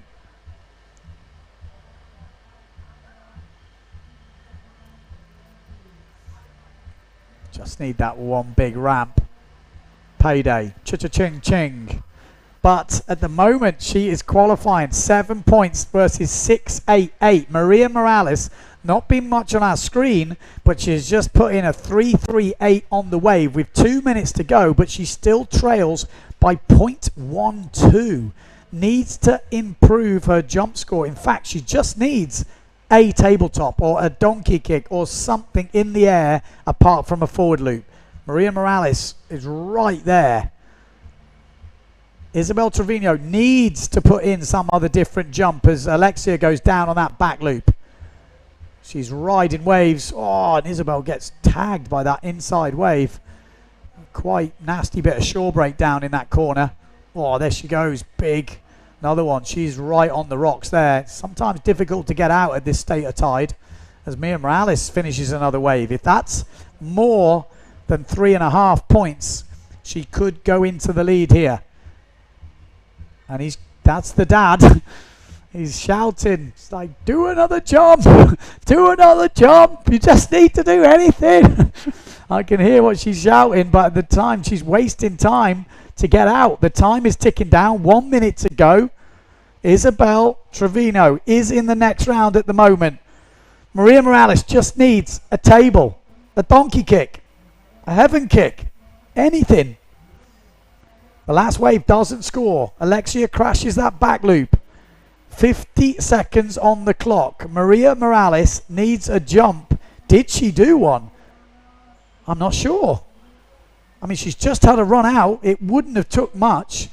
We might have missed it. Let's wait and see. But if it stays like this, Isabella Trevino will go through unless there's a last scoring wave for Maria Morales. Keep your eye on Maria Morales. I'm pretty sure Alexia's out of this. So keep your eye on the pink sail of Maria Morales. Don't know if we can find her on your screens with 15 seconds to go. She needs a 3.5 point wave or that jump score to drop in. Did she get it? Did she get the table?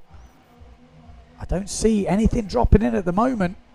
We've got no more time left in the heat. Red flag is up. And I just saw someone land a jump, but that was after the red flag. Well, that could be an upset as upsets go. Isabella Trevino at the moment going through, waiting for some scores to drop in. We'll have to wait and see. push loop from Lena Erpenstein. Whoa, that was like a forward loop, almost table forward. Oh, and there we go. Maria Morales going crazy. Big rocket. We're going to get joined by Sol in the house. 12 years old in her first ever World Cup. In the end, I have to actually work out the finishes, but a good performance by Lena Erpenstein, who actually, Sol, who's sitting next to me now, took her out in the single elimination, but she's fighting back today. Have you seen any of the heats? Yes, I've been looking just before I came here. Who's impressed you? Lena Erpenstein her push loops were better than I thought they were. Very consistent today. Yeah, super consistent. So at the moment we're looking at Isabel Trevino going through ahead of Maria Morales. We probably didn't expect that on form, on paper, but I shouldn't say on form, on paper, but on form, Isabel's been sailing super good. She's had some good heats in the previous rounds. I don't see any other scores dropping in. It just needed to be a tabletop or a donkey kick for Maria. It would have gone through. But right, let's go to the men's draw, because this heat will go crazy. You look at the names in this heat, it's going to go off. We've got Marino Gill going against Dunkerbeck, and we've got Mark Paré going against Marsilio Brown. Don't go too far away. Here we go. The green flag is up. Marsilio Brown on the yellow sail. We've got Marino Gill on the orange sail, tacking around. We got Mark Paré on the blue and red somewhere. There he is, just going past your shot. First run. What's Maria Brown got for us? Solid double to kick things off. There we go. First blood to Marsilio Brown. Can Paré follow it? Looks like he's got a ramp. Oh, it doesn't sit for him. Doesn't jack up. But he's going to get it nevertheless. And another perfect forward. I'd say both of those exactly the same points for me here as the unofficial judge. Both absolutely perfect landings. Dunkerbeck, what's he got? Liam did a jump before from 5.9 meters high. Yeah, 5.9 meters. It's a big jump. Marino Gill flying down, push loop from Dunkerbeck. Marino's got a nice ramp here. Here we go. Going to take to the sky. Back loop. Boom. It's not many waves that these guys miss. 4.4 meters. Yeah, and Marsilio Brown already kicking off on his wave ride with that backside 360. Forward loop off the lip. Super powerful. He looks like he's in Brasilio mode today. So backside 3, forward off the lip, backside slash. From what we've seen, that's not scoring the big points, but it's a solid score to kick off the heat. Wow, okay, so Marsilio Brown scoring 8.45, so whole half a point better for the double forward than Mark Paré. On the other side of the draw, Dunkerbeck already with 2 jumps in, but with a push loop 388, which he won't want to be scoring. Back loop coming in at 588 for Marino and 512 for the back loop from Dunkerbeck.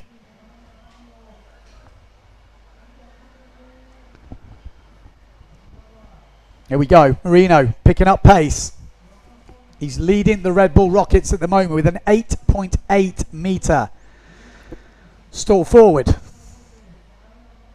Brown getting 5 points for his first wave. Liam Dunkerbeck just ended the wave ride in the corner. Yeah, just he's come all the way up to the top end, so I think he still wants that double, Dunkerbeck. He knows Marino's not pulled one off today. So, what's Brown got for us? Has he got the push forward? I think he wanted it, but settles for the push table. Dunkerbeck wants the double, no doubt about it. Marino Gill has stole the Red Bull Rockets off him at the moment, but there's the pushy. Oh, just gets proper back-winded on that one. Marino Gill, really nice wave up this top end. Big spray from Marino. Mark Paré the same. Oh, nice tacker on the inside. Had to pull out of that wave, otherwise he'd have ended up the rocks.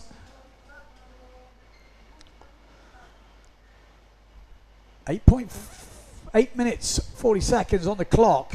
Are we going to see the double off the lip from Brown? He knows he's got to go all out against Paré. Backside 3 to kick things off. Waves are sitting up pretty nice at the moment. There's the forward off the lip.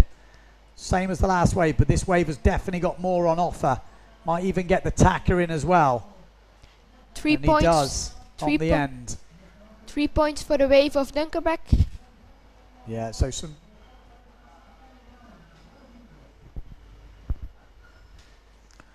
Okay, 3.9 meters on the last jump from Dunkerbeck, waiting for that score from Brown. He's definitely got the bigger points on the wave so far. They are quite stingy on the wave scores. We saw that wave from Paré in the last one with a back loop off the lip, and it still didn't even break the 7s. So what is Brown's going to score? Probably more than his first 5, that's for sure. And there's some decent waves coming in. Pozo style. At the moment, Dunkerbeck leading ahead of Marino Gill. Brown leading ahead of Mark Paré. Early days in this heat. 7 minutes 30 on the clock. Dunkerbeck looking for the double. We haven't seen a really clean double today from Dunkerbeck. He's going to need to find it though. Brown wants to push forward. He knows he needs something big. Paré could unleash the stalled double. 6.62 for the last wave for Brown. So definitely advantage Marsilio Brown as Mark ends up on the beach on the last wave ride. Marino Gill. Hectic stuff. I'm feeling already nervous. 5.62 for the wave of Marino. Oh, 5.62. Good solid score from Marino, looking for his second jump. 6 minutes 30 on the clock as Marino hunts down another jump, doesn't find it. Brown definitely started this heat like we know he can, but we know with 1 minute 30 on the clock you can still get 2 jumps and 1 wave, so this heat will go all the way to the wire as you've got some of the best guys in the business. Oh, and I think that was a back loop off the lip from Marino. If it was, this could be a big scoring wave for him. I was wanting the table double. I'm not sure that's enough table in that to be classed as a table double. I'll be honest though, as soon as you blink, you miss it. So I'll be honest, I didn't quite see it. I was looking at that back loop. So scores are really getting thrown in here. Brown though really looks like he's kicking on in this heat. He knows he went out early in the single elimination and he knows how good Paré can sail, so can't take anything. But here we go, Dunkerbeck wants the one-footed backy.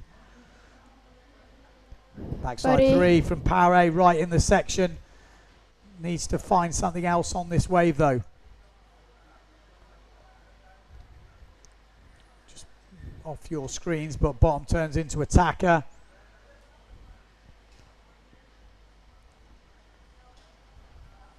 Waiting for, I think a big score is going to drop for Brown, and it does. It's gone down as a table forward, so the table double forward scoring 8.5 as well, and that could already be the difference.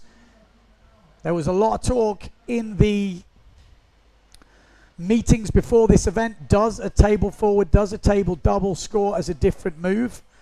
Few riders, most riders saying yes, it is different. I was under the campers. I don't know. It's just a very big grey area. What makes the difference? Where's the line drawn? So, but the riders voted for it, and that can make the difference. So Brown looking so strong right now. Biggest heat score we've seen today, 23.62. Mark Paré under serious pressure right now. On the other side of the draw, it is way close. Dunkerbeck taking it to Marino Gill, but Marino Gill still only with 1 jump score dropping in, and he is hunting that second jump score. As soon as he gets it, he will go into the lead, and there's the ramp, and there's the jump score. Stalled forward. It's a simple move for these boys, but if you get the height, you can get the score. Was it high enough to get the big scores? It was 6.6 meters high. 6.6 meters, so maybe. Nowhere near his big one. So you'd imagine that's got to be in the 5-point range I don't think they're going to go as big as 6s. Like I say, technically, if it's not big, it's not that technical. It's got to be huge to score the big points. 5.62 for that forward loop for Marino, as Mark Paré is trying to get himself back in this heat, but he has got an upwind battle, but there's a reverse on the inside, but it won't count. Really up against it now. Brown has absolutely tore this heat apart. He wants to get himself back on the podium. He was on the podium over in Cape Verde, and an early exit in the single elimination here to Thomas Traversa, which are probably by his standards a pretty poor heat. And now he has a chance to fight his way back, and at the moment taking down one of the best guys out there, Mark Paré. We've got 2 minutes 30 on the clock. Paré needs to find some magic. Dunkerbeck needs to find some magic. He's trying. He's trying. It's not going to be enough though. Marino Gill on 18 points. Dunkerbeck on 14.25.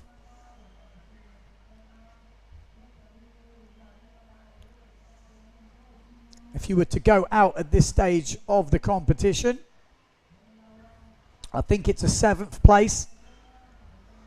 Back loop try on the way in for Brown. Yeah, if you lose at this stage in the competition, you're 7th place. The winners go on to 5th and 6th. And that's a head-to-head. So the winner of both of these heats will go against each other in the next round.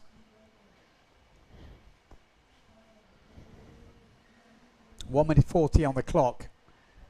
You're feeling against Paré here, trailing on the waves, trailing on the jumps. Really difficult up against tabletop double and a double. Are we going to see Mark Paré go for that tabletop double forward? He's never done one. He said he might try one in the heat. Let's keep an eye on him. Marino Gill still leading ahead of Dunkerbeck. He's higher on the wave scores, higher on the jump scores. So Dunkerbeck with some work to do. A double forward could change things significantly. What have we got from Paré? What's he going for? Keep your eye on the small screen, because he has got a ramp down there. Oh, doesn't sit up for him, and he has to pull out. Same as Marino Gill, both riders tacking round. 50 seconds on the clock. And you kind of feel this heat is only going one way. And at the moment, Dunkerbeck needs a double run. If he gets a double on this run, he could improve his score by about 4 points. Yes, a perfect double from Dunkerbeck could give him the win. 30 seconds to go. Liam Dunkerbeck needs the perfect double score. Keep your eye on the big screen. If he gets a ramp, he's going to launch into it. 20 seconds to go. Is he going to get the opportunity? He's trying to hunt it out. He knows it's last chance saloon. There's the double. It's not perfect. No. It's a double, not enough. But it's not enough. So there we go. I think that's all she wrote. One-footed back loop. One-footed back loop, And but that ain't going to make any difference right now. It's going to be Marino Gill going against Marcilio Brown in the next round. Mark Paré, Liam Dunkerbeck will settle for equal 7th. At the moment, also Marino Gill still leading the Red Bull Rockets with that huge forward loop in the previous round.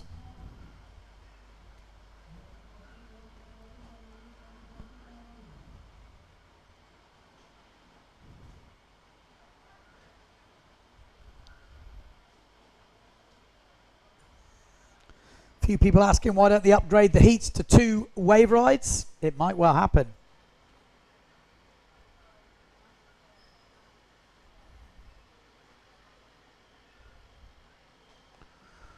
Ooh, okay. That's where we go. We're going back to the women now on the heat with Isabel Trevino going against Lena Erpenstein. There we go. That's how the Red Bull Rockets leaderboard looks at the moment. Marino Gill with an 8.8 meter jump. Did he have the best conditions in that heat? Are we going to see more conditions? Are we going to see higher jumps? Well, we'll have to wait and see. I'm just going to go and grab myself a quick refreshment.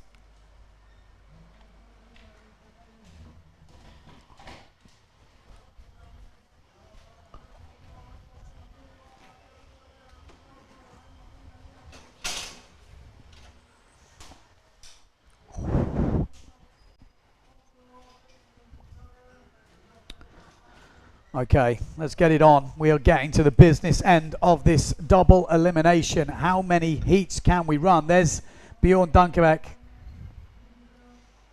What do you reckon he's saying?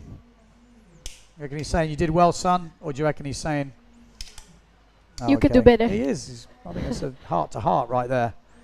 There we go. Lena Erpenstein kicking it off with the pushy. I mean, she definitely has the advantage in this heat.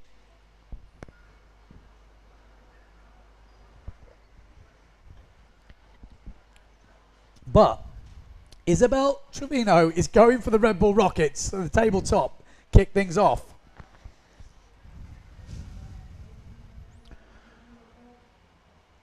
Four points for that push loop.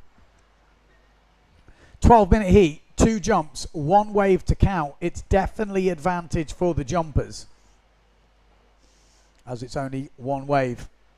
And we got man-on-man heats now. Well, woman-on-woman. On the left, Lina Arpenstein, and on the right, Isabel Trevino. Correct. Both on Severn. We've got Isabel. Oh, sick! Frontside air, but not quite getting the landing.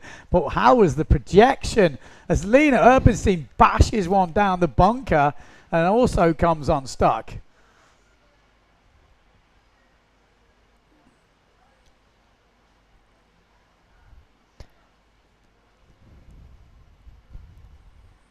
Okay, just having a quick look.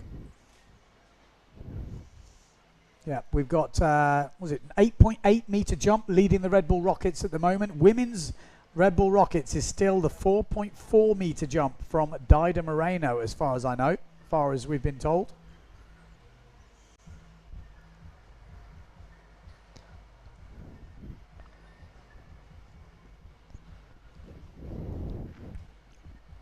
Ten minutes on the clock. Keep it together for a little bit longer. It's been a long day already. Voice is still going. So, left-hand side, we've got Lena Erpenstein at the moment. How's she sitting? We saw that 4-point push loop coming in. 1.75 on her wave. And Isabel Trevino with 5.2, picking up a really nice wave here. Isabel coming through. Got really good projection off the top. Oh, just cowboy styling it round. Bucking Bronco. 9 minutes 20 on the clock. It's going to be her first ever World Cup maybe in the main event. If so, going to be styling. Worst position she could finish is 6th place, which is really solid in the double elimination. So good performance from Isabel. Got to be proud of herself, and it's not over yet. Now taking on Lena Erpenstein. Backside. Shove it. Oh. Another table from Isabel. The table needs to really get it tweaked if she's going to get round this round.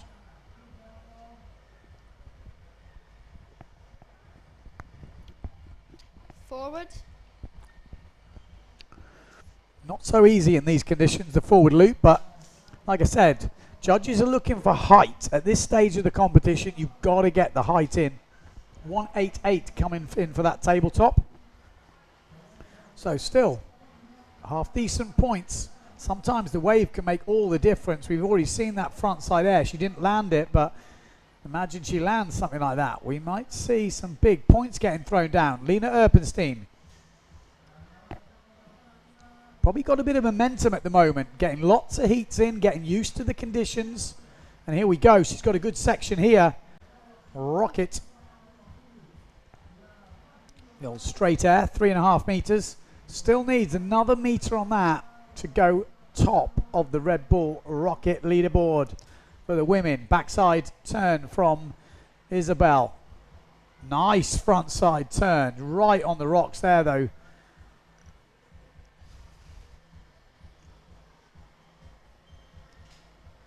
She improved her tabletop to a 2.0 and her forward got 2.62. Yeah, she's coming in close. Waiting for that last score. Oh, the old killer pole vault.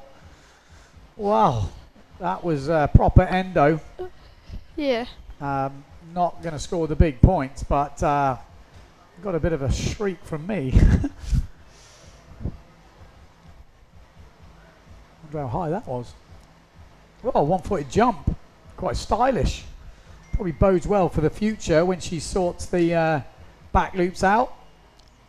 High jump.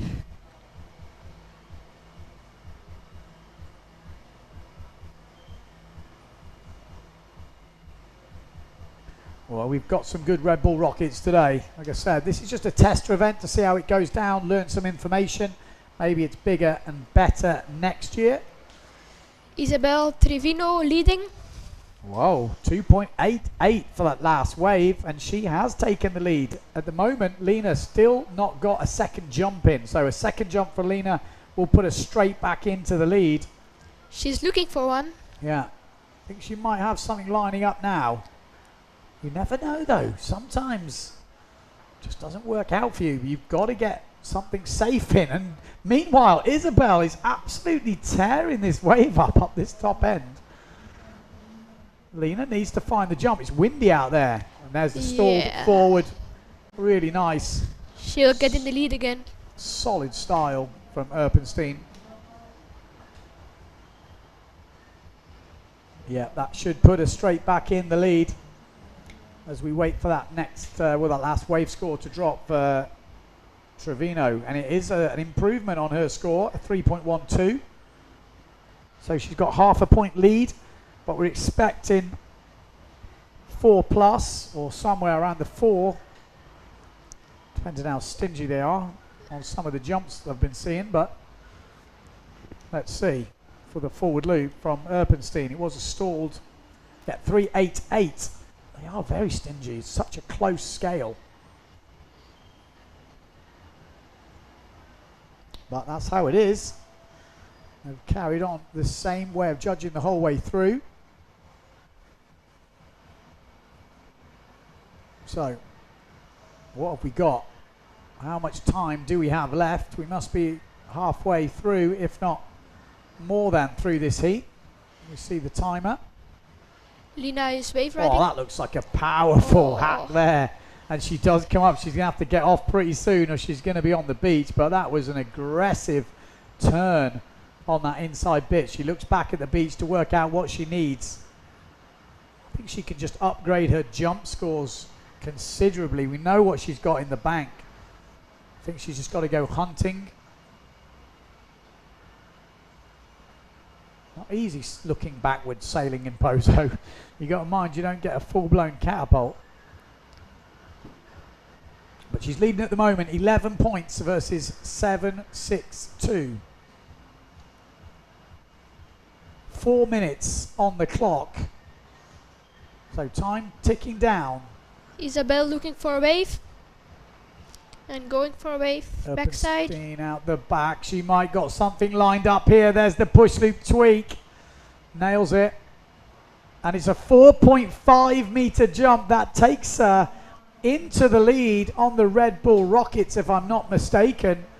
So Lena Erpenstein leading the Red Bull Rockets with a 4.5 meter push table. That should be a big score. It's the highest jump we've seen in the women's competition so far. And it's a technically tricky jump as well.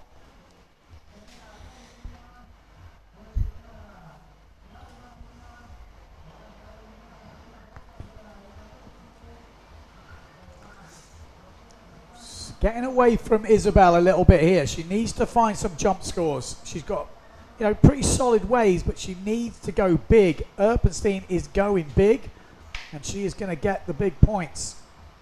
Still waiting for some scores to drop. Isabel riding the wave up this top end. Like I say, very good style on the wave, got good pop, but with this high tide, it's not easy. Maybe coming to change. There's a sail. Someone No? So not long left in this heat. What has she got? Can she pull off the table forward? Oh, she goes for it. It doesn't quite get the landing, but went for the table forward. Was Fair nice bit one. of height on that as well. Close into the beach. Slammed down pretty hard though. So 5-1-2 for that last push table for Erpenstein, and she does take her lead to 12.24. We might see if she gets the opportunity a bigger stalled forward, trying to improve her Red Bull Rocket score. Like I said, $2.5 grand for the winner. Well worth it. Isabel didn't improve her jumps with the table forward. There we go. Oh, yeah, Isabel got a bit of work to do now. Really needs to find some height in the jumps. Time is ticking down, and this could be the end of the road for Isabel Trevino if she finds something now. 1:40 on the clock. She's still pretty young. Yes, she's turning 17 this year, I think. 17 this year, yeah. So still got a few years left in the youths. Be interesting. Oh, big stall forward. Oh, just absolutely nails the landing. Came down really flat, but had some height on that thing. That's what she needed to do. She had to try. That is for sure. Lena No is other way wave to do riding it. at the bunker. Yeah, really good snap down there from Lena. Really powerful. Like I say, she's got a very powerful style, and she does have some momentum now. So I do feel this momentum she could take into the next heats.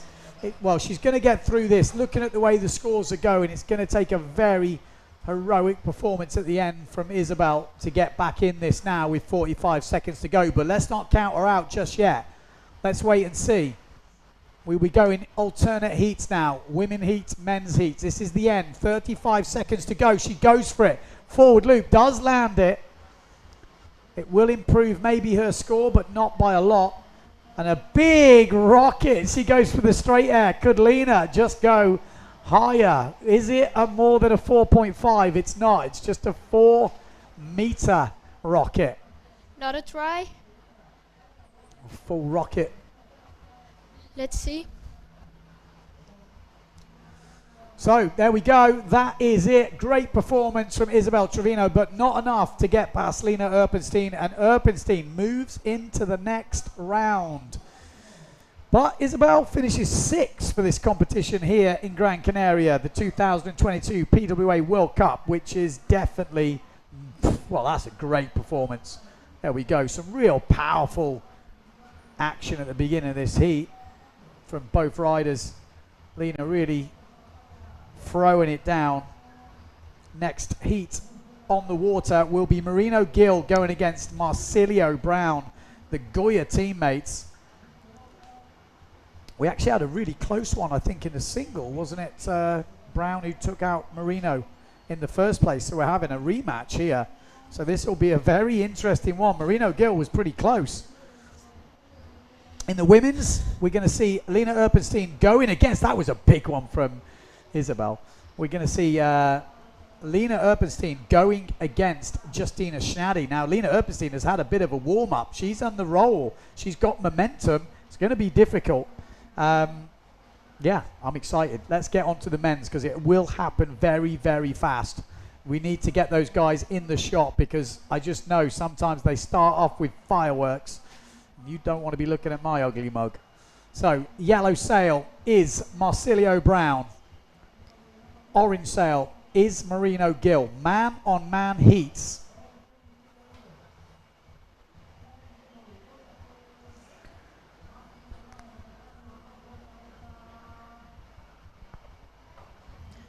There he is.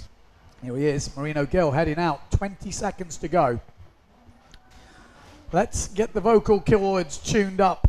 How many heats are we going to get through now? It's 4 o'clock local time. We've still got conditions. There we go. Marino Gill.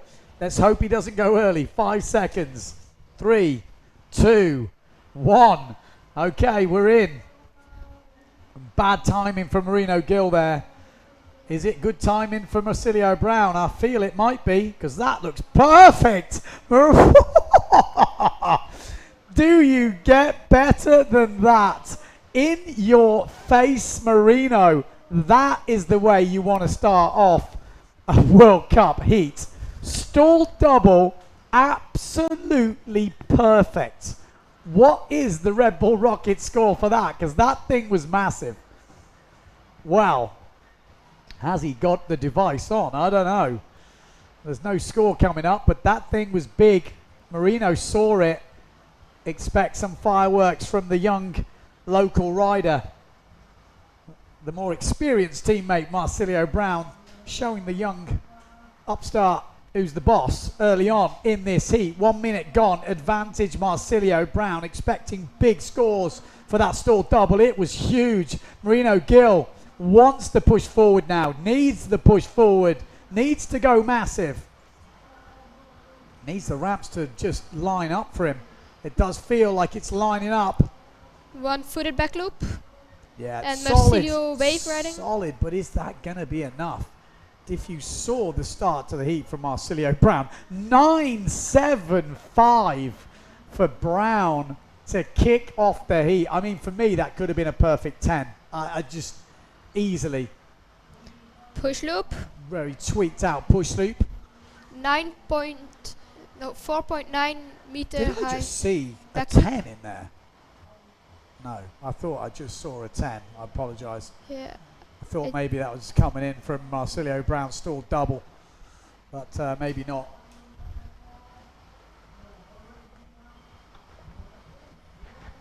Oh, man. Well, I'm pretty sure it's a 10. I'm looking down at my list. It is a 10. Maybe all the iPads have been updated. I mean, do you get more perfect? It was absolute ankle dry, massive, perfect. What's better? The problem we've got is this is now a jumping competition, which is not a problem. Pozo is a jumping place. But 10 points for that stall double. Well, it's advantage Marsilio Brown.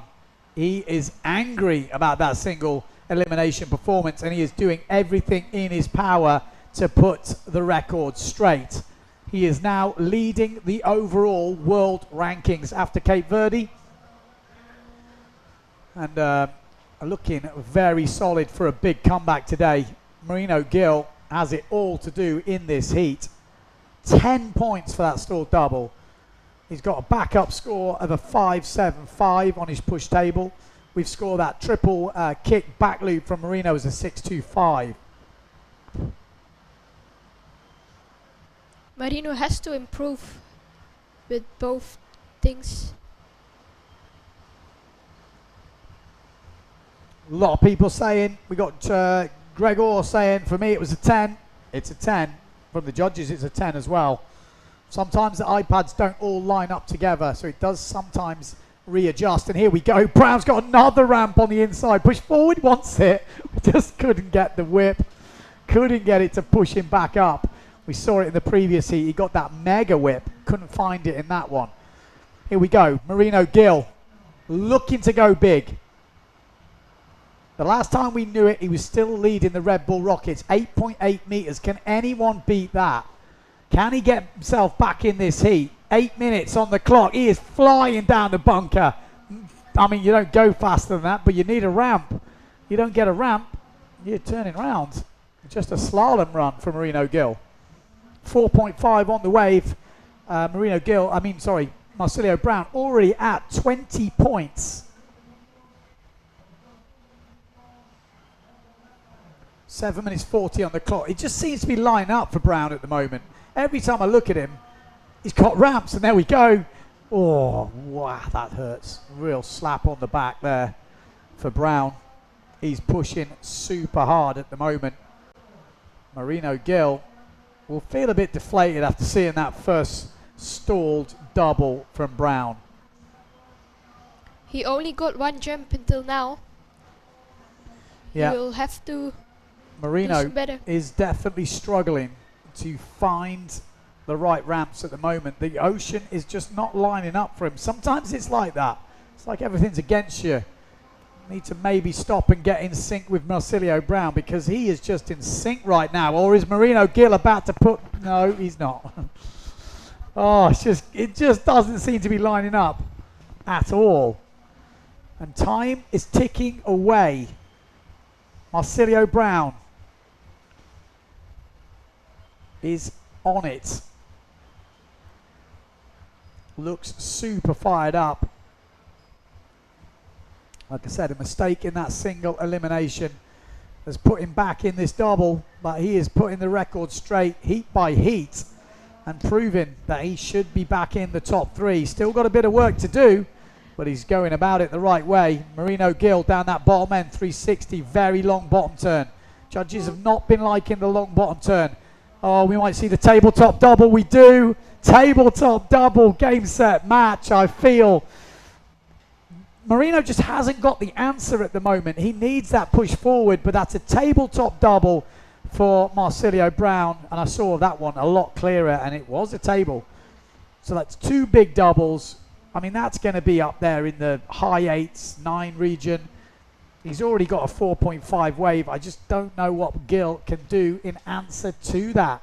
Needs that big push forward, which is a 10 if Marino can find it. He's got it in his bag. He needs the opportunity. He needs the wave. Someone give it him. Let's get this thing going. He's just not lining, is it? Everything he does, it's like one of those magnets when it's back to front, just pushing it away. 5 minutes on the clock. Okay, no, doesn't score very much. That's scoring less than 8 points. Tabletop double forward, 7.75. And it's still a hell of a good score. 22.25 points. I thought they might go bigger than that. Mario's wave riding at the bunker. Yeah, he and looks Marsilio as well. Definitely on it. He just looks like he did in all the training when we were all, saying, oh, he's got a guaranteed top three here. The world title's his. This is how he's been sailing. In that single elimination, something just didn't click. But in this double, he looks like a man on a mission. Looks like a different animal right now. I don't know what the guys on the beach are telling him, but he is about 16 points ahead. Totally comboed. Marino Gill is it's just not happening for him. Can't find one ramp to line up, or maybe he can now. If he does, we're going to see a big push forward. It's just not lining. No. Nothing he can do about it. It is just not working for Marino Gill in this. Time is ticking down. Ridiculous at the moment. Marsilio Brown, podium in Cape Verde, here in Gran Canaria, fighting his way back.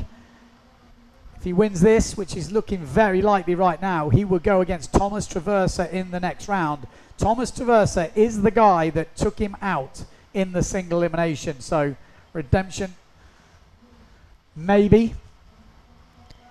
Marino got a 4.5 on his last wave at the bunker. Yeah, it's just not enough. Just nothing, is it? He needs something huge. I can't. There's 3 minutes to go, and I'm already written him off, which is ridiculous. But I just don't see how he gets back in this unless he can find that push loop forward, which could happen. No two ways about it. He could find a 10-point push loop forward, Marino Gill. He's got it in his bag. He just needs the wave. He needs the wave. He needs the win, needs the wave. Come on. Get that ocean to line up. We want to see that massive push forward we know he's got. In the training, he's been pumping them out. He's been one of the most consistent riders. But the push loop forward, in the conditions we've had, stalled forward. Single forward, but that ain't going to be enough at this stage of the competition. Technically, the difficulty is not there, and the height was big, but it's not massive. 5.9.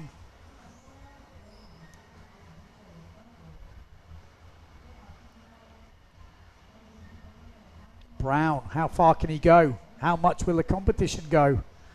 I don't know. Where are they going to get to? Are they allowed to run all the way through? I know we've got the closing ceremony. It's 4:20. The tide is getting high. I would break into song there, but I don't think you want to hear it. But we're going to keep going. Marsilio is waiting for a wave.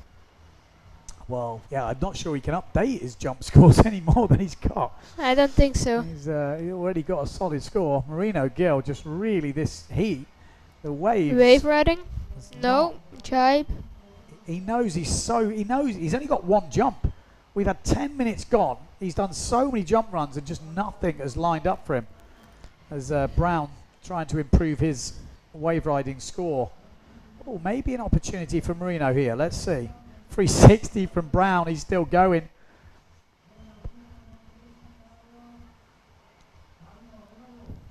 Brown looking very solid today, although he just goes down on that. Here we go, Marino. Oh, the high tide is hurting him. Those couple of waves at the beginning lined up for Brown. He just absolutely monstered him. I mean, if you start off a heat with a perfect 10, I mean, you've got just so much confidence. You know you are just so far ahead straight from the get-go. Helps you relax. 360. Beautiful 360 as well from Marino. You just know he needs something more. There's nothing really he can do. Even if he gets a 10 on this wave, not really going to make much difference. A 6 dropped for his stalled forward. Yeah, 6 drops in. He's still 8 points behind. This wave would need to be a 12 or something to get him back in it. It's just not happening. 25 seconds to go. Almost a not anticlimactic heat, but in terms of man on man, it just was never there. Brown, straight from the word go, just controlled that heat. Marino Gill is going to go home with a bit of work to do. I say go home, he only lives up the road. So we'll be seeing Marino Gill back in competition, no doubt about it. But for now, he's just been schooled by his other teammate, Marcilio Brown. How's that to start the heat? Bosh. Solid. I mean, there you go. We don't have a Red Bull Rockets on him, do we? Because that I don't thing think was so. pretty big. Nothing showed up from him, so I don't think he's wearing the Red Bull Rocket Bomb. phone. This was the early thing. 1, 2. Only a 2 kick. You get the most points of a 3 kick.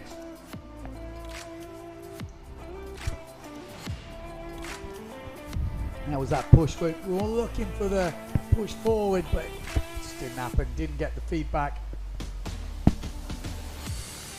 There's that tabletop double. Yeah, maybe didn't get the table he wanted. Still pretty solid. I'd be happy to land a double like that. Some big rockets in that one. Forward, stalled forward. Yeah. Marino's just going to have to go home and work on that double forward for next year. If he wants to put in some top positions here, he's going to need to work on the double. But he is still leading the Red Bull Rockets. He does go one of the biggest. I mean, he is one of the sailors that goes the biggest, and that just proves it. We said it before the competition. He's leading the Red Bull Rockets 8.8.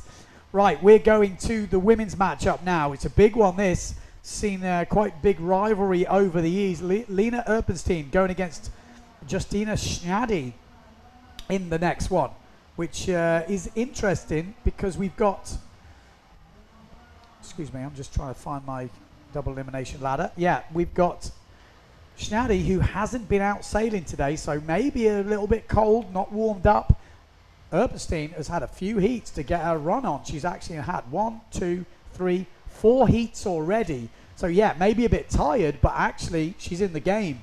She's into it. She's been throwing down the moves. She's got momentum, as they say. This is a better day for her than when I took her down.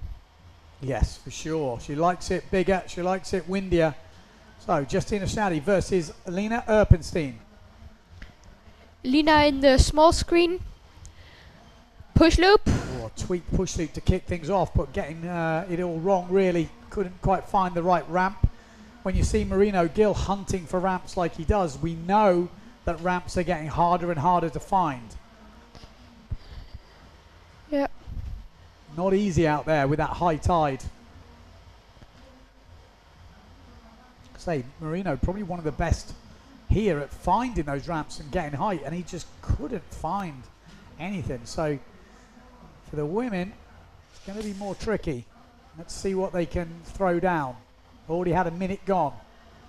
No scores on the board so far. So Erpenstein on the right, Schnadi on the left. Are we going to see the Red Bull Rockets improve? At the moment, Erpenstein leading with a 4.5 push table. 12-minute heats, 2 jumps, 1 wave to count. Erpenstein's got a ramp here. That's a stall forward. Pretty much perfect. Schnadi saw that. So always good when you see what your opponent's done. You think, okay, that's in the bag. 4.1 meters. So above the 4 meter range is a decent height. Justina needs to find something because she. Yeah, there you go. Table forward. Table forward. Pretty clean as well. Yep. So wait for some scores to drop in. Doesn't look like Schnadi has the Red Bull Rockets on. So 4.12 for that stall forward from Erpenstein.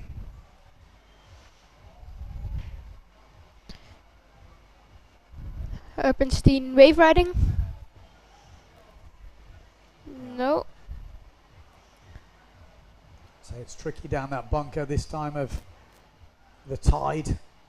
It's a more onshore way to ride the wave, so it can be very tricky. And also you usually lose a bit of wind at this state of the tide. So it can go very light down there.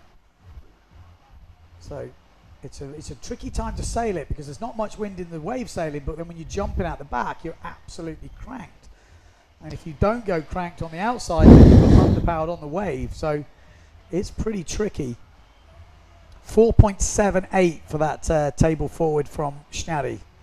They only counted as a forward. A forward, yeah. Didn't have enough tweak on it to count as a table forward.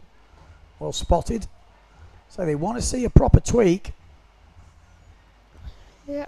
It's a good little setup there. Schnadi might get a back loop attempt here. Oh, push loop. Push loop. Oh, gets a real flap on her back. Still makes it and sails away, but she's going to lose a lot of points with that sail touching the water. Oh, and she's done a ghost move in her there. Just losing the boom on that tack. It's something that happens a lot. Yeah, definitely. I say, it is cranking out there. Absolutely cranking. Don't underestimate how windy it is today. A lot of the women on 3 meter sails. So you can only imagine that is absolutely beasting. Maybe the guys on 3.7s, maybe even smaller, some of them. I saw Marino Gill go on the water with a 3.4. 3.4, yeah. So the smaller riders on the 3.4s, women on the 3.0s and maybe smaller. What were you on actually out there? 3.0, but 3.0, bit big. Yeah. There we go, 3.33 coming in for that push loop. She's leading now. She is leading. Early days in this heat, we're going to see some more moves thrown down, but as we saw Marino, there's no guarantees of getting the waves you want. Although this is lining up for, went for the double push loop. Lena Erpenstein, flipping out. If she was a bit higher, it might have gone round. That's some serious whip on that thing. Had to force it off a not perfect ramp, and when you try and force it, you do risk going in for the second rotation. It's the first time I see a double push loop attempt. Yeah. I've never saw that before. Oh, I was about to say a really nice back loop there from Schnadi. Not the highest, but doesn't make it in the end. 6 minutes 30 on the clock. Remember, you've got to wave ride, girls. It's not easy, and if you Lina leave is it going to the last to minute, do a wave ride. Yeah, this looks like a really good section. Yep. Bash. Oh, but it goes off the back. 6 minutes, counting down. Sometimes wave riding in these conditions way harder than the jumping. Just to find that lip. Just bouncing a little bit on that bottom turn, but getting a little turn in.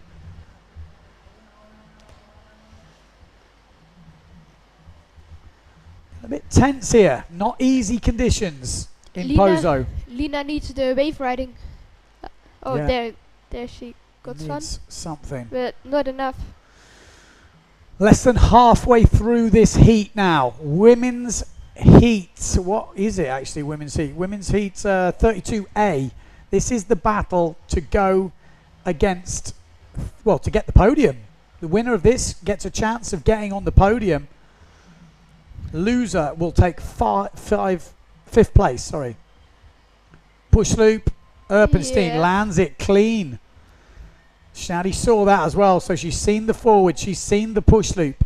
Now she needs to answer back. 5 minutes 15 on the clock. What is she gonna do? What you calling? I think she probably wants the back loop or the push loop. Yeah. There's the back loop. Low. It's a low but back loop. good. The judges have not been scoring the low ones obviously as high. They want to see some height. They really want to see height. That's what they've been marking all week long. Lina improved again on the jumps. Okay, yeah, let's have a refresh of our screens down here. So Lina putting in a 4.68 on the last push loop. So that takes her into the lead. 9.42 versus 7.57 from Schnadi. It's getting close. And Lina is finding the waves down the bunker. It's not worked out for her yet, but she just needs 1-2, and there you go. That could be it. That's that big hit she was looking for. It's only one big hit, but there's not much else on offer. If you're riding up this top end, you're not going to find the bigger hits. I think she didn't do another one because she would end on the rocks Yeah, there. definitely. Yeah, you're limited to those one-off hits, but that's where the big points are. Yeah. Trying to get the big points up where Justina is going to be a struggle. So at the moment, Lina is leading. Score for her last wave coming in at a 2.38. 11.18, leading the way so far. Schnadi about 3.5 points behind. Yes. 3.5. Just over 3.5, 3.75 or something like this. So advantage Lina Erpenstein fighting her way back. Oh, she's got a good ramp here, and it's a massive stall forward. Oh, there we go. That could be entered into the Red Bull Rockets. 5.3.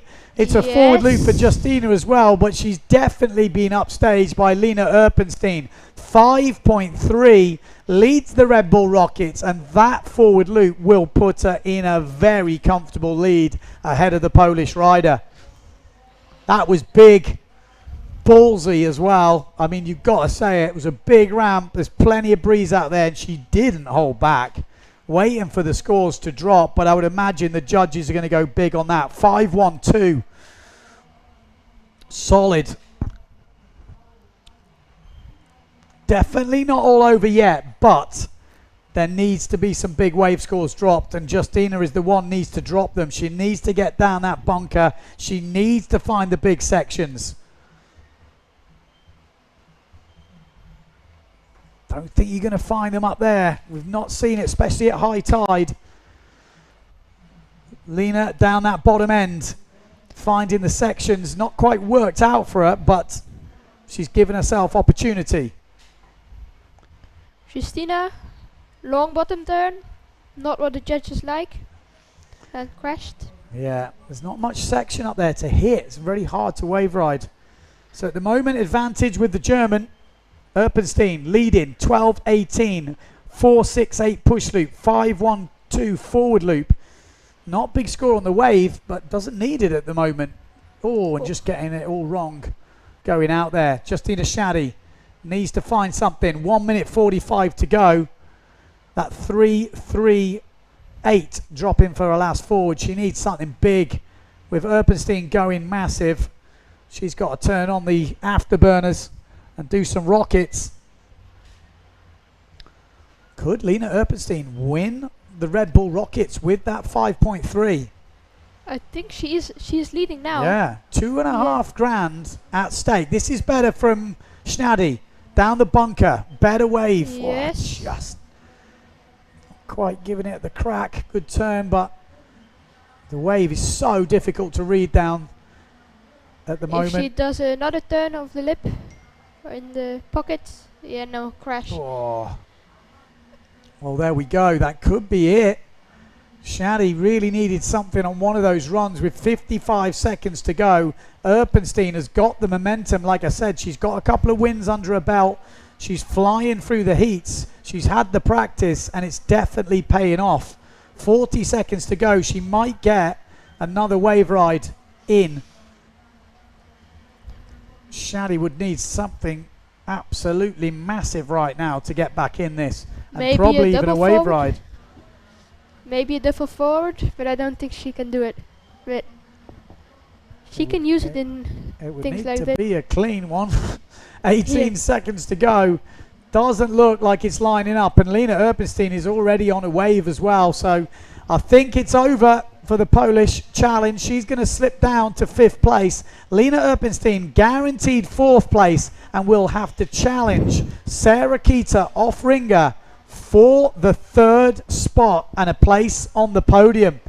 That is going to be a big, big heat. Here we go, replays. That was the first tweak push loop from Erpenstein. Not quite having it. I think that was a little tweaky tabletop from Shaddy. But they didn't count it as a table forward. That push loop just got a little bit too much whip on it, having to force the rotation off some pretty terrible ramps. Same with Erpenstein as well. These are the back loops you've got to land. It just didn't quite happen for Shaddy in this heat. Especially the lower level. The judges have said they want to see height.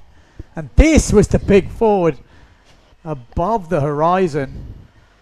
Maybe that's the one from more than 5 meters, 5.3 meters. Yeah, maybe that was the nail in the coffin. And there we go.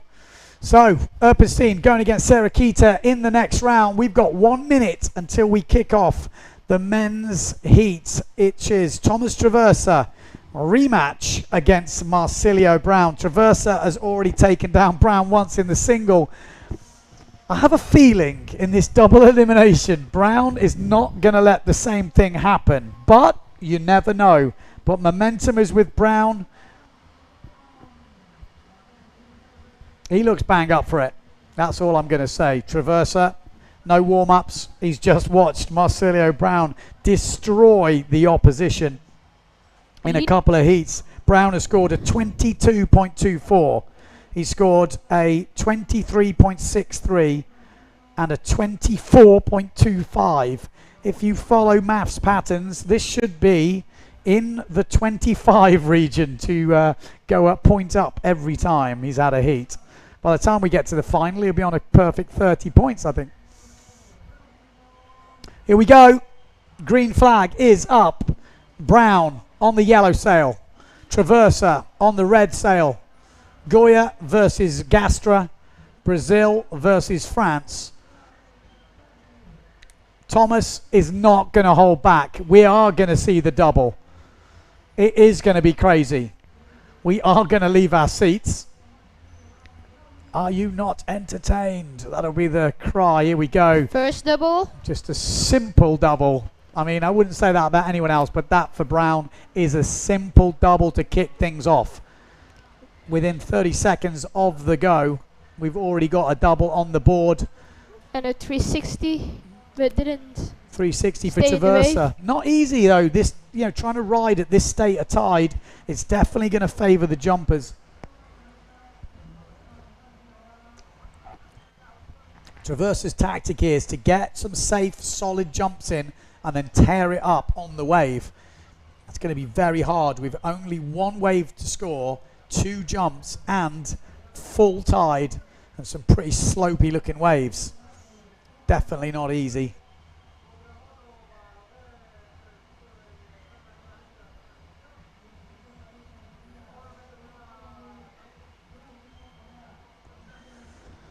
Whew.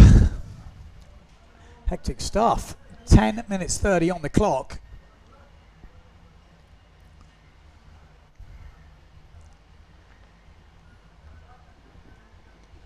I'm going to have to slow down in a bit or I'm going to pass out. 10 minutes coming in. Marsilio Brown, the advantage at the moment. 7-7-8 for that double. Like I said, it is advantage to the jumpers because we haven't seen many wave scores above a 5 for a long time. Higher scoring waves have been 7s as Traversa goes down, and he's right in the way. Brown had to do a back loop, otherwise he might have landed on him, although he's pretty close to landing on him anyway. It's one way to get rid of the opposition. Traversa needs jumps. He didn't do any yet. He needs a lot. You know, he knows as well, psychologically, Brown, he's beaten Brown already, and he kind of, you could see him after that, he was like, I was lucky. But when Brown is on fire, you've got to bring out the big guns, and Thomas is going to have to go for the double. He has got the double. Every so often in Pozo, he pulls it out, and he does land them. So keep watching. He's going to get a good wave ride. Thomas Traversa is going to get a good wave ride. The problem might be is the second jump. If he gets the double, he needs that backup jump. If Brown gets a tabletop double and a double, there's a massive advantage, and Brown has got the Shaka coming in. Oh, it was quite an air one. Wanting to air the section, didn't quite make it. Maybe Thomas Traversa is Marsilio Brown's bogeyman, as Traversa's down the end. It's a massive 360. There we go. Do not count Thomas Traversa out. Big 360, airs the section.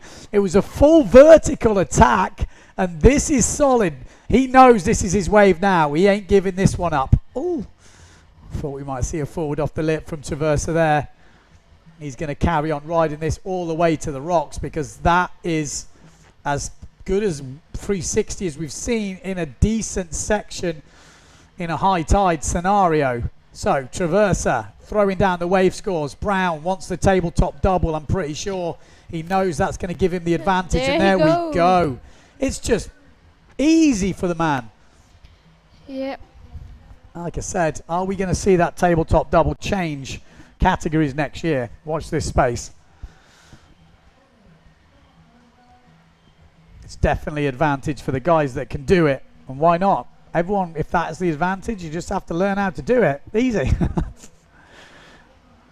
That's going to give him a huge advantage. 7.75 for that 360 wave from Traversa. I think fair enough. It was a big 360 vertical with air. They've given him some points. They've thrown him a bone here. He needs the double now. But you've got to think, with a tabletop 4 double about to drop as an 8-8, it's definitely advantage Brown. 17 points with no waves scoring. Incoming. Now he's going to get the wave, I think. Wave score loading. Just about to drop in. He's on a run now, isn't he? He has definitely got, I hate to keep using the word, but he has got momentum. I just find it hard to see how's he going to stop him with this much momentum. Oh, the backy off the lip from Traversa doesn't make it back in. He still needs his jumps. He does. You're right. Oh, it's just, it's not as easy as getting jumps out there, though. When you see these guys throwing down the doubles, it's scary. It's terrifying. If you know, if you haven't done many doubles in the past year, and you're in Pozo, absolutely maxed on 3-3, chucking a double is pretty scary. But that's a big old forward from not much run up. I think he got about a 10-meter run up then before launching into that thing. Fair bit of height coming through. So, Marsilio Brown. Oh, I think he was launching into a double there. I'm not quite sure what happened. He didn't land it, though, and he's swimming. So, maybe big old bail. Marsilio Brown on 21.5 points already. 4.88 on the wave. 8.82 for the table 4 double forward. And the normal straightforward 7.78. If he gets a ramp, expect to see the stall double.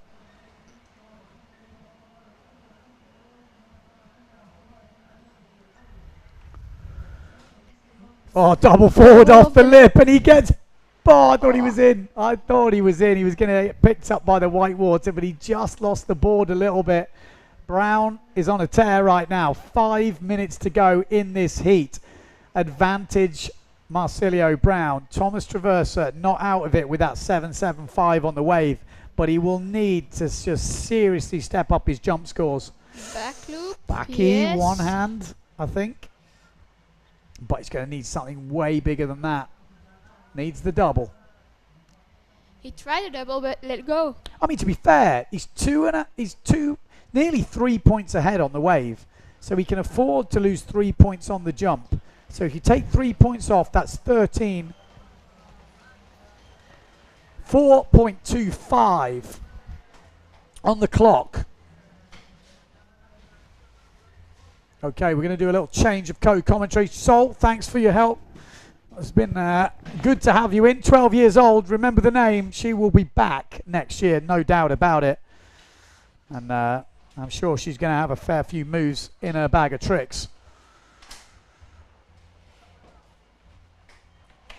Dieter van der Eycken in the house.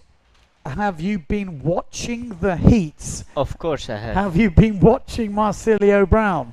Yes, I guess he found the cheat code, no? He looks like it. He looks like it. He is on an absolute tear right now. Exactly. Thomas Traversa, though, he is, I was just saying now, he's not totally out of this. No. He's still in it, but he needs a double. Whoa, here's a 7.75 wave. Exactly. He needs the double. And then a 7-point double would put him in 2 points. He'd be close. He'd need a very good double. Yeah. I mean, it's nearly out, but it's in within the realms of possibility. There's the double. Oof, it's not an 8-point double. He's going to have to hurt himself to get there, I feel. Brown. Brown's got a bigger double in him as well. Yeah. You know, the 7.78 was like easy for him. Wasn't even pushing. 2 minutes 50 on the clock. 4.45 with a 5 with an 8. An 8 would give him 3.5 points. 3.5 points. Yeah. An 8-point double. 8.5. Thomas needs a massive and double. needs a perfect one, you know. Yeah. You know, to It's get possible. an 8.5. It's possible, but it's just usually possible for the guys who, like you said before, are doing them before the contest. Oh, what a ball. Yeah, he's had a couple of them. That's how he got his 7.75. But it's not beyond the realms of possibility that Brown could up his jump scores, well, at least one of them, the double score, stall double, or up his wave score. Traversa needs the double. Traversa fans, pray for a double. Yeah, he needs a double run. 2 minutes to go. Still all to play for. I mean, 7.75 shows there's still potential waves out there. That must be one of the highest scoring waves today, no? Yeah, I think it is. I don't think we've seen many high scoring waves in the whole competition. No. So saw one from Julian. yeah. Oh, anything in the 7 range has been amazing. Yeah. It has been a jumpers competition, this, which it is. I mean, this is the place. It's the pose. I agree. So I think it should be a jumpers competition. We had a wave riders competition in Cape Verde. Yeah. So why not? Exactly. Big eagle eyes. I mean, I've been outside. It's if you're wondering why they can't find the ramps, there are just not that many around. I mean, the guys are absolutely making it look amazing. And yeah, I mean, there's literally sailing on the bunker where it's just the only place where there's There we go. Brown is about to up that 5-point wave score, I have a feeling. Exactly. Oh, didn't quite get what he wanted there, though. Yeah. I mean, when does he get tired, Brown? When does it lose momentum and he get tired? I don't know if he will. He's as fit as anyone in the fleet. I mean, he's the one that trains the most. He's ready for this beyond belief. Exactly. The momentum is surely is better than the tiredness of doing the heats. Yeah. Whoa. Oh, damn it. Imagine. It could have pinked that. It really could happen. That was one of his best I've seen. Like, literally, like, tiny little bit more. I think. It's not over. It's not over, but it's 20 seconds. It might be over. It's over. It's not over. Yes, it is. Wow, that was a solid effort. Throw down one of the biggest wave scores of the competition, 7.75. But in the end, Marsilio Brown just too strong on the jumps. Exactly. And 16.6 on the jumps. I mean, Brown will go I against think he's gonna get far Ricardo Campello in the next because round. the ramps are a little bit flat for push forwards. Yeah, Oh, this was so close. I know. I saw. Bro, like as he took off, he was You like, could see "Uh-oh." Thomas looking. This was is a 360. Oh, what a Bomb. ball! Beauty. That's on the bunker, you know. Yeah. Looks easy. Yeah, he makes it look easy. Looks I mean, you know what you're gonna see, no? From the guys. Ooh. Oh my. That, The if that back loops of the lip haven't scored that well. I mean, the one from Marino was from Mark as insane. well. Exactly, both. But then double off the lip almost. But what would it have scored? Would it have scored well or not? Like the one from Marino, like Mark's should have been higher. Marino's, I was like, oh, that's gonna be so close. I was like, Marino's, that's gonna go into the 8s, you know. And then 6.5. I was like, I'm wow. very surprised. I think they've been harshly judged. Actually, we haven't seen many. The Yeah, guys have been but why working would on you them. try it in the future still? If We're it's not going this? to at the moment. No. I think it's wrong because I do like it. I think it's different, way yeah. better than a lot of the other moves we're doing. Exactly. I mean, So- it's also like the section where they're doing it off needs to be good, you know. Like they're at the bunker wave. You can't do much more, you know. Like that's the only thing you can do almost. And like you read that in, it's like doing a tabletop off the lip almost sometimes scores more than a backy off the lip. Yeah, I would say. And then the backy of the lip is a lot more consequential. totally agree. Right, 20 seconds to go. Sarah Keita off ringer going against the woman on a mission, Lena Erpenstein. She's got momentum. She's just won a hell of a lot of heat. She's probably tired. She's but a bit she tired. I is- talked to her just before coming here, and she says she's a bit tired, but she's been on a trio. She has control, and yeah, here she is in the screen. Yeah, Lena Erpenstein got to take down Sarah Keita to get herself on the podium. Oh, She good ramp. does lead. Wow. Oof, windy old stall forward Yeah, makes it round. that one before was the highest. Oh, tweak, bushy. Ooh, goes down. Very flat landing on that. Almost Yeah. blew out the front hand. Yeah, Hectic stuff. that's a good start for Lena. A bit less for Sarah, but I mean, I think Lena, she was like, should I change bigger? I was like, it's not got less windy. If you've been feeling good, just stick to what you have and Yeah. don't mess around with it. Yeah, the last thing you want to be doing when you're tired is wrestling with a big sail. Exactly. 4.9 she went. Yeah, Lena's up in the 5s. I Yeah, think. that stall was big. That was big. And that deserves it. It was a big, Yeah. chunky section. Yeah. She Sarah was stoked Keita, afterwards as What's well. she got for us? I mean, she's coming in cold. She's had no real warm-up. No, No heat. you couldn't really. Probably didn't expect to be running today. Oh, nice stall. Nice. Really nice technique. I mean, superb technique. Just lets it, holds, gets the nose down, floats it around. Lena saw that as well. Yeah, had a look at the wave but didn't go for it, which I think is good to save energy. Oh, good ramp coming. Ooh, just flattens out before her. It's a really high tide. Oh, tweak bushy. Really tweaked as well. Sarah Keita, a really good jump run from her. 4.4 meters on that tweak push loop. Waiting for some scores to drop in. That's yeah, and now 5.12 for the forward loop. Ooh. Yeah, that's a big start, and tweak pushy will be. Oh, hello though. Look at this thing lining up. Lena Erpenstein on the left-hand side. It's gonna flatten out by the time she's gonna there. Flatten it. That's the problem with a high tide, but sometimes It's just a one little peak, tweak second. yeah, you need a big swell with that little peak on the top. Yeah, exactly. But the push table, 4.38. Didn't like it, did they? They liked not the height. Yeah, but you can't get as high sometimes on those. But Yeah. technically, maybe more difficult. SQ. Oh, nice. Nice Blows section. the tail out. She looks like she's on it. Yeah, definitely looks like Sarah- she's on it. Is Sarah that a Keita- different wave? Maybe, but I I know she wouldn't wants make the a diff- podium at least. For She sure. is I hungry. think she wants more than a podium. Yeah, I think you're right. But there's someone else hungry as well. Yeah, the winner of this will go against Dida Moreno to try and get further up the podium. If you win this heat, guaranteed a podium place. Then you're going to have to fight out to see which place you get. Loser here will end up 4th. So it's a big one. Oh, here we go. Lena. She's going to get a section here, Lena Erpenstein. Yeah. We're going to see her take to the side. Really did like it. Next one. Wow. Nice push loop. Similar range, I think it will go. A bit more height, but no tweaked. So I guess it will be a similar range towards Sarah's. Touch high. Oh, Sarah going for backy. Nice one. Sticks it. We haven't seen any backies yet in the women. Yeah. So definitely curious where that's gonna get. It should score more. It should score more than her push table. So Sarah putting the pressure on from minute 1.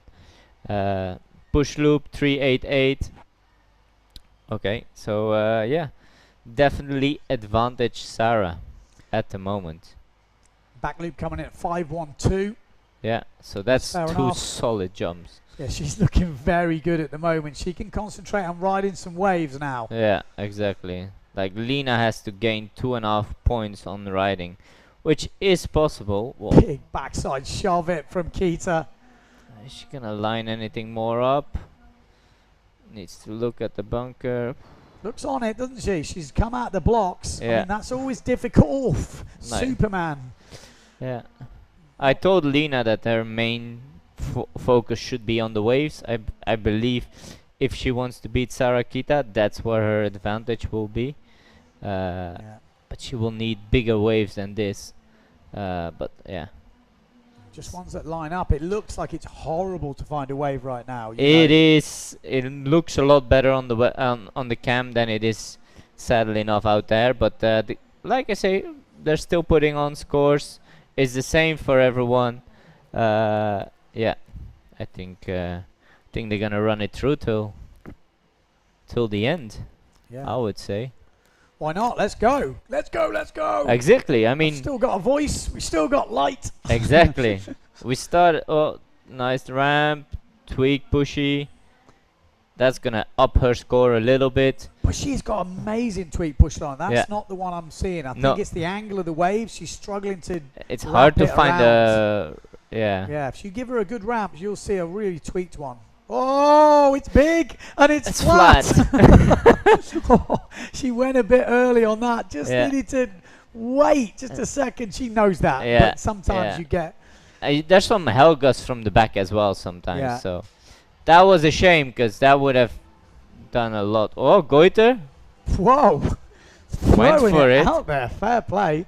So at the moment, scores at the moment, Sarah Kita Offringer leading with 12.75 versus 9 points from Lena Erpenstein. But Erpenstein yet to score a decent wave ride. One big wave ride could throw this heat wide open. That stalled would definitely would have helped because it would have gone in the range of Sarah's one if it was landed clean. And then she's only trailing by a point, you know, on the jumps, which I feel she can master.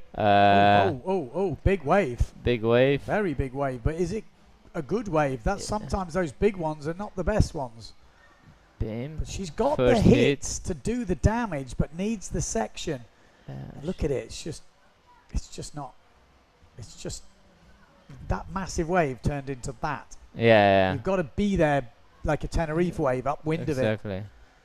Before it comes in. Always easier to say from here in the comments. Yeah, exactly. I have been out there and I have chased waves all over the place and never found the lip. Exactly. Exactly. Still gonna better Sarah's waves maybe, just. Yeah. It would, like I say, one big wave would throw this whole thing wide open. Exactly. I mean, Lena's capable of smacking a lip and there's a little lip there. Nice. Good read. Another, she wants Taka. Oh, nice slide onto the dry rocks. Love it. Yep. Giving it a good Here try. Here we go. Lena Erpenstein. Looks like she's pumped up now. 3-0. Full power. Heading down the bunker. Is this thing going to sit up for it? Looks like it is, but she got a little one before, and it's a pistol voice. And pretty good. I'd say that's pretty solid. Good that's bit of pretty height. solid. 5 meters. She's had a couple of jumps in the 5 meter range. She leads the Red Bull Rocket. She waited long enough on this one. to land clean a touch too long, but Are we it's gonna gonna up see- her forward definitely. Are we going to see Sarah Keita launch to the sky? Are we Ooh. going to see the Red Bull rocket leader change? Here we go. No, No.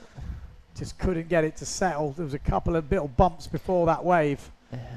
Horrible when you get that little bit of chop for the wave. Exactly, Upset and it's your a rail. lot of times there, and it looks like it's building, and then you get there, and half of the time it's just gone. 6 points for that forward. They like that. As soon as it hits 1 5 point. meters, That's now she's in the range that she can make the damage. 1 point. She just needs to find a 3.5 wave.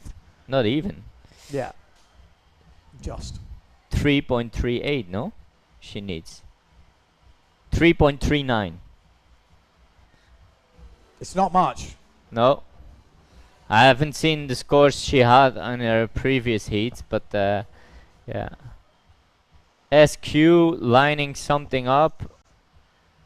Lena on the wave behind. Big shove it to kick things off.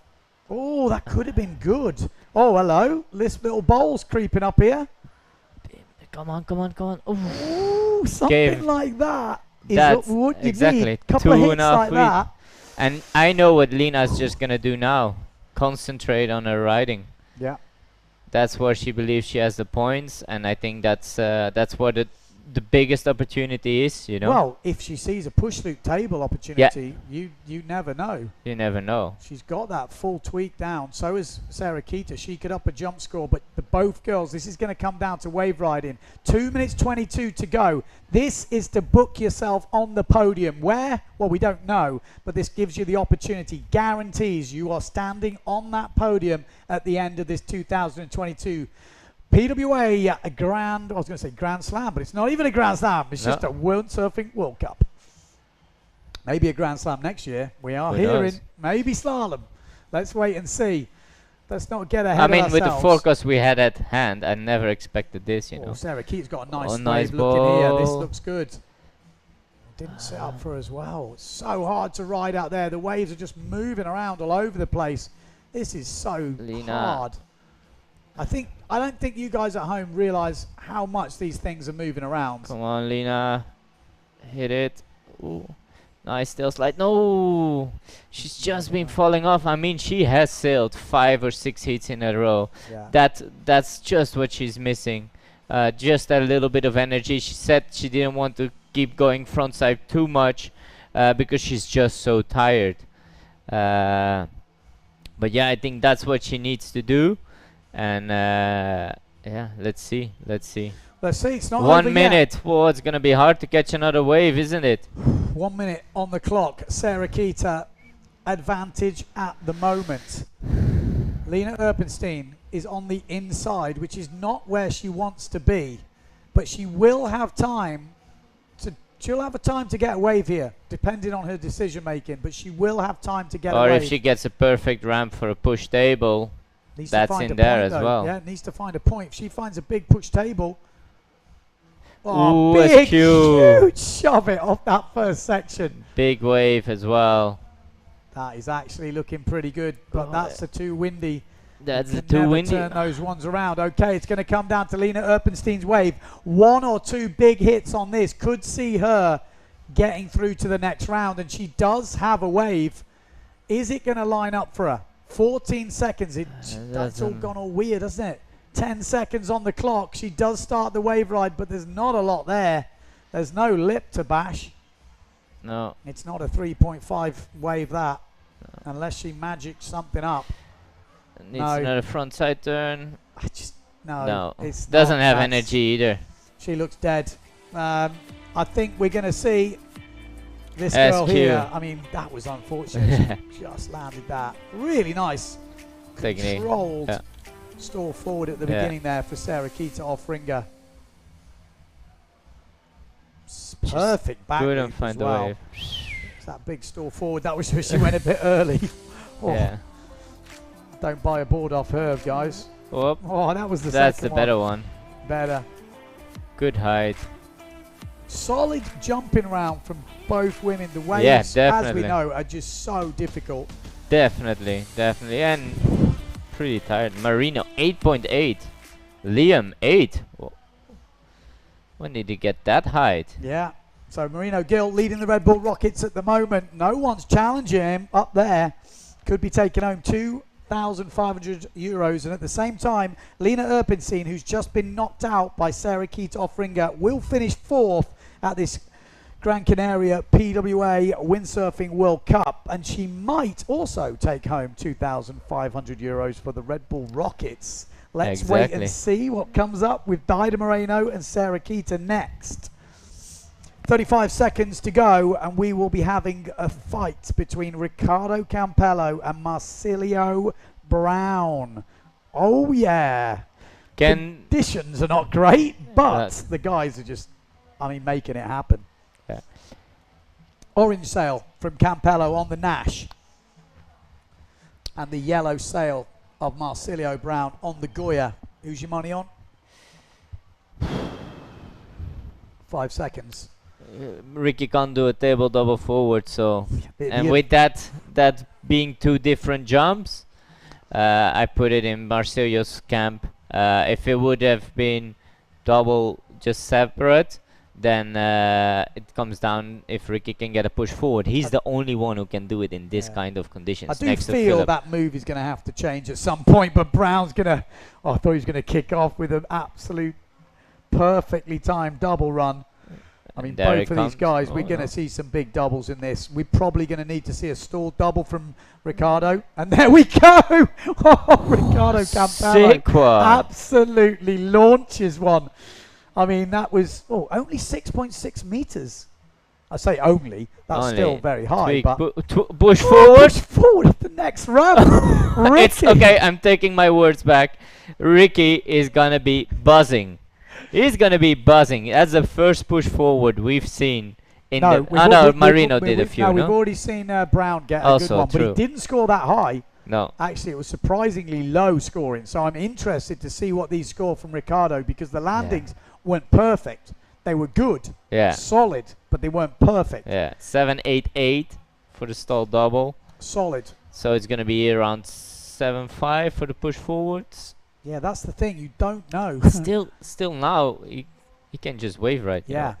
And we know he's got that tabletop off the lip. We know he's been killing the waves. A bit less now, but we know how hard it is to wave right out there. So having the advantage of getting the jumps in early, but then... then Marcelio comes and does this and shows you a little bit cleaner stall double straight in your face, and your confidence goes down after a minute. The guys are just tearing it up. Like I said, that double forward scoring in 8.62, so more than Ricardo's. Yeah, it was better. Cleaner landed. Was it as high? Maybe a bit less. Cleaner. I'm still not sure about the tabletop double as a 2 scoring jumps. Like I say, it then becomes a double fest. Exactly. I like to see some variety, but I'm not going to complain because it is a... You don't see them, like the guys who can do stall doubles, most of them, they go out one time and they do a tabletop. Yeah. Wow, one hell of a turn was that. That was a turn. The judges are liking the turns. Don't underestimate the turn, people. It's not easy to find lips out there. He's still... Oh. Should have linked it up. I would have thought you would have taken that to the rocks. Milked that thing to the bunkers. Staka. People say you can't milk a wave, but you can milk anything with nipples, apparently. Yeah. Forward of the lip. There we go. Brasinho, doesn't get anything on the end of it, but just adds that extra bit of whoa to the end of that wave. To see the push forward coming in at 6. What's the point, Dieter? What's the point? Exactly. What's the point? In this kind of conditions? Tricky, isn't it? Really tricky. If you're Brow and you look at this, would you even consider going for it still? I need to have another look at that push forward. It's difficult when you see it once. Yeah, it was a bit wet. It was a bit wet. Might get a better one. If the sail goes flat, they've got specific guidelines that say 6. Yeah. As far as I know. Okay. So I'm guessing the sail went flat. Yeah, it did go a little bit flat. It was just... Okay, I didn't know that. I'm pretty sure. I'd have to check, but I'm pretty sure because I remember Brown would have beat someone, Costa or someone like that. The last in 2019, same thing happened. Okay. And But the then official that's fair guidelines enough. were there. Here we go. Oh. Look down the point. Marcilio Brown trying to book himself a standoff with Victor Fernandez. Tabletop double. Perfect. I mean, Ricardo saw that. He saw that.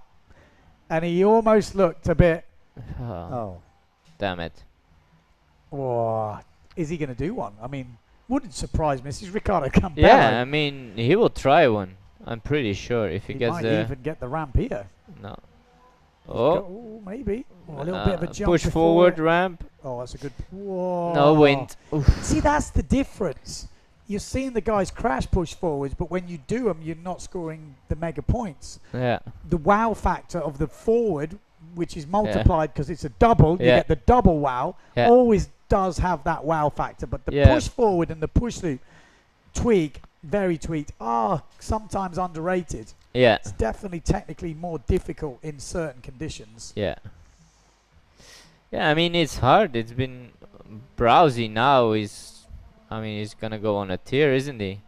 If he banks a second or a first here, it's like every heat he wins is one heat closer to his world title, his second one. He's getting closer and closer, isn't he? He's backing up that points. It's an exponential system, so Yeah. the closer you finish to the top, the much more points. It's like Yeah. multiplied by That's a more. So lot. the win is a lot of points. Second is a lot, and as you go down, it gets less and less. That is why Costa is almost back in the race now. If he wins Yeah. Silt, but Brown is making it harder because he is Yeah. coming back now. I think Brown now just will, if he gets third or even fourth, he just needs to be just top 3 or something, you know. And Philip needs to win. You need to win. Yeah. You know, that's it's not like Philip wins, you know, then he would win 2 from the 3 events, so then it's fair that he's back in the title Yeah, race, totally. right? I'll tell you what though, what we should have for this Red Bull Rockets is like some sort of throne, and Marino Gill should be sitting on Yeah. it right now. Yeah, and see if anyone gets See if he bigger. get knocked off on it. Oh, He's wanted not- to, can't find his little He's tabletop. a bit fast. He's a bit fast. He started off really good. Oh, tabletop forward of the lip. Are they gonna give that extra? Well, you never If know. he gets a front side air.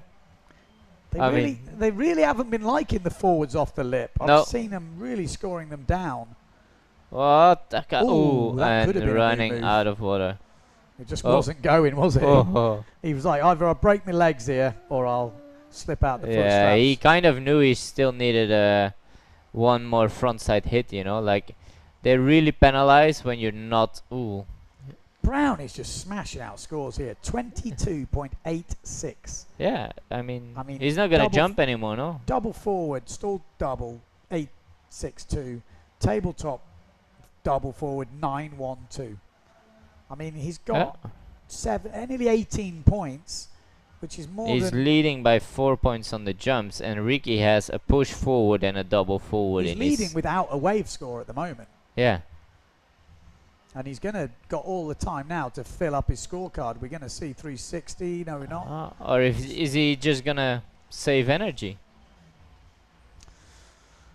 Oh, he's going to be gutted, Ricardo, because he's going to slip off the podium. 5-3-8. So they did like that tabletop forward off the lip. Okay.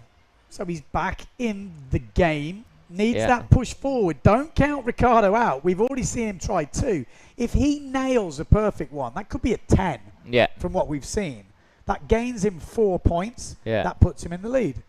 But there's not many ramps out there. We've seen Marino gun for Yeah. 5 minutes, 6 minutes. Only need one, though. You need one, yeah. Only need one. Only need one. Buzzer beater. It could happen. Don't count it out. Ricardo Campello will not go down without a fight, and it is not all over yet. The nail is not in the coffin. 3 minutes and 50 on the clock. Ricardo Campello going against Marcilio Brown at the moment. Brown with the advantage.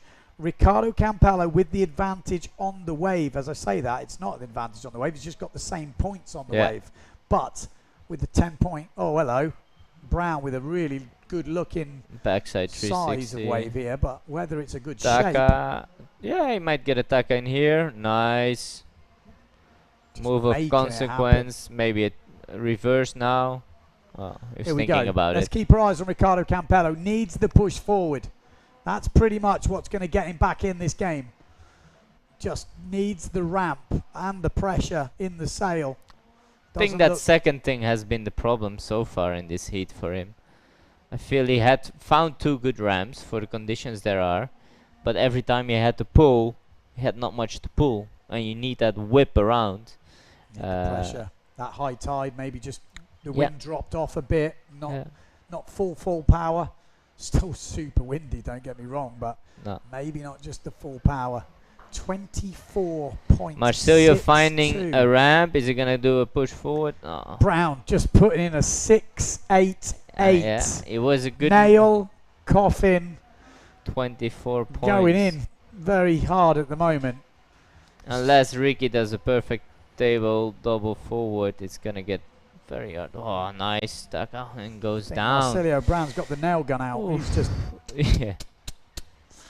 just hitting it in. Oh, it's you feel it though. You can feel it slipping away. And Brown, how is he putting together all these heats? I mean, how many heats has he just sailed at a just unbelievable pace? Yeah. It's not like he's been tootling through them. He has been throwing down. What is his average score almost? 4, 5th heat. Yeah. That's an hour's worth of competition sailing in a row. Yeah. That's hectic. One-footed backy. Backy. I mean, Both Ricardo off. looked tired almost. Frustrated. Yeah, a bit of everything. He can feel it slipping away. You have that feeling in a heat. Yeah. It's just you see the odd move out the corner of your eye, and you're like, "Oh, this doesn't feel good." If you see Marsilio not jumping anymore, not even trying jump runs. 1 minute 20 on the clock as we count down, and after this, we're gonna have a quick word with Lena Erpenstein. But Ricardo Campello has got some work to do. I don't think he's got enough time. I don't think he's got enough in the bag. Marsilio Brown, 6.88 on the wave.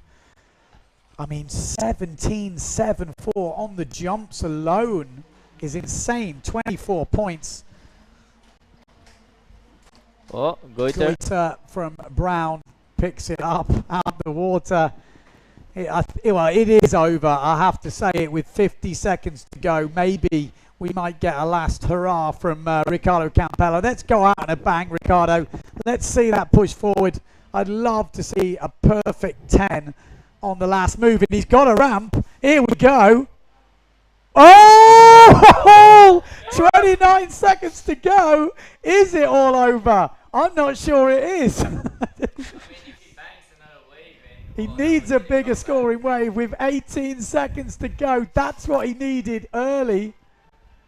What has he got with 10 seconds on the clock? Is it too late? I feel it is too late, but it will change the score. He's about 5.5 points behind. Yeah, he needs a miracle wave, and it's not going to be a miracle wave, but he ended in style. I'll give him that.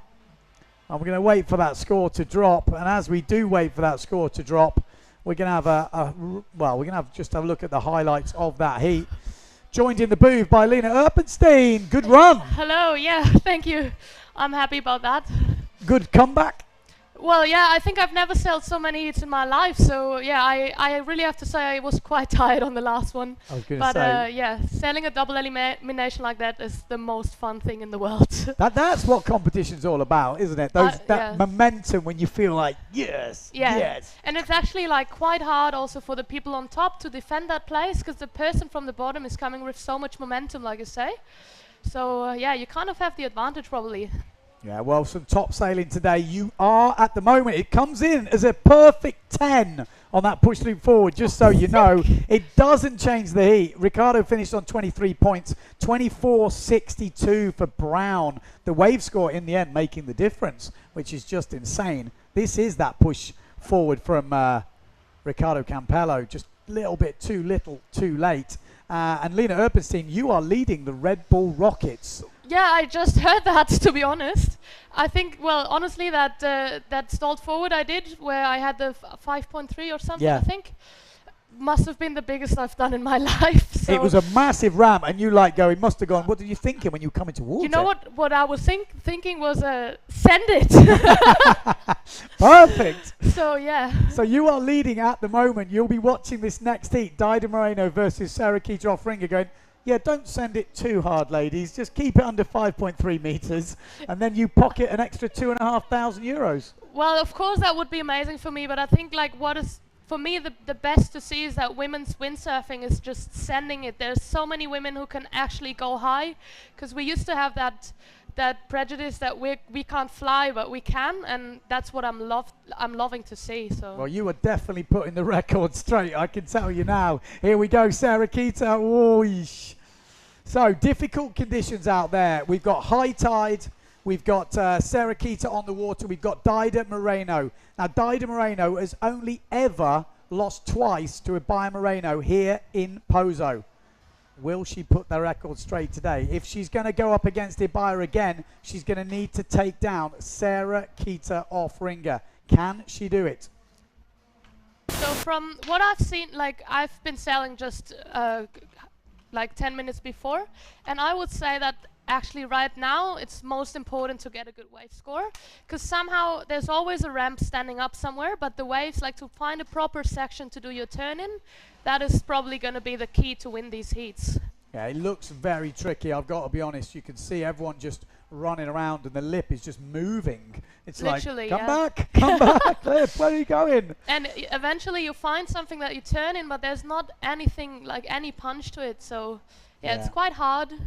Ibaya might have some local advantage there, but yeah, Sarah Kita's been pushing a lot, so I'm excited to see her take, yeah. Yeah. Here we go, Sarah Kita down the bunker, back loop. It's windy down there, really hard to hold those back loops. Shame she doesn't make it. Doesn't quite make it through.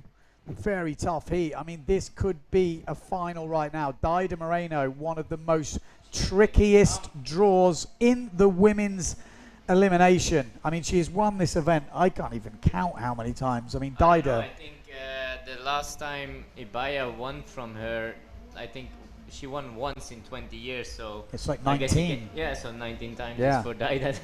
Something crazy, like the statistics of Dida here in Pozo.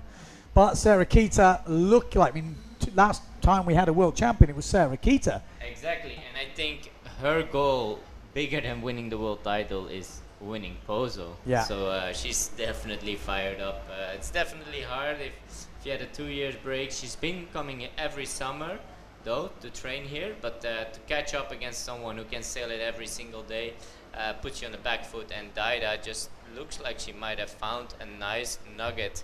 If she can connect the bottom turn here to the top, she will be in. Is she gonna get a 360? Oh!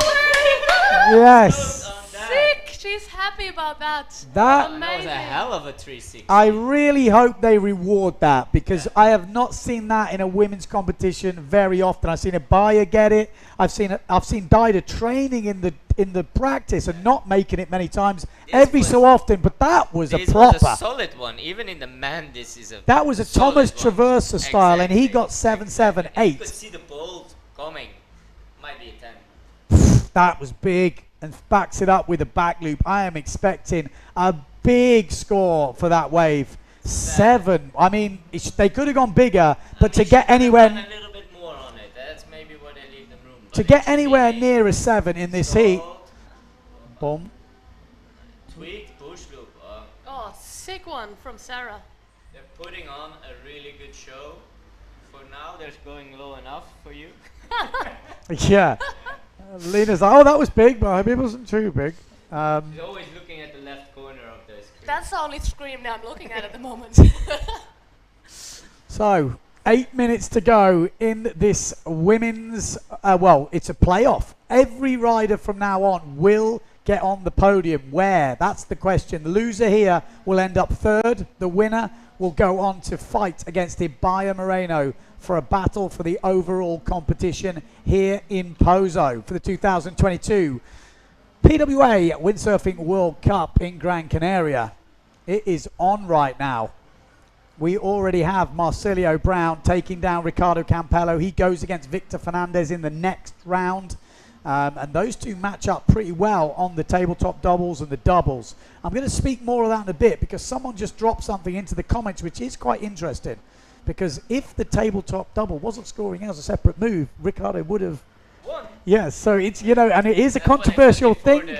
The heat already with the table Yeah. double and a double being different moves, you know, it puts everyone against the wall if you can't do it. Yeah. And it's like that push forward was perfect. I'll be honest, I was the one saying it shouldn't be counted as the same move, but no one agreed in the sailors' camp. So, Yeah. like I said, the sailors have voted. This isn't a decision of committees. It's the sailors who have actually voted for this. So it's probably the sailors that can do the tabletop forwards as well. But I've seen so many tabletop forwards in this event. I think there will be a rule change, personally. But let's see. Now looking at that heat, it's actually surprising. The scores that the two ladies are putting down are really not like as far as they can go. Yeah. So it looks like the conditions are definitely getting a bit more difficult with the higher tide now. Really nice bottom turn from Sarah Keita here. I've got to say that wave with a 360 on has come in at an 825, which seems more in line for what we've seen scale-wise from the conditions. And I think you've got to go big on moves like that. You've got to reward someone going for it. 360 was like, if you would look it back, you're gonna be like, that was proper. That was like wally section, bottom turned into it, not a long bottom turn. Like, brilliant.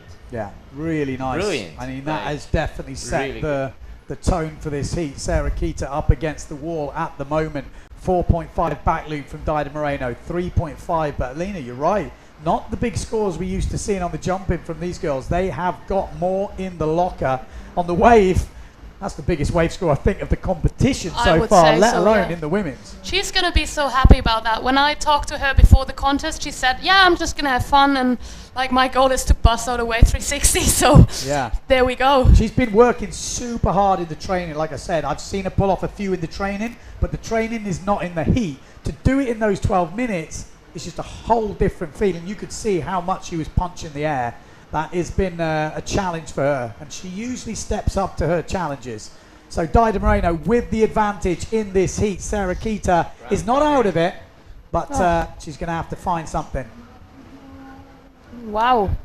Back loop off what can only Nothing. be described as chop right there. Literally. But pretty impressive stuff from Dido Moreno. Riders like her are just so see, inspiring. That's a table forward, you know. Oh! Whoosh, nasty. Yeah, riders like the Moreno twins or also like Victor Fernandez. I saw the statistics the other day and it's just so impressive how many years they've been ruling here in Pozo, and they're still doing it. So yeah, it's really an outstanding performance. So what's the record now of winning the event? I guess Daida is around 19. Is Philip gonna be doing it in 10 years still? He's gonna beat Philip here. I don't know. I just don't think anybody. Sarah's got a ramp. Oh, that's big. Oh, nice one. Is it bigger than 5.3 meters? It's gonna be close. It's gonna be close. I don't know. I think that big forward from Lena looked bigger. You lift a bit more up as well. Yeah, there we go. 4.7. 4.7. Still two. Still the Red Bull Rockets is with Lena Erpenstein. I think 5.3 someone said on the beat. Yeah. I haven't actually seen it. No, it's to be honest. 5.3. Oh, tweak. Okay. Beautiful. That was nice. Really tweaked out. That will She's score. straight back into it, I would say. Let's see. I mean, that 8.25 is pretty damn big. Okay, so 3 minutes 20 on the clock. Red Bull Rockets still up for grabs. 5.3, the meterage that needs to be beaten. One-handed backy doesn't get the landing from Dido Moreno. At the moment, Dido Moreno in a very comfortable spot right now. The wave scores, I mean, 8.25. I mean, we've seen some of the worst wave scores in these last couple of heats. So how you beat 8.25 is beyond me.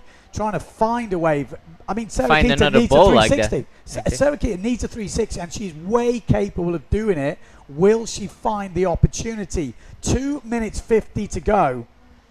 And on the other hand, Daida, quite interestingly now, has just stopped surfing waves. She's just hunting down jumps now because she knows she has that 8 in the bag. She's not gonna do better, is she? So probably she's just gonna go for jumps now. The Red Bull Rockets is on the line right now. 5.3 meters. Let's see. I remember her taking off for a stall forward in Tenerife one year, Oh, and the that's thing massive. was massive. So let's see. She's definitely got it in her bag. I mean, Lena Erpenstein. interestingly, Sarah is leading by 2 points on the jumps.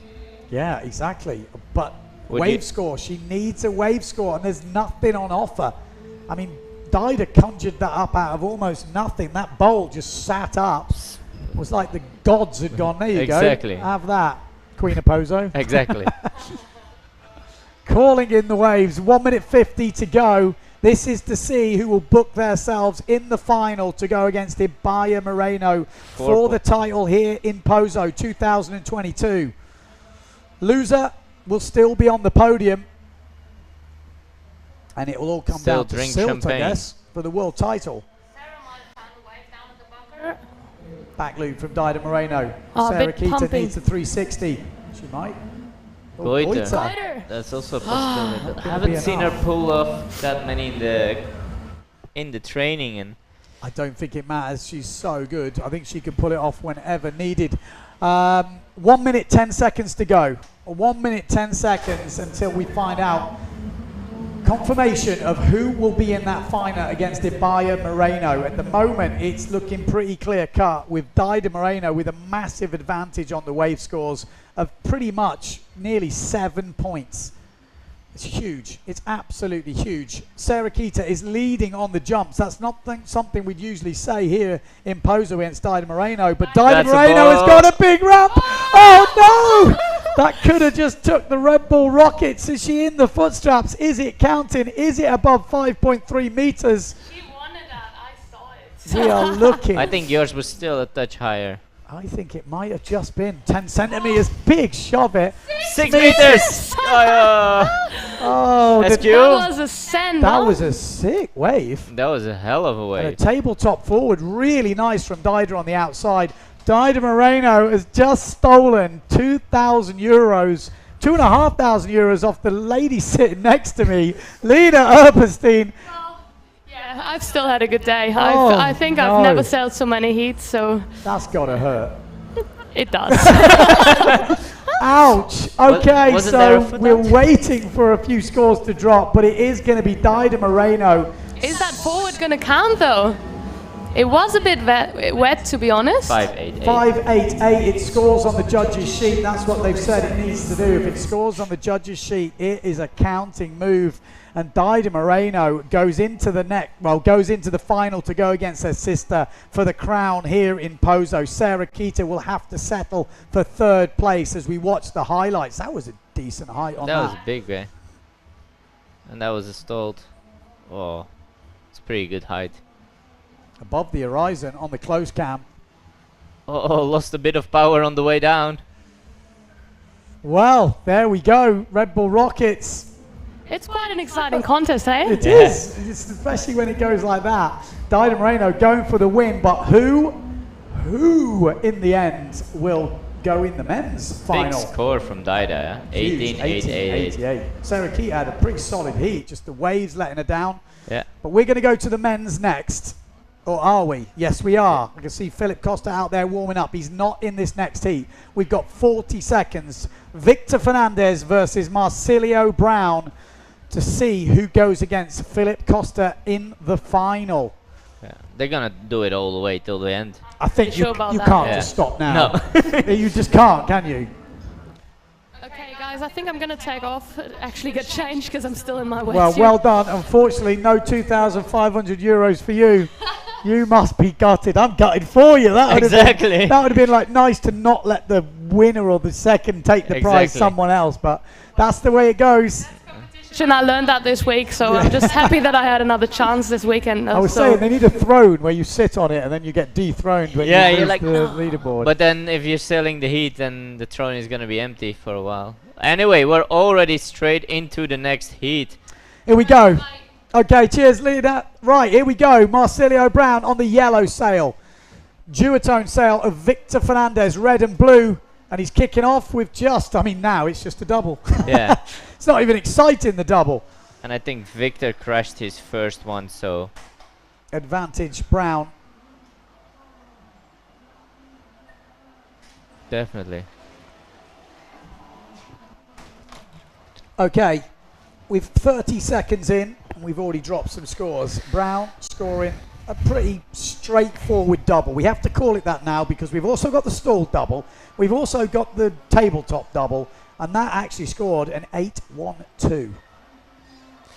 We know Victor can match him if he gets the ramps on the doubles. He can do he's the one who introduced the tabletop double, so so the it's gonna come. Forward could be the game changer. We know Brown's got that. Victor, we've not seen it. It's gonna need more than that. Oh, it's a good wave though from Brown to kick things off. Just very good.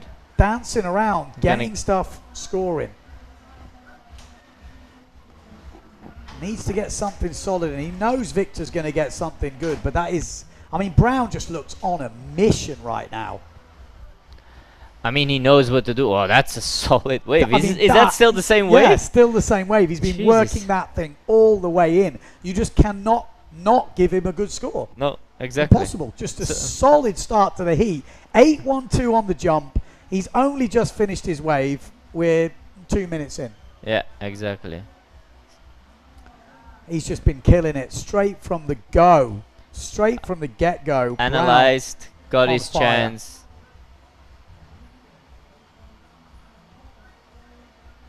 And going. So he basically still needs 7-12 is that wave. So he needs table double, and then he can come and relax basically almost for the final. Don't count Victor Fernandez out, that's for sure.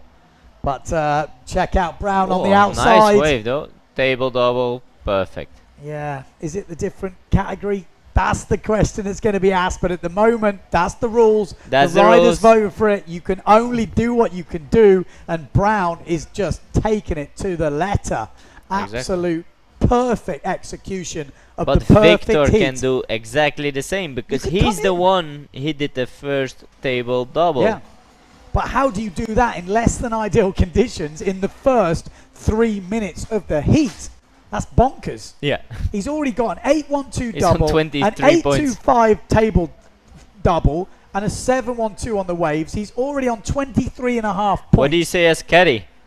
Yeah, what do you tell him? It's like, well done. Just clap. Oh! Oh! Jesus! He went Victor big. Fernandez went massive. It's only 6.4 meters. That thing looked huge.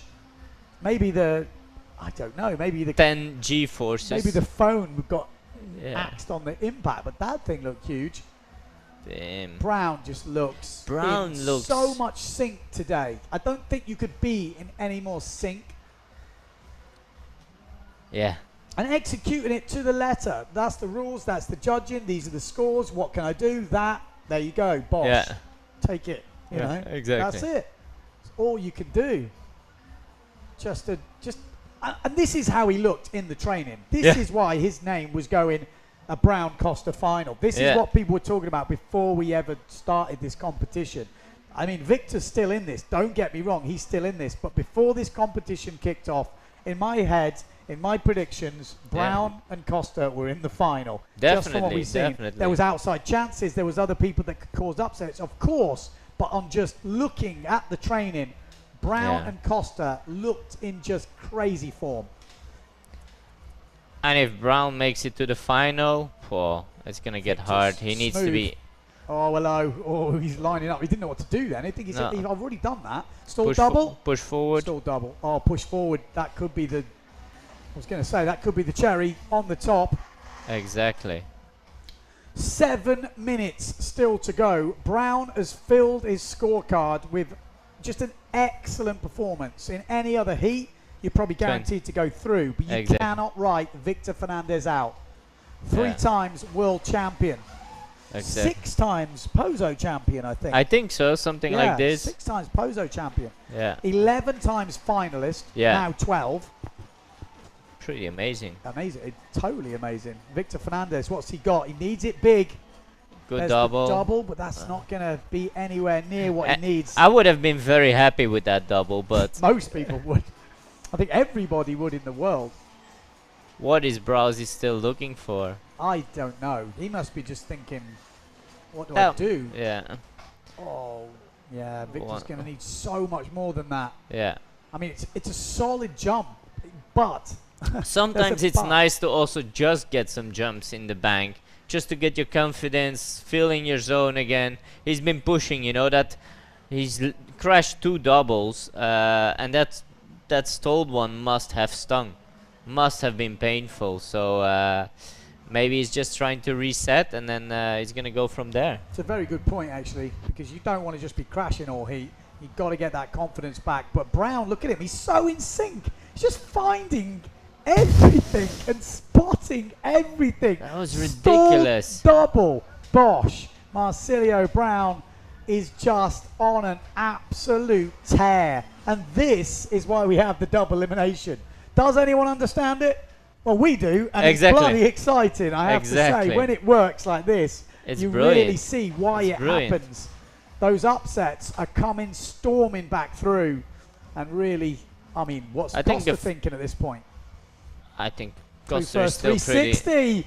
Clue first, perfect 360 from Victor Fernandez. Marino did one before. Did it score? No. Not good. Well, the judges should score that. It's a technical move. It was clean. Look at it. Looking at the what do I need to do? The beach is like, I don't know what to tell him. What do we tell him? What, you know, he's like, what? What do I do? What do you tell him? What do you tell him? I mean, he's got a 7 on a wave. You're not going to really probably get better than that. He can get a push forward. It's just he's got to go up and down until he finds a wave, and maybe it happens. But with an 8-7, 8-5, are you going to risk a back slap when you still have to go against Philip potentially twice? I mean, he needs to just save some energy as well. What do you tell Victor right now? Table forward and... the old double signal? Yeah, exactly. I know. I think Victor knows. 5-7-5. Still, that's 7-12. It's a solid wave any other heat, but in this heat, with those scores on the board, I don't know. It looks like Marsilio Brown's just sailing in another wave spot. He just seems to have waves every time he goes out. Mean, look at this. Where are they coming from? I mean, on the other side, he has been sailing it the whole time. So I guess he found the lines where you don't have anything and found the lines where you have things. Absolutely bonkers. Marsilio Brown on an absolute tear in this double elimination. He is taking out top seed after top seed. He has got some redemption for people who took him out in the earlier rounds. I mean, he's just on one. I don't think it's very difficult to stop a juggernaut that's just on the move. Yeah. Everyone's getting steamrolled. Oh, 360. Beam. Yeah, he's just on another level right now, and he's in the zone. Going to be very difficult to stop, but if anyone can do it, Victor can put up a fight. At the moment, it's not working. 3 minutes to go. He's trailing a lot, I would say. Yeah, he's too got much. So much work to do. Who reached this scores besides Philip? Even Philip, did he get to this score in his final? I mean, it are different conditions. It is definitely a bit windier out there. Well, Red Bull Rocket's still up for grabs at the moment. 8.8 meters, Marino Gill. It's pretty solid. That's massive. Can anybody beat it? If not, Marino Gill is sitting on a prize of 2,500 euros for that big stalled forward in the earlier rounds. There's one guy who has his eyes on it. Yeah, that's what I was thinking. We do have Philip Costa coming up in the next one. Victor Fernandez, maybe just go for it now. 2 minutes 30 on the clock. Marsilio Brown, it wouldn't put it past him to land a perfect push forward as well, because he's got a ramp lining up. If he can get the ping off this thing, no, it doesn't sit for him. So difficult to find the ramps, and Victor Fernandez at the moment is going to be settling for third place on the podium. But there's a big stall double. Sick one. Ooh. Too slow to get up. It was actually super nice, but didn't quite go for him. 1 minute 50 on the clock. 6 meters for that stalled double. That just goes to show how big that stall forward was from Marino Gill. Brown picked up something on the point. Oh, one hell of a turn. Just keeping himself busy at the moment. I don't think he's going to be easy to up his score. He still has to win Victor twice, is though. 8 points behind. Like, you can't find 8 points. He's combo totally. He's going to need a 10-point wave, and then he would need almost a 10-point jump. Yeah. I mean, it's. No, I mean, he's at comboed. 1 minute, I never thought I'd be writing Victor Fernandez off, but it almost looks impossible to do right now. I mean, Bra put on a solid heat. You know, that 7-12. Like, with it. Yeah, exactly. The train is coming, and everyone is getting flattened right now. Marsilio Brown wants to be in that final. He is definitely leading the world tour with a second place. If he gets second here, with a second in Cape Verde, he's almost 6,000 points ahead of anyone else. Yeah. About time. We've been saying it for years. He has been the best windsurfer in the world, I think. Oh, it's big. Maybe went for the Red Bull Rockets. What was it? I mean, doesn't have that much power on the landing, which... Victor Fernandez has literally just made himself 2,500 euros with that jump. He might be going out with 5 seconds to go, but maybe, just maybe, that's going to make him feel a little bit better. And Marino has gone... will Marino be crying. Gill, if we could see his face right now, sitting on that chair on the crown, just go, oh. No. I mean, we've still got maybe a couple of heats to go. 8.8 or something, no? 8.8. Oh, hello. 0.1. Victor Fernandez. Oh, he's not going to be... It might make him just smile just a little bit better when he's sitting on third place in the podium if he holds on to that Red Bull Rockets little bonus prize. That was the starting double forward from Marsilio Brown. Oh, man, these heats. Marsilio Brown in the final going against Philip Costa. Like I said, how much does it have to be tweaked to score? Exactly. Is it double, you know, like take the table forward from Daida. Proper. Do then a double behind it.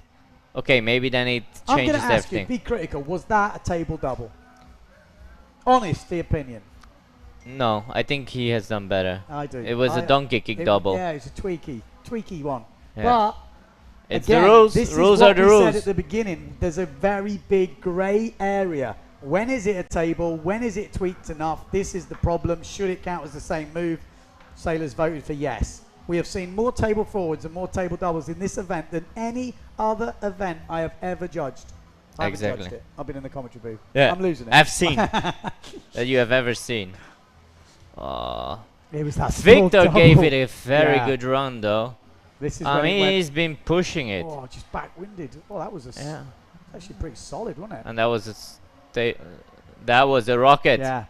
Oh, it's pretty high, isn't it? It is pretty high. No one's hit double figures yet. Could Philip Costa? Can Marsilio Brown do it? We'll have to wait and see. We've got the finals coming up. But before that, we've got the women's finals. And it is Victor Fernandez leading at the top of the Red Bull Rockets. 2,500 euros could be in the bag. But this is Ibaya Moreno going against Daida Moreno in the double elimination final. Now, if Daida Moreno beats her sister Ibaya in this final, it will be one each. Ibaya would have won the single, Daida the double. They will have to do a resale, and the winner of that resale will take the win in the overall event. If Ibaya wins this final, she is done. She is crowned champion here in Pozo 2022.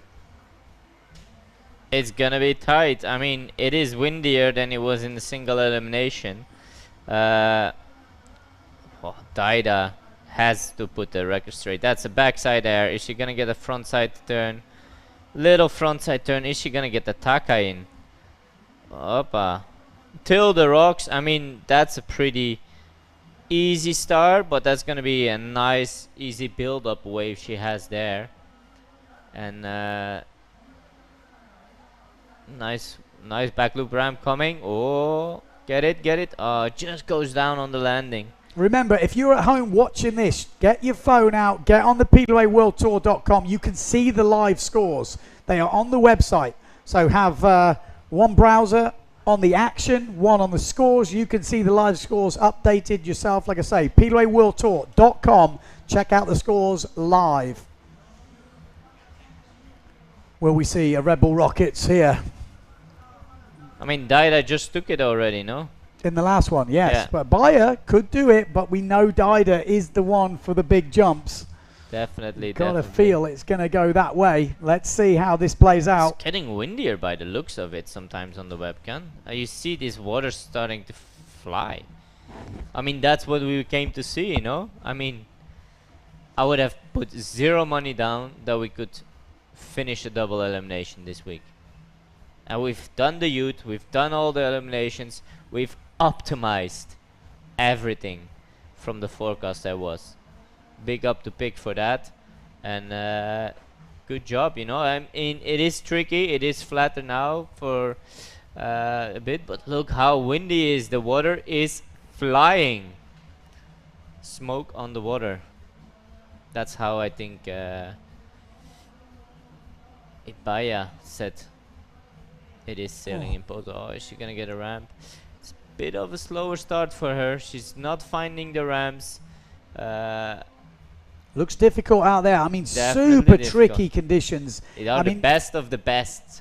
I can't emphasize how hard it is to do what these guys and girls are doing out there at the moment. It's 3-0 weather for a lot of the women. Look at the back, there's 3-4. some water flying, I mean, yeah. look at that. That thing is windy. Watch the down. You know, when Yeah. Daida's doing that, it's windy. Yeah, I think she's on a 3. Oh, here we go. This is windy. We might see a launch here.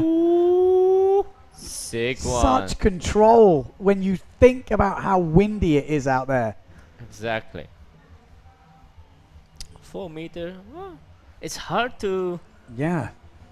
Yeah, I agree with you. Sometimes I think it's big and it's not. Yeah. Sometimes I'm not thinking it's as big and it's as big. Yeah, I mean, if they go also sideways instead of straight up, it sometimes looks bigger, you know, because they have the air time. But then if you don't get straight pushed up, you don't get the height. So forward 588, 325.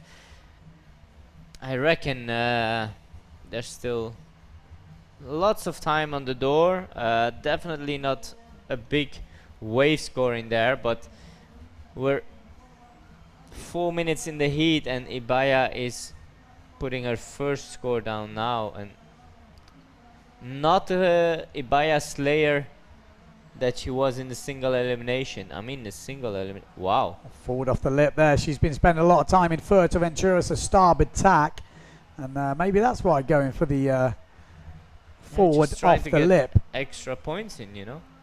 And interestingly, on different boards as well, we got Daida Moreno. It looks like she's on the Pyro. Yeah. And then we've got Ibaya Moreno on the new Stone waveboard. Exactly. Oh, watch this Not- space. Not Someone not told out me. yet. Someone told me it's asymmetric. Someone. Who's that someone? You. Exactly. Yeah. So it's due for autumn. So it's not out on the market yet. But sometimes you have the perks as a team rider to have some of the toys early. And yeah, definitely a lot of control, nice snappy turns. I think she made it work very good in the single elimination. I think Daida was a little bit jealous, and She's ordered hers, is she? yes. Exactly. Okay, here we go. Daida Moreno, you can see just the They're ramps struggling for are jumps. difficult. It is high tide right now. We've got 5:50 Yeah. on the local time, which is high tide. Again, we didn't think we'd be running all the way here, but when you get this far, what do? You just stop now? And the judges. You can't. The judges must be absolutely broken right now. I know my voice is still going, but as soon as I stop tonight, I am done. not gonna start up again for a while. No diaries coming. Yeah, exactly. Don't expect to send it Sunday today. This is Send It Sunday. Full on Daida Moreno versus Ibaya Moreno in the final of the 2022 PWA World Cup here in Gran Canaria, Pozo Beach. Who will get it? Ibaya won the single elimination, defending that title right now against her sister Daida. If Ibaya wins this, that will be it. She will be crowned. Definitely tough to jump there. I mean, they're still searching a second jump. Let's wait and see. Back loop, Back loop. Daida Moreno. I mean, if it's difficult to jump, I was about to say it will suit Daida as Ibaya launches into a forward loop. And it is at the moment. Daida's got a forward loop in the bank, a good one, 588. And just landing that back loop She has now got a 3.25, and she is comfortably in the lead ahead of Abaya Moreno, her sister and current event leader. She's gonna get a backy ramp here. So much wind, you can just see the distance they're covering downwind. Exactly. It's definitely windy. Sometimes it would be good to see a white Can cap we have a look at the timer on the screen, please, guys? It's 5 minutes to Okay, go. 5 minutes to go. I still have my timer running, So over halfway through this heat, advantage at the moment to Dida Moreno. Only ever lost twice to a sister in 20 years of competing here in Pozo. So you would think this is advantage Dida Moreno, and that psychological barrier will be strong, because when Abaya won in the single elimination, the conditions were different. They were lighter winds, different waves. Now we've got full-on windy Pozo where Dida is used to winning, and that psychological edge might be enough. You've got to throw it down on the water though, and that is what Dida is doing at the moment. 5.88 for the forward loop. The back loop yet to drop in though. Having a look round, we can see Philip Costa waiting on the beach. Abaya Moreno is listening maybe to someone shouting what she needs to do. Well, I can tell you what you need to do. You haven't got any jumps and any waves at the moment. Exactly. And, that's pretty big. Backy. Board flipped a little bit, but I mean, in any other heat, that's huge score. Abaya is going to get that ramp as well. Needs something big. It's very windy gust as she took off there. I was going to say, that's hard to land. It's definitely tricky conditions, and maybe that's what Abaya was a bit frustrated about, but it's the same for both. Like, you can't stop it now, can you? I don't see how you could. It would be too biased. Yeah. It's been like this for a while. Exactly. So who chooses? Exactly. I don't know. For Abaya, you're feeling for her. Maybe they're going to stop if Dida wins this and just go for the draw. Both refuse to sail. Has that ever happened? I don't know. That'd be good. Good for them too, the twins. Oh, 360 coming. Oh, she's looking for another one. I Share mean, the top spot. Abaya is quite far up the beach by the looks of it, and I think Dida is a bit more in sync to where the waves are. And she's putting on a good show. Wow, nice forward by the time I say that from Abaya. She just needs to get into her headspace. Maybe again she's in the wrong headspace. Maybe in the second final, I'm already calling it a bit. Well, Abaya with the push loop. Now a good wave, and she's straight in it. He's back in the game. You know, it's going to turn around very quickly that was here. A solid run. Nice stalled forward. Nice push loop. Dida, for her being, doesn't have the craziest points yet. I mean, yeah. Still So 3.62 for the forward, 4.25 for the push loop for Abaya Moreno. Obviously, Abaya Moreno is on the black sail. Yeah. Red sail is Dida Moreno. 2 minutes left in the heat. And we are looking at 13.51 for Dida Moreno against 9.62 for Abaya Moreno. So you're going to need at least a wave score. She needs to catch up 4 points. Needs a 5.75 on the wave. Oh, Abaya's getting a bit loose. Getting really a bit too loose at the moment. 1 minute 35 to go. Advantage Dida Moreno on your screen on the left-hand side right now. She wants 360. Oh, she wants the taka as well. Yeah, she's been landing so many takas in the training, obviously on the lower tide.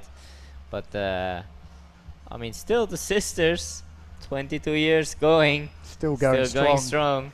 Very difficult to knock them off the top, no matter how everyone tries. Here in Pozo, it is super difficult.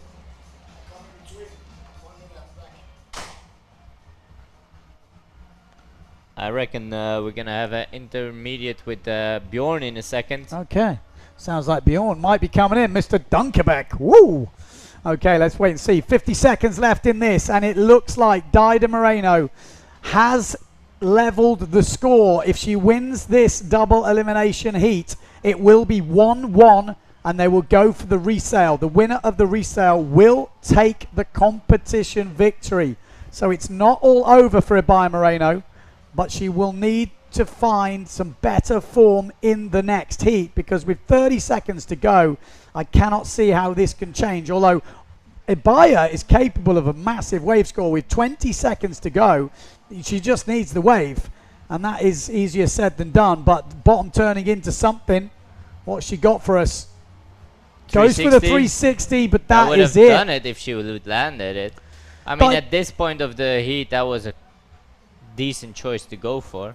Yeah, Dida Moreno does take the win in the double elimination, so now it is 1 apiece. Dida wins the double, Ibaya wins the single, 1-1. We will go to a sudden death next heat. Winner takes all. Next up, men's double elimination final. Costa versus Marsilio Brown. This is the big one. If Costa wins this, he will win the 2022 PWA Windsurfing World Cup here in Pozo Izquierdo. And guess who we've got? We have got the main man, Bjorn Dunkerbeck. How many world titles? 50. What have you got? 7 in waves. 7 in waves. There you go. How many times you won here in Pozo? Over 10 times, yeah. And probably 15 or 18 finals. Okay, let's see if we can get his mic set up. The right sound. And we couldn't ask for better conditions in the. I was going to say, you got me pretty happy. This is obviously Dida winning that final there, which means they're going to have a sudden death playoff. Next final for the women, winner takes the title here in Pozo. Pretty exciting stuff. Next, nice, yeah, very nice. We couldn't plan it better, really. We've got the prize giving coming up. We're literally going to go straight to prize giving, I have a feeling, because we have got the men's final. Philip Costa against Marsilio Brown. We've got the Red Bull Rockets coming up, €2,500 for the winner of that. Who is leading at the moment?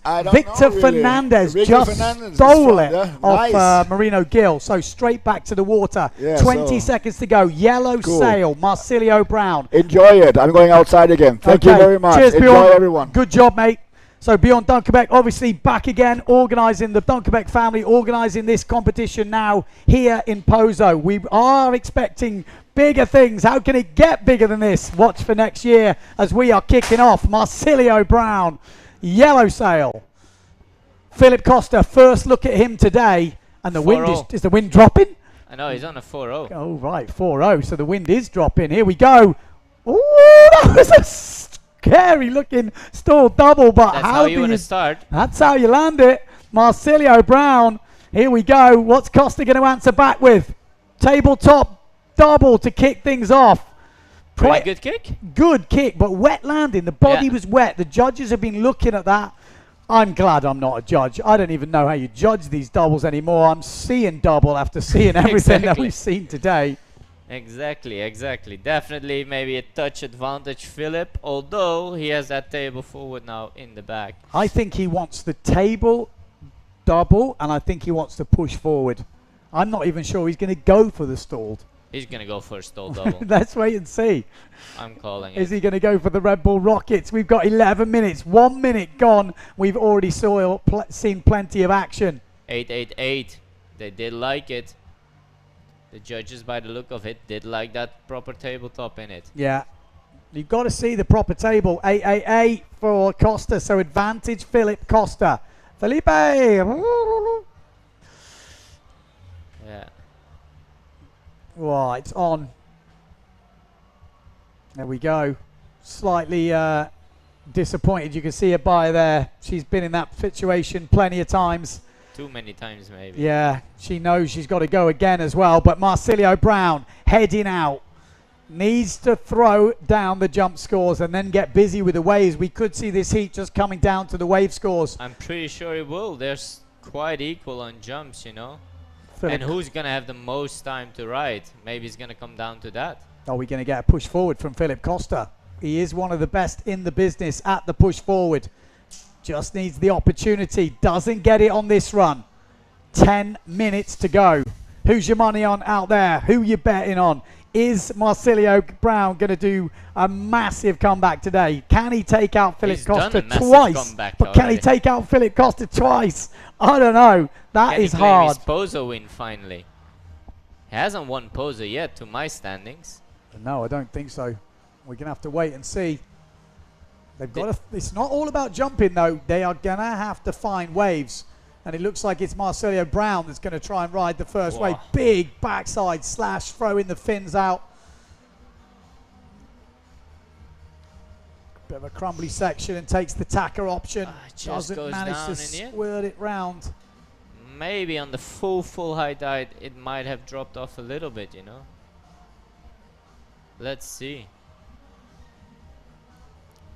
Tight heat. We're 9 minutes. We're 3 minutes in. Seen one jump. It is tricky out there. We've seen Philip. Oh, it's massive! It's off the screen. Jesus Christ! There's the camera the guy didn't double. see that coming. How big's that on the Red Bull Rockets? It's only 7 meters. That seems huge. He was off the screen. Yeah. Wow. Camera guy woke up again. I think we need to check it. Because it went from nothing, you know. I think they know they're kind of following and expecting when it can go big, but literally Philip just went out of nowhere, massive. I mean, that is 2 jumps sorted, no? Yeah. Well, we knew we were going to see big doubles in this final. This is the double elimination final. Philip Costa's already won the single. If Brown can win this double elimination final, it will go to a sudden death playoff. Brown probably needs to push forward or just a straight double. There we go. Almost a double. Looks tame now. Exactly. Big backside You're slash. like, oh, it's not stalled. Oh, it's Costa. Yeah, not much of a wave. Not much wind looking at it. You say he's on the 4.0? Yeah, because he's on that's a prototype. Blade 8.88 coming in for that stalled double. He might switch to a bigger sail for wave riding. Well, we'll have to wait and see what he does. Nope. No, he's going to have a little, maybe ask what he's got. Okay. He gives, you just need to wave ride. You're quite good on the jumps. He's got some clear direction, obviously, because it's really windy down there. Super hard to hear what's going on. But they have got people on the beach letting them know what's going down. Maybe Jorge has a big microphone. 7 There's minutes? still 7 minutes to go. Yeah, so still over half the heat to go. Advantage at the moment, Philip Costa. Brown not far behind. This could still come down to the waves. No doubt about it. So Costa on the white sail, Red Bull logo. Yellow Goya sail from Marcelio Brown. There's the timer. Brown, oh, he's loading up something there. Doesn't get to pull the trigger. What an event. I didn't really see us completing a double elimination this week, I'll be honest with you, especially last night. No. 6 minutes 30 on the clock. Pretty much done a whole double in one day. I mean, Costa is on nearly 20 points with a 1.88 on the waves. As soon as he gets a decent wave score, he is going into some big scoring territory here. Backside slash. People at the bunker just got soaked, but he needs more than that. It's not going to be cutting it. Forward loop off the lips, so smooth, straight into a bottom turn. He wants the taka. Straight, imagine that, straight to taka. What a seamlessly slick move that will be. I mean, the judges haven't been scoring it, but for me to land full planing into a bottom turn, then you know you have the control. Surely it's got to be nice. The wind is dropping. Still, Philip is on a 4.0. Victor Fernandez going drop, drop, drop. 2,500 euros for the Red Bull Rockets could be his if this wind does not play ball. Exactly. He needs it to stay up so it finishes, but not too high so the boys go massive. Exactly. Everyone at home wants the wind to go up another notch, and Philip Costa is ominously heading down the bunker. What's he got on? Brown riding a wave. Could he change this heat around with a big wave score? You would have wished he would have started with the 7 like he did before. Nice 360 ball coming up. Ooh. Oh, got really back-winded there as Costa drops a 6. He's ahead on the waves. He's ahead on the jumps. It's the not impossible. Is the writing on the wall, though? Bra had more points than he did before. But with 4.5 minutes to go. Costa's got a lovely section here. 360. Pulls it off a bit underpowered. Yeah, he looks very under, doesn't he? Brown must be pretty dead by now. Yeah. I think you can see Jorge trying to shout some instructions from the beach. To Costa. Costa is quite far away though, because he's on dry land. I think it's more hand signals than shouting. Yeah. We still got 4 minutes to go. So we're 4 minutes to go. Massive advantage to Philip Costa. At the moment, Brown needs a tabletop double to get back in this. He's got a stalled double and a double, but he needs a tabletop double because it needs to be different. On the other side, for the rankings, he kind of has done his job perfectly today, hasn't he? Nailed it. Absolutely nailed it. Marsilio Brown has been in unstoppable form in this double elimination. Even if he were to be stopped now by Philip Costa, he is hugely up in the overall rankings. Going into Silt, he would just need a solid result. Top 8. Big slash there from Costa. 3 minutes, 25 seconds. Maybe the juice is running out in the Marsilio Brown wagon. Whoppa. Finally, the throwing some spray, isn't he? Yeah, no waves. He's aggressive. He's fresh. Yeah, it's fresh. Oh, but does go down as well. Yeah, but I mean, still Brown needs the tabletop double. He still needs that to get back in the game. Without it, he's not even challenging. He's behind on the waves. He's behind on the jumps. 3 minutes to go. Philip Costa is looking oh so rosy. Yeah, he needs table double. I mean, he has bought a house recently in the last couple of years in Pozo. He has been training more apparently here in Pozo. Here more often.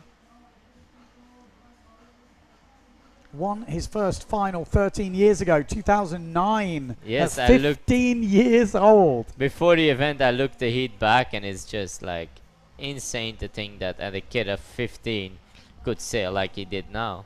Yeah. Did then, you know. And everyone has been giving him a good run for his money, but since then he's been pretty dominating. Yeah. I think Victor Fernandez has been really the only one that stopped him a few times, but even then it was more Costa's mistake than anything else. Is he going to go for the biggest air still? Here we go. Brown needs the tabletop double to get himself back in the game. Will he get the ramp? Has he got enough energy left? Of course he has. Whoa, solid one. And there you go. Oh, board, the board just spun.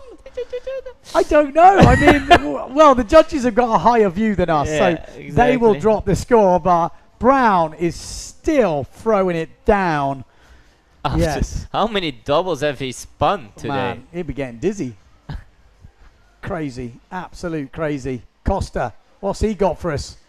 Push forward off absolutely nothing. Give him the trophy now. The guy is just a freak. Jesus. Come on, give us a high jump. I mean, what do you do? It didn't even look like a good ramp. Didn't even look like he was that powered. He's got just insane technique. Philip Costa, I'm going to hand it to him. He's the king of Pozo. We call Dido the queen of Pozo. I mean, Philip Costa, with a minute to go, just looks in crazy, crazy form. Brown has done his best to come back into this. I just don't think he's got enough. Is Philip going to go for a big stall? No. Victor is pretty happy this heat will be finished soon. This is a solid wave, actually, from Brown. It's first goiter we see from Costa. And Brown is still going. We still haven't had the tabletop double from... We got 9 points dropping for that push forward. So he does extend his lead. Not by that much, actually.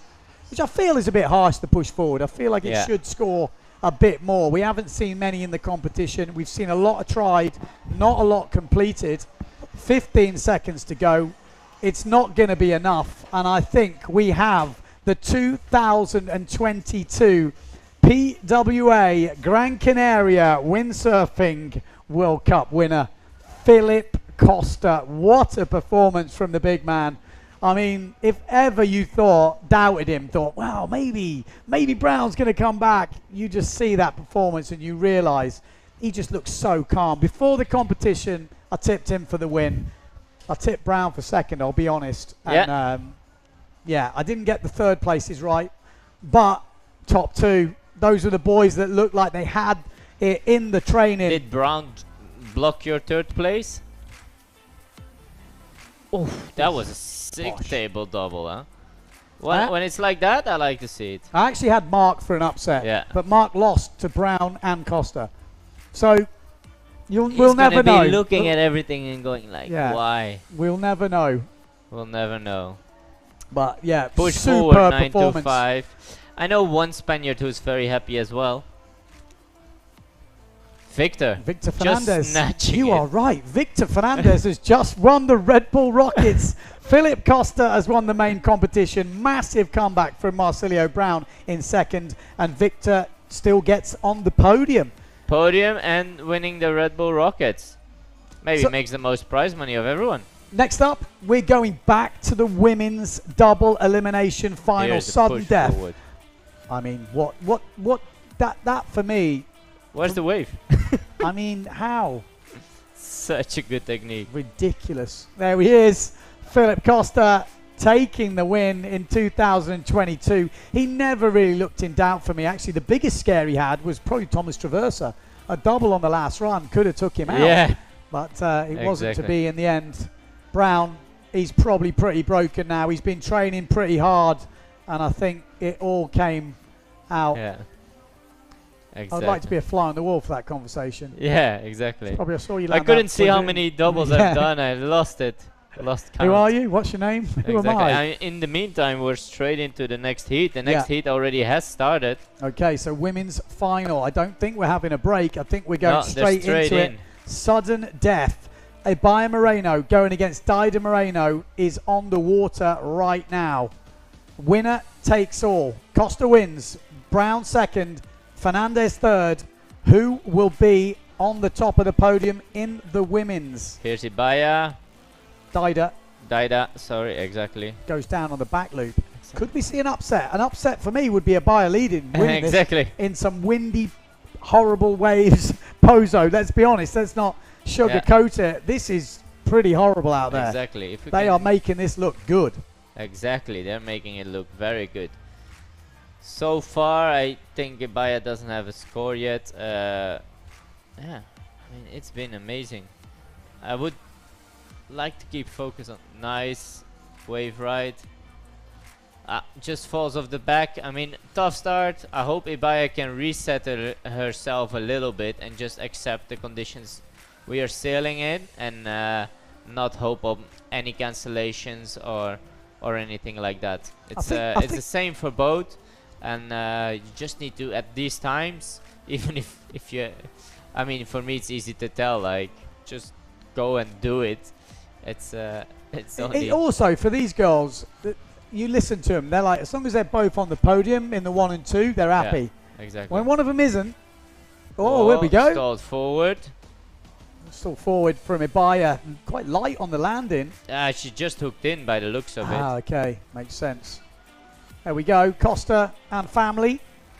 You forget he's a dad. It's crazy. Yeah, quite a young dad actually. How old's Costa? He was 15, 13 years ago, so 28. 28, exactly. I would guess. Yeah, he was 10 years maths. younger than Victor. Victor is 38. Still trying stall doubles like that. Well, 2 minutes gone. We've got a forward on the board from Abaya Moreno. No jumps. Well, no landed jumps at the moment from Dida on the score sheet, and some low scoring waves. Yeah, it's fully open, and maybe actually Abaya started with a okay jump run. If she would get a push loop in now, and she then can fully focus on the wave riding, she is in it with a chance, and she just found a nice pocket. Oh, it just goes down. That's a shame. She definitely can pick the better waves out, but she needs to keep her head in the game.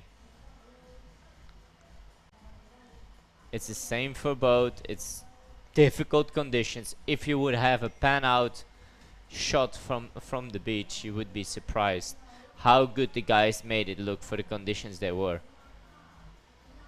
So we are hearing confirmation that the 8.9 from Victor Fernandez is leading the Red Bull Rockets. And Dida at the moment leading the Red Bull Rockets on the women's side. So both of those riders will take home a 2,500 euros. Victor said, nice backside air. Victor said if he was on the podium, he was treating us to a meal out. So I look forward to that, Victor. Wow. Nice cut back. She's going to get a little pocket. Yeah. I think we might see her pop the air. Yeah, she likes that little throw. Exactly. It's pretty shallow. I mean, now she just needs to... Well, actually, she doesn't have a jump score yet. And we're 8 minutes in. I mean, you don't... It's not often you see that from Dida Moreno. Exactly. Baya still has it all in her own hands. If she would be looking at the score sheet now, she would be a bit more happy than she's at the moment. But long heat, still 7.5 minutes to go. Dida lining up a ramp as we speak. Nice backy. Bit wet, but solid though. Oh, spoke too soon there. Commentator's curse, and that's something Ibaya saw as well. Is she going to stick the backy? She's going to stick it. Okay, advantage of Baya Moreno. 4 to 4 points. Back loop about to drop in. She's not got a wave score yet, but the jumps are where her Achilles heel is. If she can find some waves, no doubt about it. This is not all over for Baya Moreno. She needs to keep believing in it. Here we go. Costa's in demand now. As we wait for the women's winner, it will be a Moreno. We've got Dida on the left, Ibaya on the right. It's one apiece. Ibaya won the single, Dida won the double. We are now in the sudden death final. Winner takes all. Link it up a bit more. Yeah, don't let anything leave out there. Nice little shove it at the end. One more front side. Oh, and a big stall forward from Dida as Ibaya finishes that wave off. Really nice. Very good wave. Good read on it. 5 points for the last back loop for Ibaya Moreno. She's in this. She's no two ways about this. How long we got? 6 minutes. 6 minutes, halfway through the heat, but Dida's just thrown down a jump run. Yeah, but that are good points on the door for Ibaya. She's going to be happy with that. It will need a bit more, but one-handed back loop crashed. Is that the jump score? Wave score 262? Maybe not enough size. Okay, we'll have to wait and see if that was in fact the one we were waiting to drop in. There was it wasn't that much size. There was a bit of a downtime. Maybe the judges are really... I mean, we've seen what Dida can do. Yeah. So they need to keep that in. Well, leading at the moment, 11.62. Waiting for 2 jump scores to drop in for Dida. That could change everything, and it does. Dida with a 4.88 stall forward and a 4.88 table forward goes into the lead by 1 point. So 1 point the difference. A 3.88 is needed on the wave. A 3.62 is needed on the wave for Ibaya to level up the score. Which is not that much for Ibaya standards. It's all to play for. It's going to be a tight battle. But when you look at the waves out there, it might be a bit tricky because it is hard to find a scoring wave at the moment. These women will need know to be at score. the bunker. Sail at the bunker. 4.5 minutes to go. So I think Ibaya should try to snatch a good pocket at the bunker. Hit it. And that's gonna give her the best chances. She might be able to improve that forward a little bit more, but not a hell of a lot. And I think still close. I'm very happy at this point to see Ibaya at 9 points already on the jumps, which, as you said before, has been her Achilles piece. The last heat she struggled pretty long to find the jump. And now she can, be a bit more happy. She's trailing only by 0.76 on the jumps, which is not a lot. No, she can take that advantage into the waves. I mean, just something above a 4 would be amazing. Anything in the 5s would give her a bit of clearing room. 6s, she's looking at good at the competition. But here we go, trying to find something. Needs to just keep it together now. Just sniff something out. Tack and go outside again. 4 minutes, 3.5 minutes. 3.5 minutes on the clock. Ibaya Moreno at the moment trailing to her sister Dida Moreno. If it stays like this, Dida will take the title here in Pozo and be leading the world title race. But it is not all over with 3 minutes and 15 seconds on the clock. Ibaya Moreno needs to find some wave scores. Well, one wave score, just one would do it and could change this whole heat around. But Dida equally could up her wave score. She could also equally up her jump scores, capable of doing both.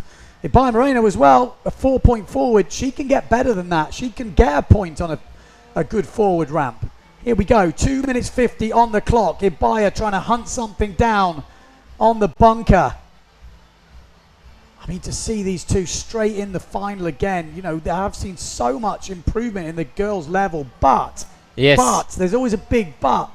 When it comes to it, it's not always happening. Sarah Keita did win the last windsurfing women's world wave title, but here in Pozo, Dida is so dominant, and there she is, back loop, clean. That's going to improve her score slightly. 2:20 on the clock. Ibaya Moreno needs a wave. It is hardly wave conditions out there. It's high tide. It's sloppy. Needs to tack and sit on the bunker and sniff one out, as you said before. But it's the one-handed back loop all the way off. She was actually landed one-handed there. Yeah. Where Dida before, Ibaya was trailing a little bit on the jumps. I have a feeling we're going to be looking at a more than a 1-point gap, which with the waves at hand might be hard, you know. It's I think the wave, the wind, the tide. I'm already losing my voice. How did you do it? I have no clue. My lips have just moved. So the tides just started to drop, and that's going to make it even harder. Here we go. Table forward. She's putting on a good jumping performance. It's not over. 1 minute 20 to go. Ibaya needs a wave. How's she going to find it? She needs to crack something. It needs to be above a 3.5 point probably to get that. She needs to find a point from somewhere. So she's got 2.62 on the wave. A 3.62 would do it. No, it wouldn't. A 2.64. Just over a point needed. She needs a pocket. I thought you said something else then, but a pocket, yeah. Here we go. She seems to be running away from them, though. Exactly. I mean, I'm not out there. It is difficult. She seems to think she only needs... And she did have a good wave for what we thought. Yeah, but exactly. The judges didn't seem to score it well. Maybe she feels that wave was good enough. Was a good enough wave, which Maybe. is interesting. Not much time left. Backside. That Dida was Moreno, a nice good start. Backside shove it. Oh, 30 that's seconds a good to ramp go. coming up. She goes a bit down. Yeah, she really feels like she's got that wave score. Oof. Which is very interesting, as Dida might have just upped her wave score with 16 seconds to go. Ibaya needs to get herself on a wave. Just give her once. It's not going to happen, 10 is it? seconds. 8, 7. No, she had to be go. tacked. Bugger. The only thing I can think of is she thought she got the wave score, but at the moment... I mean, we thought it was a bit better as well, but it's... well, there we go. It was a small wave. I think that was the really thing that left her down. Well, Dida Moreno is the 2022 Pozo PWA World Cup champion. I can't speak. It's been a long day in the office. If you are just tuning in, we have gone all the way through the double elimination. We've seen amazing comebacks. Lena Erpenstein in the women fought away all the way back to 4th place. Exactly. She was also leading the Red Bull Rockets, but that was stolen off her by, I think, one jump like that from Dida Moreno. Dida Moreno has come back. She took down Sarah Keita. She then took down her sister in the first final, and she has just taken down her sister in the second final, booking her spot on the top of the podium once again here in Pozo. In the men, we saw an almighty challenge from Marcilio Brown, going through heat after heat, pulling off perfect score after perfect score. It was an absolutely unbelievable charge.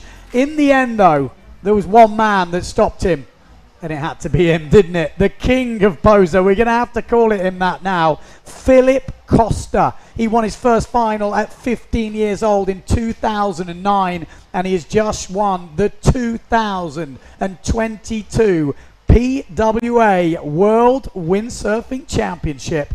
Whoa.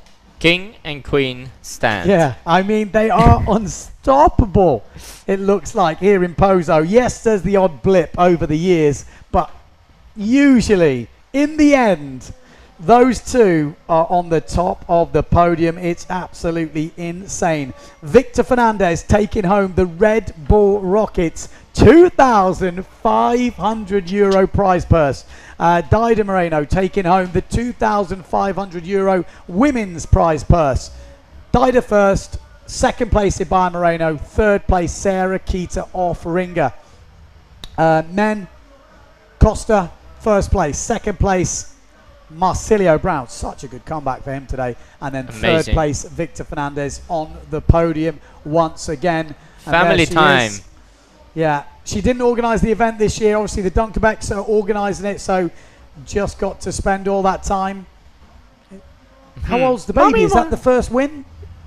With the baby? Oldie? No, when one. she won last time, she also had the baby. But do you feel bad now? You just beat your sister. Do you feel like almost guilty, or do you just like no? No, I don't think she does. So, but yeah. They're both very happy. She got her 360. She loves this event. She loves sailing here. And she puts a lot of pressure on herself. But she does do it every time, you know. And I think Philip was just so relaxed. It was just, yeah. Oh, he just looked crazy. I mean, when I spoke to him before the competition, I've got to be honest, he gave off this air of, yeah, I'm cool, whatever. Yeah, bring it on. Even when the conditions weren't good, he was like, yeah, run it. Yeah, exactly. Run it, just run it. And he's the biggest guy, you know. Ibaya Moreno, you've got to feel for her. She's been leading all week. It looked impossible to run the double elimination. Yeah. It is pretty flat if you look on the back, but they couldn't stop it either, so. How do you? When that momentum is going, who makes the call? Like I said, it would have been interesting if they just went, right, we'll stop at 1-1. Yeah. We'll take the shared win. It would have been impossible to explain to the media, though. So. No. Well, they're twins. So, all right. I'm going to get going. Okay, so we've done 7 hours of streaming today. I'm not quite sure how my voice is still going, but just a massive thanks to Dieter joining me late on. I don't think I would have made it on my own. But we are going to take a commercial break. I don't know if you're hearing me or you're hearing the Morenos. It looks like they're doing some interviews, but we're going to take a commercial break. I'm going to have a break and join us for the prize giving coming up.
¿Y la playa?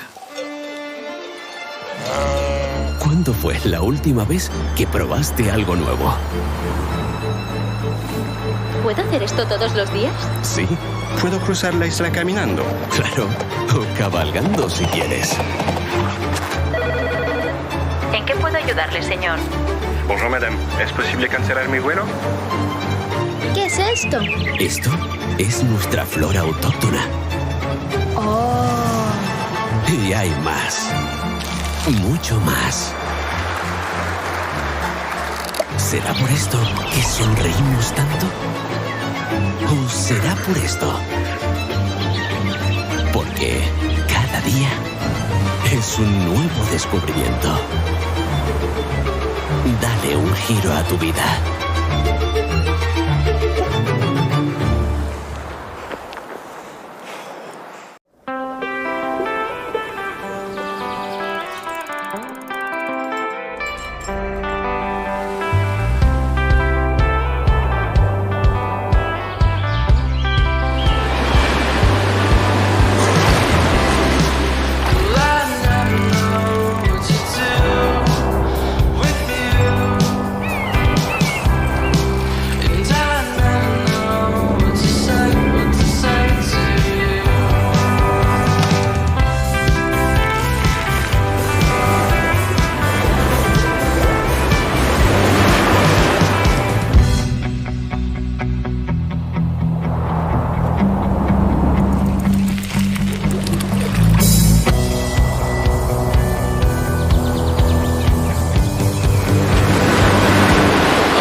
Have you ever wondered why you always want more? More Mondays without the alarm. More first times. More leaps into the unknown. More breakfasts in bed. More whiffs of the salty sea and the countrified country. More smiles for the camera. More heartbeats per minute. More enjoying the journey. More dreams almost fulfilled. More unexpected friends. More races to anywhere. More flavors to discover. More being at a loss for words. More time. Time to lose yourself and find yourself again. In short, more moments like this. And this. And this. And what if the answer was never really what, but where? Gran Canaria. So much to live for.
¿Y la playa? ¿Cuándo fue la última vez que probaste algo nuevo? ¿Puedo hacer esto todos los días? Sí, ¿Puedo cruzar la isla caminando? claro. O cabalgando si quieres. ¿En qué puedo ayudarle, señor? Bonjour madame, ¿es posible cancelar mi vuelo? ¿Qué es esto? Esto es nuestra flora autóctona. Oh. Y hay más. Mucho más. ¿Será por esto que sonreímos tanto? ¿O será por esto? Porque cada día es un nuevo descubrimiento. Dale un giro a tu vida.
Have you ever wondered why you always want more? More Mondays without the alarm. More first times. More leaps into the unknown. More breakfasts in bed. More whiffs of the salty sea and the countrified country. More smiles for the camera. More heartbeats per minute. More enjoying the journey. More dreams almost fulfilled. More unexpected friends. More races to anywhere. More flavors to discover. More being at a loss for words. More time. Time to lose yourself and find yourself again. In short, more moments like this. And this. And this. And what if the answer was never really what, but where? Gran Canaria. So much to live for.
la playa? ¿Cuándo fue la última vez que probaste algo nuevo? ¿Puedo hacer esto todos los días? Sí, ¿Puedo cruzar la isla caminando? claro. O cabalgando si quieres. ¿En qué puedo ayudarle, señor? Bonjour madame, ¿es posible cancelar mi vuelo? ¿Qué es esto? Esto es nuestra flora autóctona. Oh. Y hay más. Mucho más. ¿Será por esto que sonreímos tanto? ¿O será por esto? Porque cada día es un nuevo descubrimiento. Dale un giro a tu vida.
Have you ever wondered why you always want more?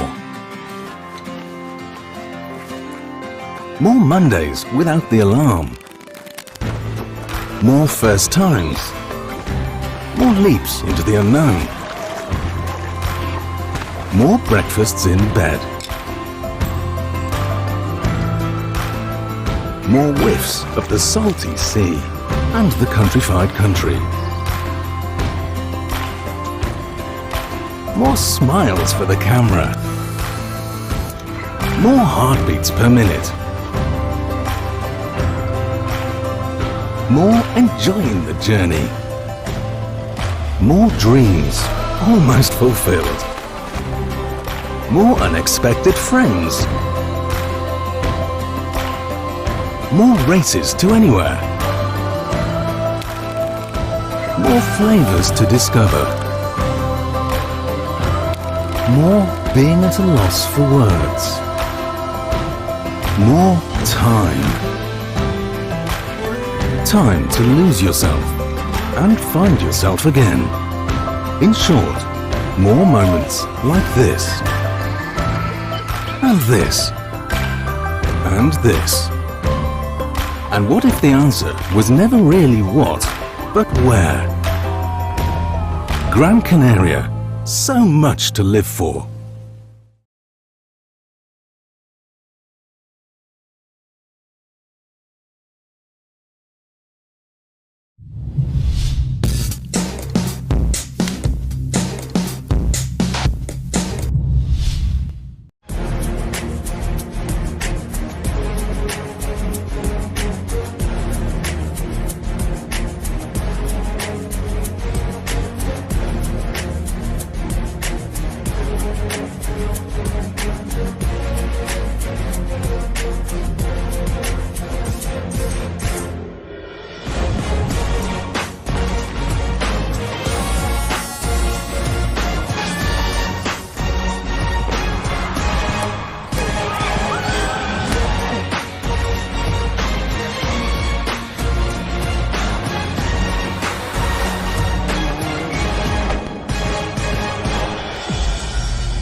¿Y la playa?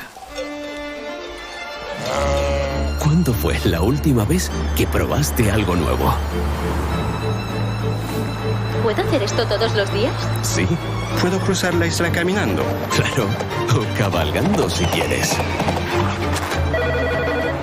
¿En qué puedo ayudarle, señor? Bonjour madame, ¿es posible cancelar mi vuelo? ¿Qué es esto? Esto es nuestra flora autóctona. Oh. Y hay más. Mucho más. ¿Será por esto que sonreímos tanto? ¿O será por esto? Porque cada día es un nuevo descubrimiento. Dale un giro a tu vida.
Have you ever wondered why you always want more?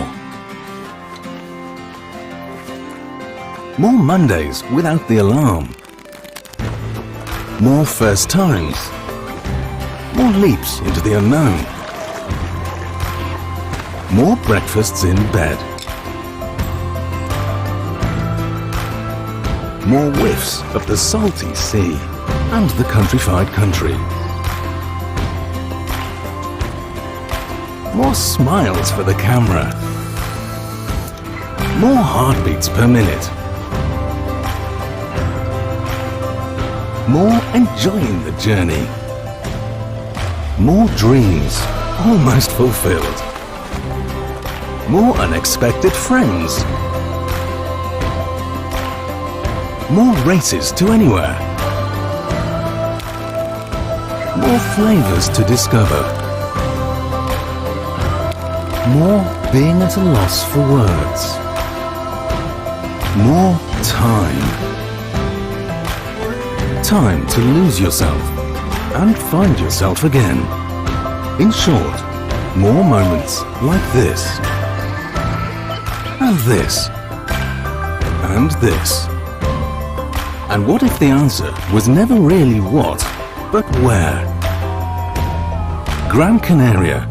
So much to live for.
Ok. Bueno, pues vamos a empezar. Buenas tardes a todos. Good evening, everybody. We're going to start with the podium ceremony and the closing ceremony of the PWA Gran Canaria Windsurfing World Cup 2022. Vamos a empezar con la ceremonia de clausura y el podium del Gran Canaria Windsurfing World Cup de 2022, del que hemos podido disfrutar durante estos 9 días. Comenzábamos el día 9 con una ola de calor que hacía que el viento se mostrase perezoso aquí en la playa de Pozo Izquierdo, pero poquito a poco las condiciones iban mejorando y al final hemos podido completar incluso la doble hoy en el último día, con Pozo soplando como nos tiene acostumbrados, con viento fuerte y con las olas que hacen que este spot del municipio de Santa Lucía de Tirajana, de la isla de Gran Canaria, sea una referencia mundial en el windsurfing. Como siempre, agradecer a los sponsors que hacen posible este evento, la Consejería de Turismo del Gobierno de Canarias a través de Promotour, la Consejería de Turismo del Cabildo de Gran Canaria, la Consejería de Deportes del Cabildo y, por supuesto, el Ayuntamiento de Santa Lucía de Tirajana. Y también a las empresas del sector privado, Bicordial, Hotel Sun Resort, Volkswagen Comerciales, Poema del Mar y Seven Islands Film. Y, por supuesto, al equipo de organización de Björn Dunkenberg, que cogía el relevo después de una década de las gemelas Ruano Moreno en la organización, y ha hecho posible que este evento vuelva a la isla de Gran Canaria después de 3 años del parón obligado por la pandemia. Y sin más dilación, tenemos aquí con nosotros, acompañándonos, por un lado, a Luis María Escribano, representante y jefe de jueces de la PWA, la Asociación Profesional de Windsurfing.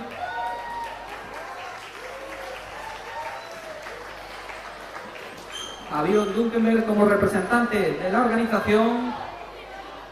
Tenemos a Francisco García, alcalde de Santa Lucía, Ana Mayor, concejala de Turismo de Santa Lucía, a Francisco Castellano, consejero de Deportes del Cabildo de Gran Canaria, y también a nuestro multicampeón mundial de motociclismo, Dani Pedrosa. Así que un aplauso para todos ellos.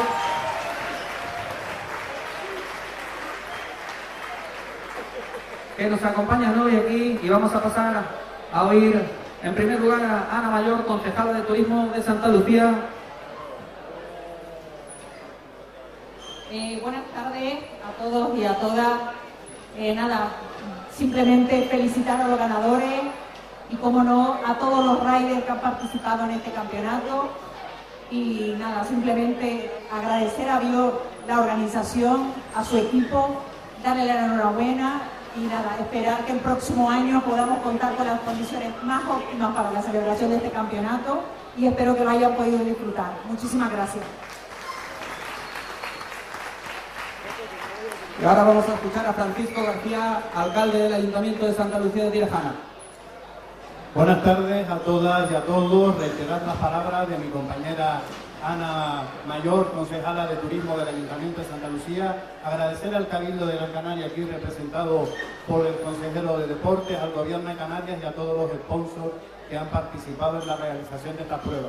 Y sobre todo, felicitar a Björn Dunkenberg por la repercusión mediática que ha tenido estas pruebas a lo largo de esta semana.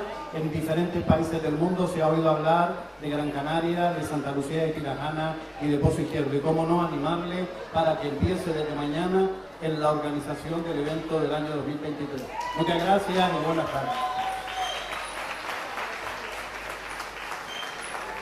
Y por último, Francisco Castellano, consejero de Deportes del Cabildo de Gran Canaria.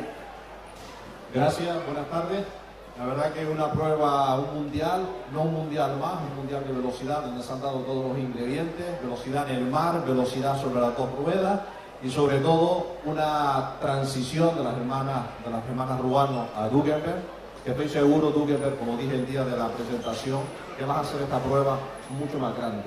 Presumimos de que Gran Canaria es esta isla europea del deporte. Tú hoy has hecho posible que sea la isla mundial del deporte.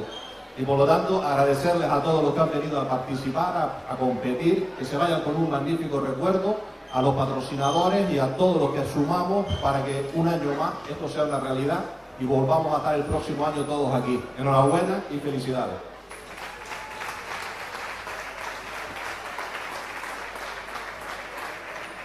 Bueno, y sin más dilación, vamos a pasar a la entrega de trofeos. Y ya sabemos que aquí en Gran Canaria disfrutamos de los mejores del mundo.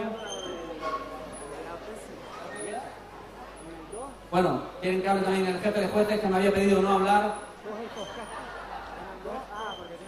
Bueno, simplemente quiero dar las gracias a Bjorn y a todo ese equipo por hacer esto posible. Muchas gracias. A todos los canarios por venir y apoyar este evento. Estamos encantados de volver cada año y esperamos venir siempre. Y por supuesto al equipo de jueces que me está ayudando y a todos los competidores que entrenan duro todo el año para venir a hacer el show aquí y hacerlo lo mejor posible. Gracias a todos. Thank you all.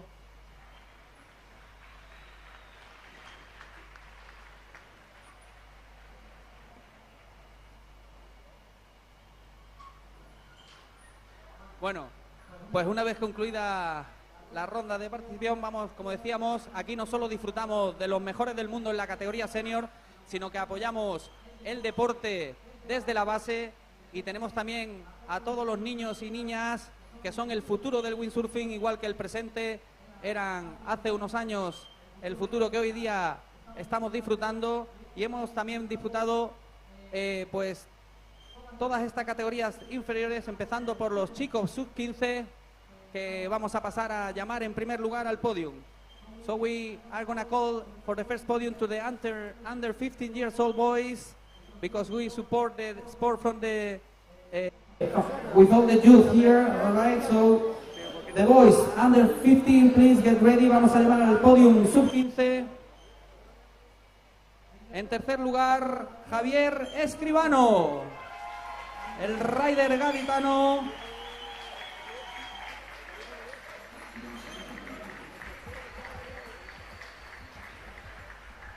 Este joven gaditano de Tarifa, que debutaba este año en competición, entrega el premio el alcalde Francisco García.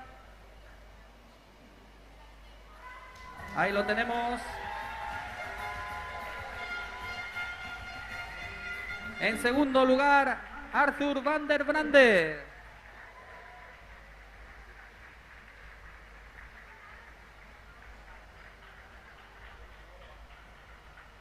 El rider danés Francisco García entrega este podium de la categoría sub-15.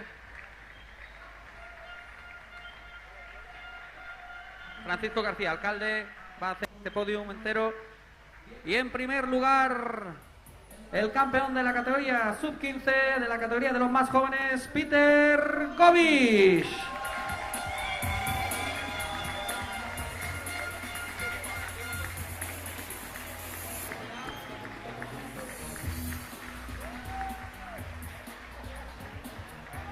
Dáselo.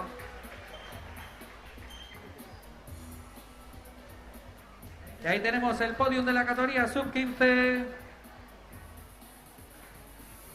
Recibiendo la enhorabuena de Bjorn Dunkenberg, los más jóvenes del campeonato. These are the youngest of the event, the under 15 years old podium.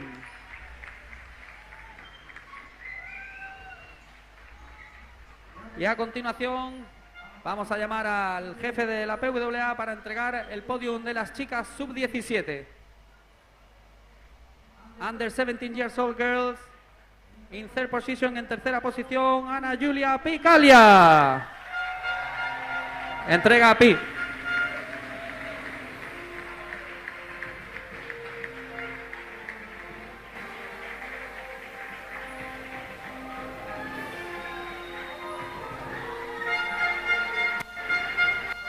En segundo lugar, la belga Sol Digrik.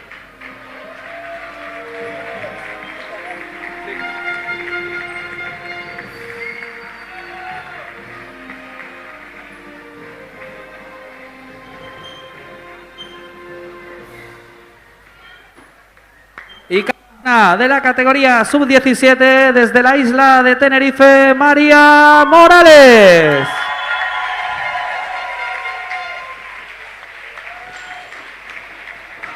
La rider del Médano, que se proclama campeona de la categoría sub-17, winning the under 17 years old category, the rider from El Médano, from Tenerife, María Morales.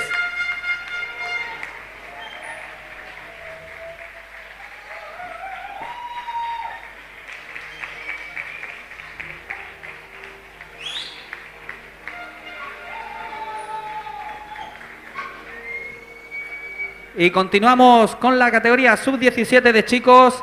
Y para este podium vamos a llamar a Francisco Castellano, consejero de deportes del Cabildo de Gran Canaria. En tercer lugar, de aquí, de Pozo Izquierdo, el rider local Carlos Kiefer Quintana. Third position for the local rider Carlitos Kiefer.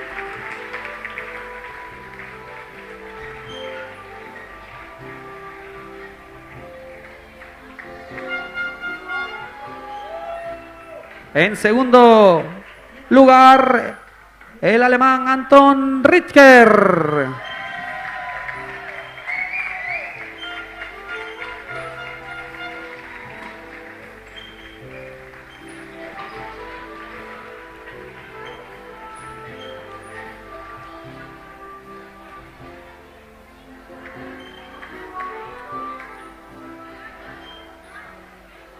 Y campeón de la categoría sub-17 de chicos, el danés Tobias Piorna.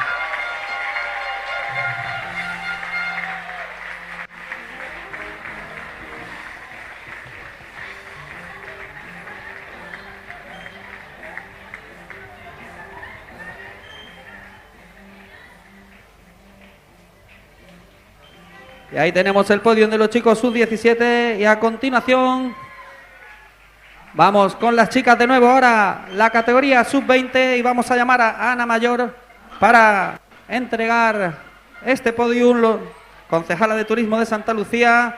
En tercera posición, la rider local Julia Pascuale.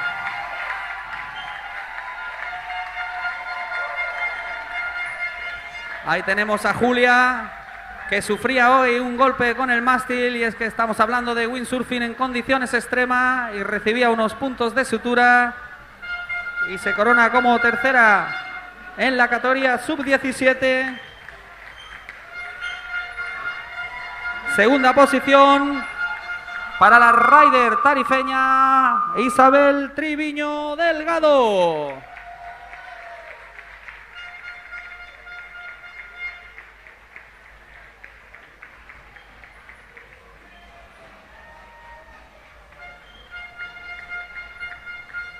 Una de las gemelas de Tarifa y campeona de la categoría sub-20 de chicas, la rider local de aquí de Pozo, Alexia Kiefer Quintana.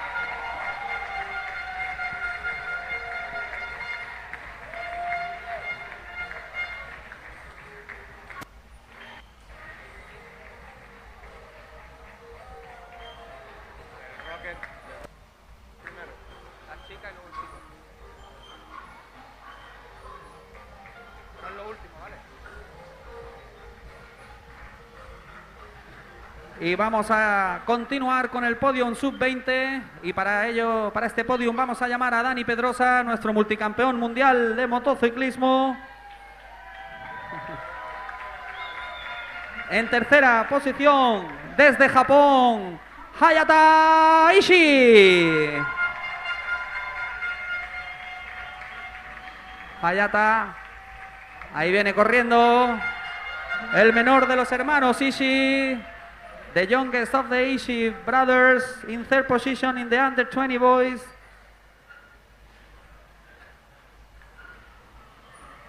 En segunda posición, el francés Tituan Flechet.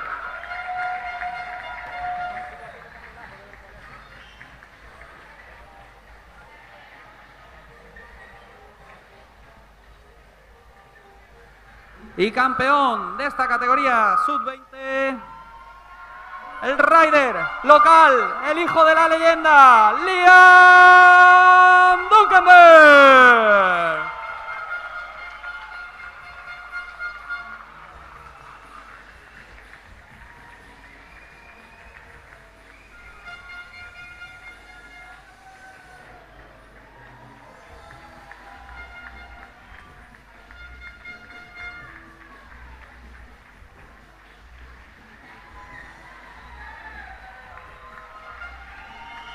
Ahí tenemos el podium sub-20. Y vamos a continuar ya con la categoría Pro. Vamos a empezar con las mujeres. Y para entregar el tercer premio vamos a llamar de nuevo a Dani Pedrosa. Tercera posición. Desde la isla de Aruba, Sara Kita Ofringa.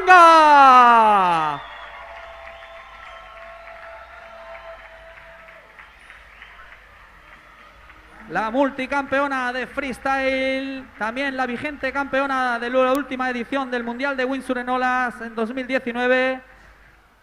Quedando en tercera posición, Sara Kita Ofringa.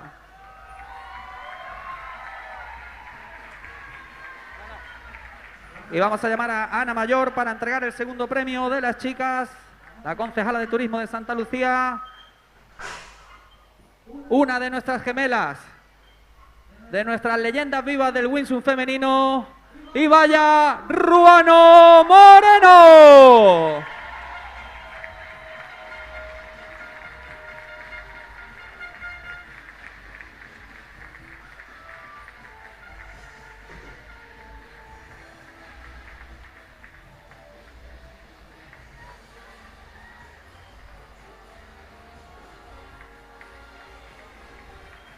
Y para entregar el primer premio vamos a llamar al alcalde de Santa Lucía de Tirajana, que le va a entregar el premio a una ciudadana de aquí, del municipio. Después de perder en la eliminatoria simple, volvía a demostrar que sigue siendo la reina de Pozo, de Queen of Pozo, en la posición más alta del podium, Daida Ruano Moreno.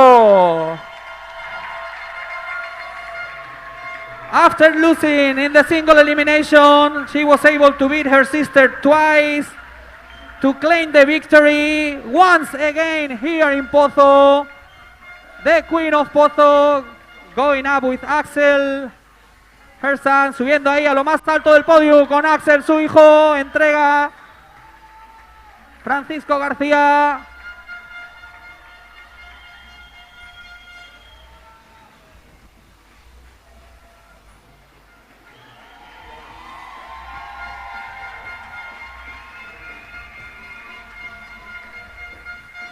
Y vamos a escuchar las impresiones de la rider Sara Kita, la vigente defensora del título mundial, tercera aquí en Pozo. ¿Qué tal? Hola a todo el mundo, buenas tardes, bienvenidos. Y bueno, quería decir que estoy muy contenta de volver aquí en Pozo, es uno de mis lugares favoritos para competir. Y estoy muy contenta que hemos tenido estas condiciones de hoy. Muchas felicidades a Daida y a Ibaya. Estoy muy contenta de estar en el podio con vosotros. Y gracias a Bjorn y todo el team para organizar todo. Fue un placer y quiero volver el año que viene. Gracias.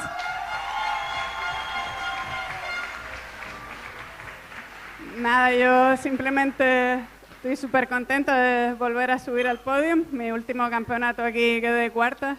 Y nada, contenta de ver, a pesar de que Daida me quitara el caramelo de la boca hoy. Pero ella es la reina de Pozo, así que nada, estoy súper feliz de estar en el podio y de disfrutar de estas condiciones. ¿Unas palabritas? ¿Y hola? ¿Hola? ¿Hola? Bueno, este es mi hijo Axel. ¿Qué puedo decir? 2 años, casi 3 años de parón. Antes organizábamos el evento. Finalmente Bjorn se hizo cargo de él. Súper feliz de que se haya podido hacer con todo el panorama mundial que tenemos. Así que bueno, feliz de haber podido disfrutar del agua hoy, sobre todo, que finalmente tuvimos condiciones buenas. Y ha sido un día largo, muy bien trabajado por los jueces. Felicidades. Y bueno, felicidades a la organización, muchísimas gracias a todos los fans y a todos nuestros seguidores.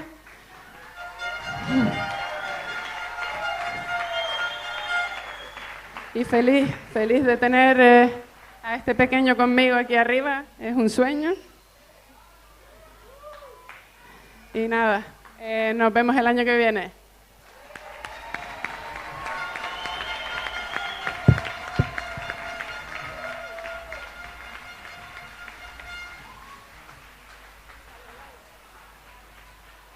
Pues enhorabuena a nuestras ganadoras de la categoría femenina y vamos a pasar al podium masculino. No os vayáis demasiado lejos para la foto protocolaria.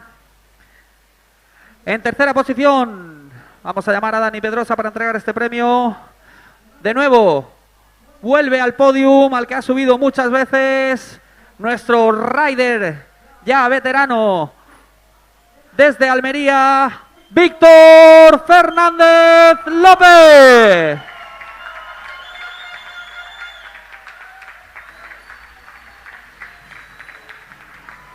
Quedaba fuera del podium en la última edición 2019, perdiendo en las semifinales, pero de nuevo se ha metido ahí en el podium el rider de Almería. Y ahora vamos a llamar a Ana Mayor, la concejala de turismo del Ayuntamiento de Santa Lucía de Tirajana, para entregar el premio al segundo clasificado, que quedaba en una posición que no le gustaba demasiado en la eliminatoria simple, pero ha protagonizado una remontada increíble con 6 mangas hasta meterse en la segunda posición desde Fortaleza, Brasil, Marcilio Brown.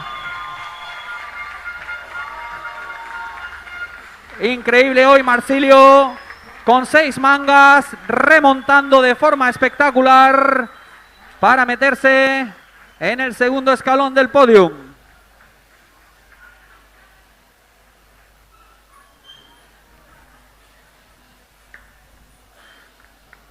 Y para entregar el premio al campeón de la categoría masculina vamos a llamar a Francisco Castellano, consejero de deportes del Cabildo de Gran Canaria.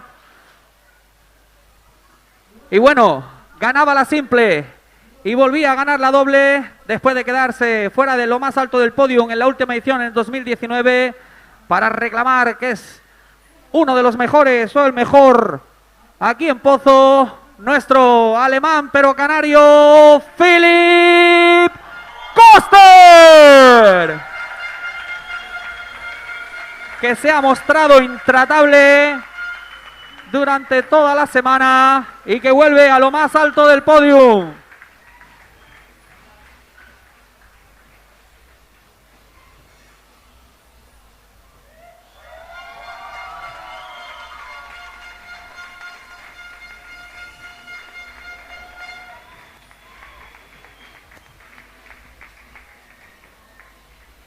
Y vamos a pasar a escucharlos. A ver, en primer lugar, el tercer clasificado, después de estar fuera del podium en la última edición, ¿cómo sienta volver al podium, Víctor?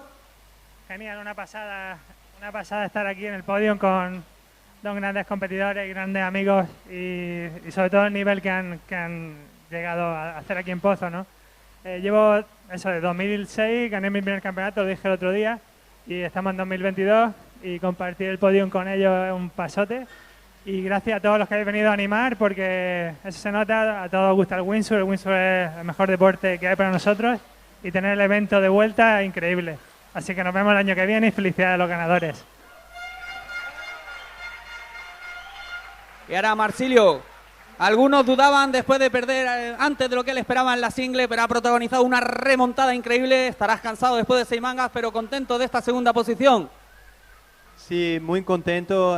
Las emociones que uno pasa durante una competencia son muchos altos y bajos, y esta mañana no me sentía tan bien y no me puedo creer de estar aquí ahora, hablar no solo de ellos, pero de todos los demás competidores, que fue el nivel más alto que yo lo vi en Pozo, así que no lo puedo creer. Muchas gracias y súper contento. Gracias.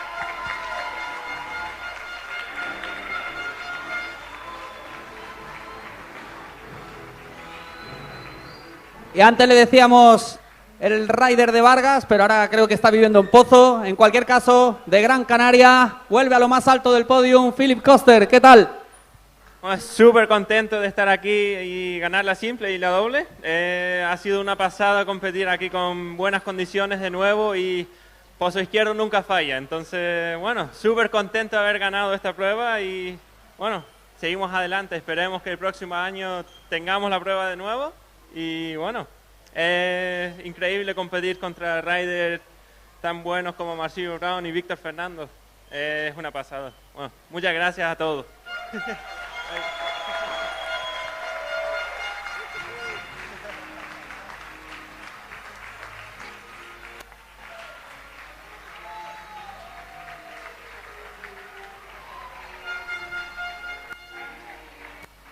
¿Hagan una foto las chicas con ellos o hacemos el Red Bull primero? Ok, vamos a llamar a las chicas del podium femenino para que se hagan una foto con los ganadores también, Sara, Ibaya y Daida.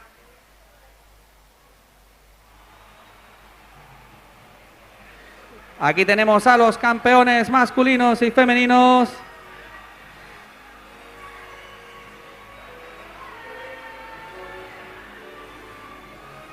Poneros por aquí que se os vea para la foto.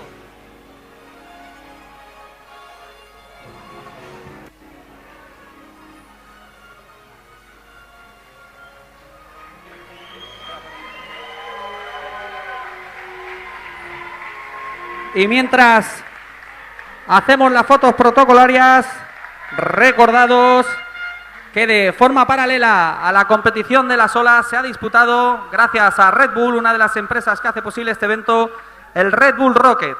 Una competición en la que se premiaba el salto más alto. Los riders tenían un dispositivo en ellos que medía la altura de los saltos y que ha coronado con 6 metros en la categoría femenina a la campeona del Red Bull Rocket, Daida Ruano Moreno.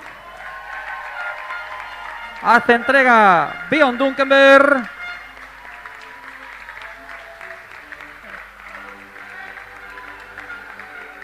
Y Dani Pedrosa va a hacer entrega al campeón masculino con un salto de nada más y nada menos 8,9 metros. El que voló más alto fue Víctor Fernández.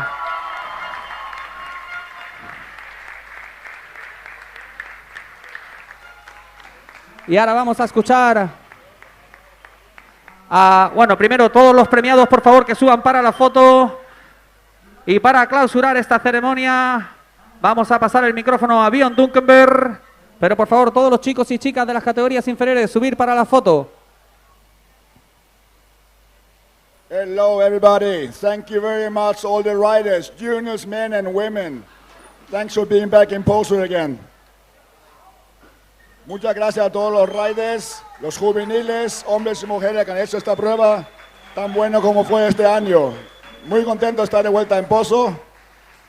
De verdad, muchas gracias a Víctor, Alberto, el resto de mi equipo por luchar por este evento. Ha sido con poco plazo este año, solamente hemos tenido 6 meses para organizarlo realmente. Así que para el próximo año vamos a empezar directamente para poderlo ver otra vez, a celebrar esta prueba en julio del año que viene. Y vamos a intentar también rescatar el slalom para los días planos. Vamos a hacer 3 fines de semana el próximo año para tener más posibilidades de conexiones buenas para las olas. Y vamos a hacer una ido, si todo sale bien, en la segunda semana de combinar olas con wingfoil para hacer evento de 15 días en vez de 9.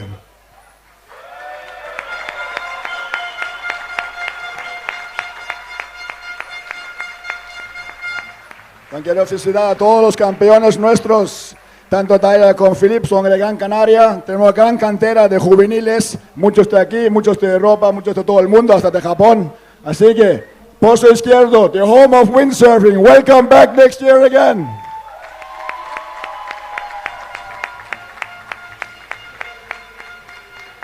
Bueno, y la diversión continúa en la carpa aquí con Del Bueno, con música en vivo. Nos vemos el año que viene. Thank you all. Gracias a todos. And see you next year.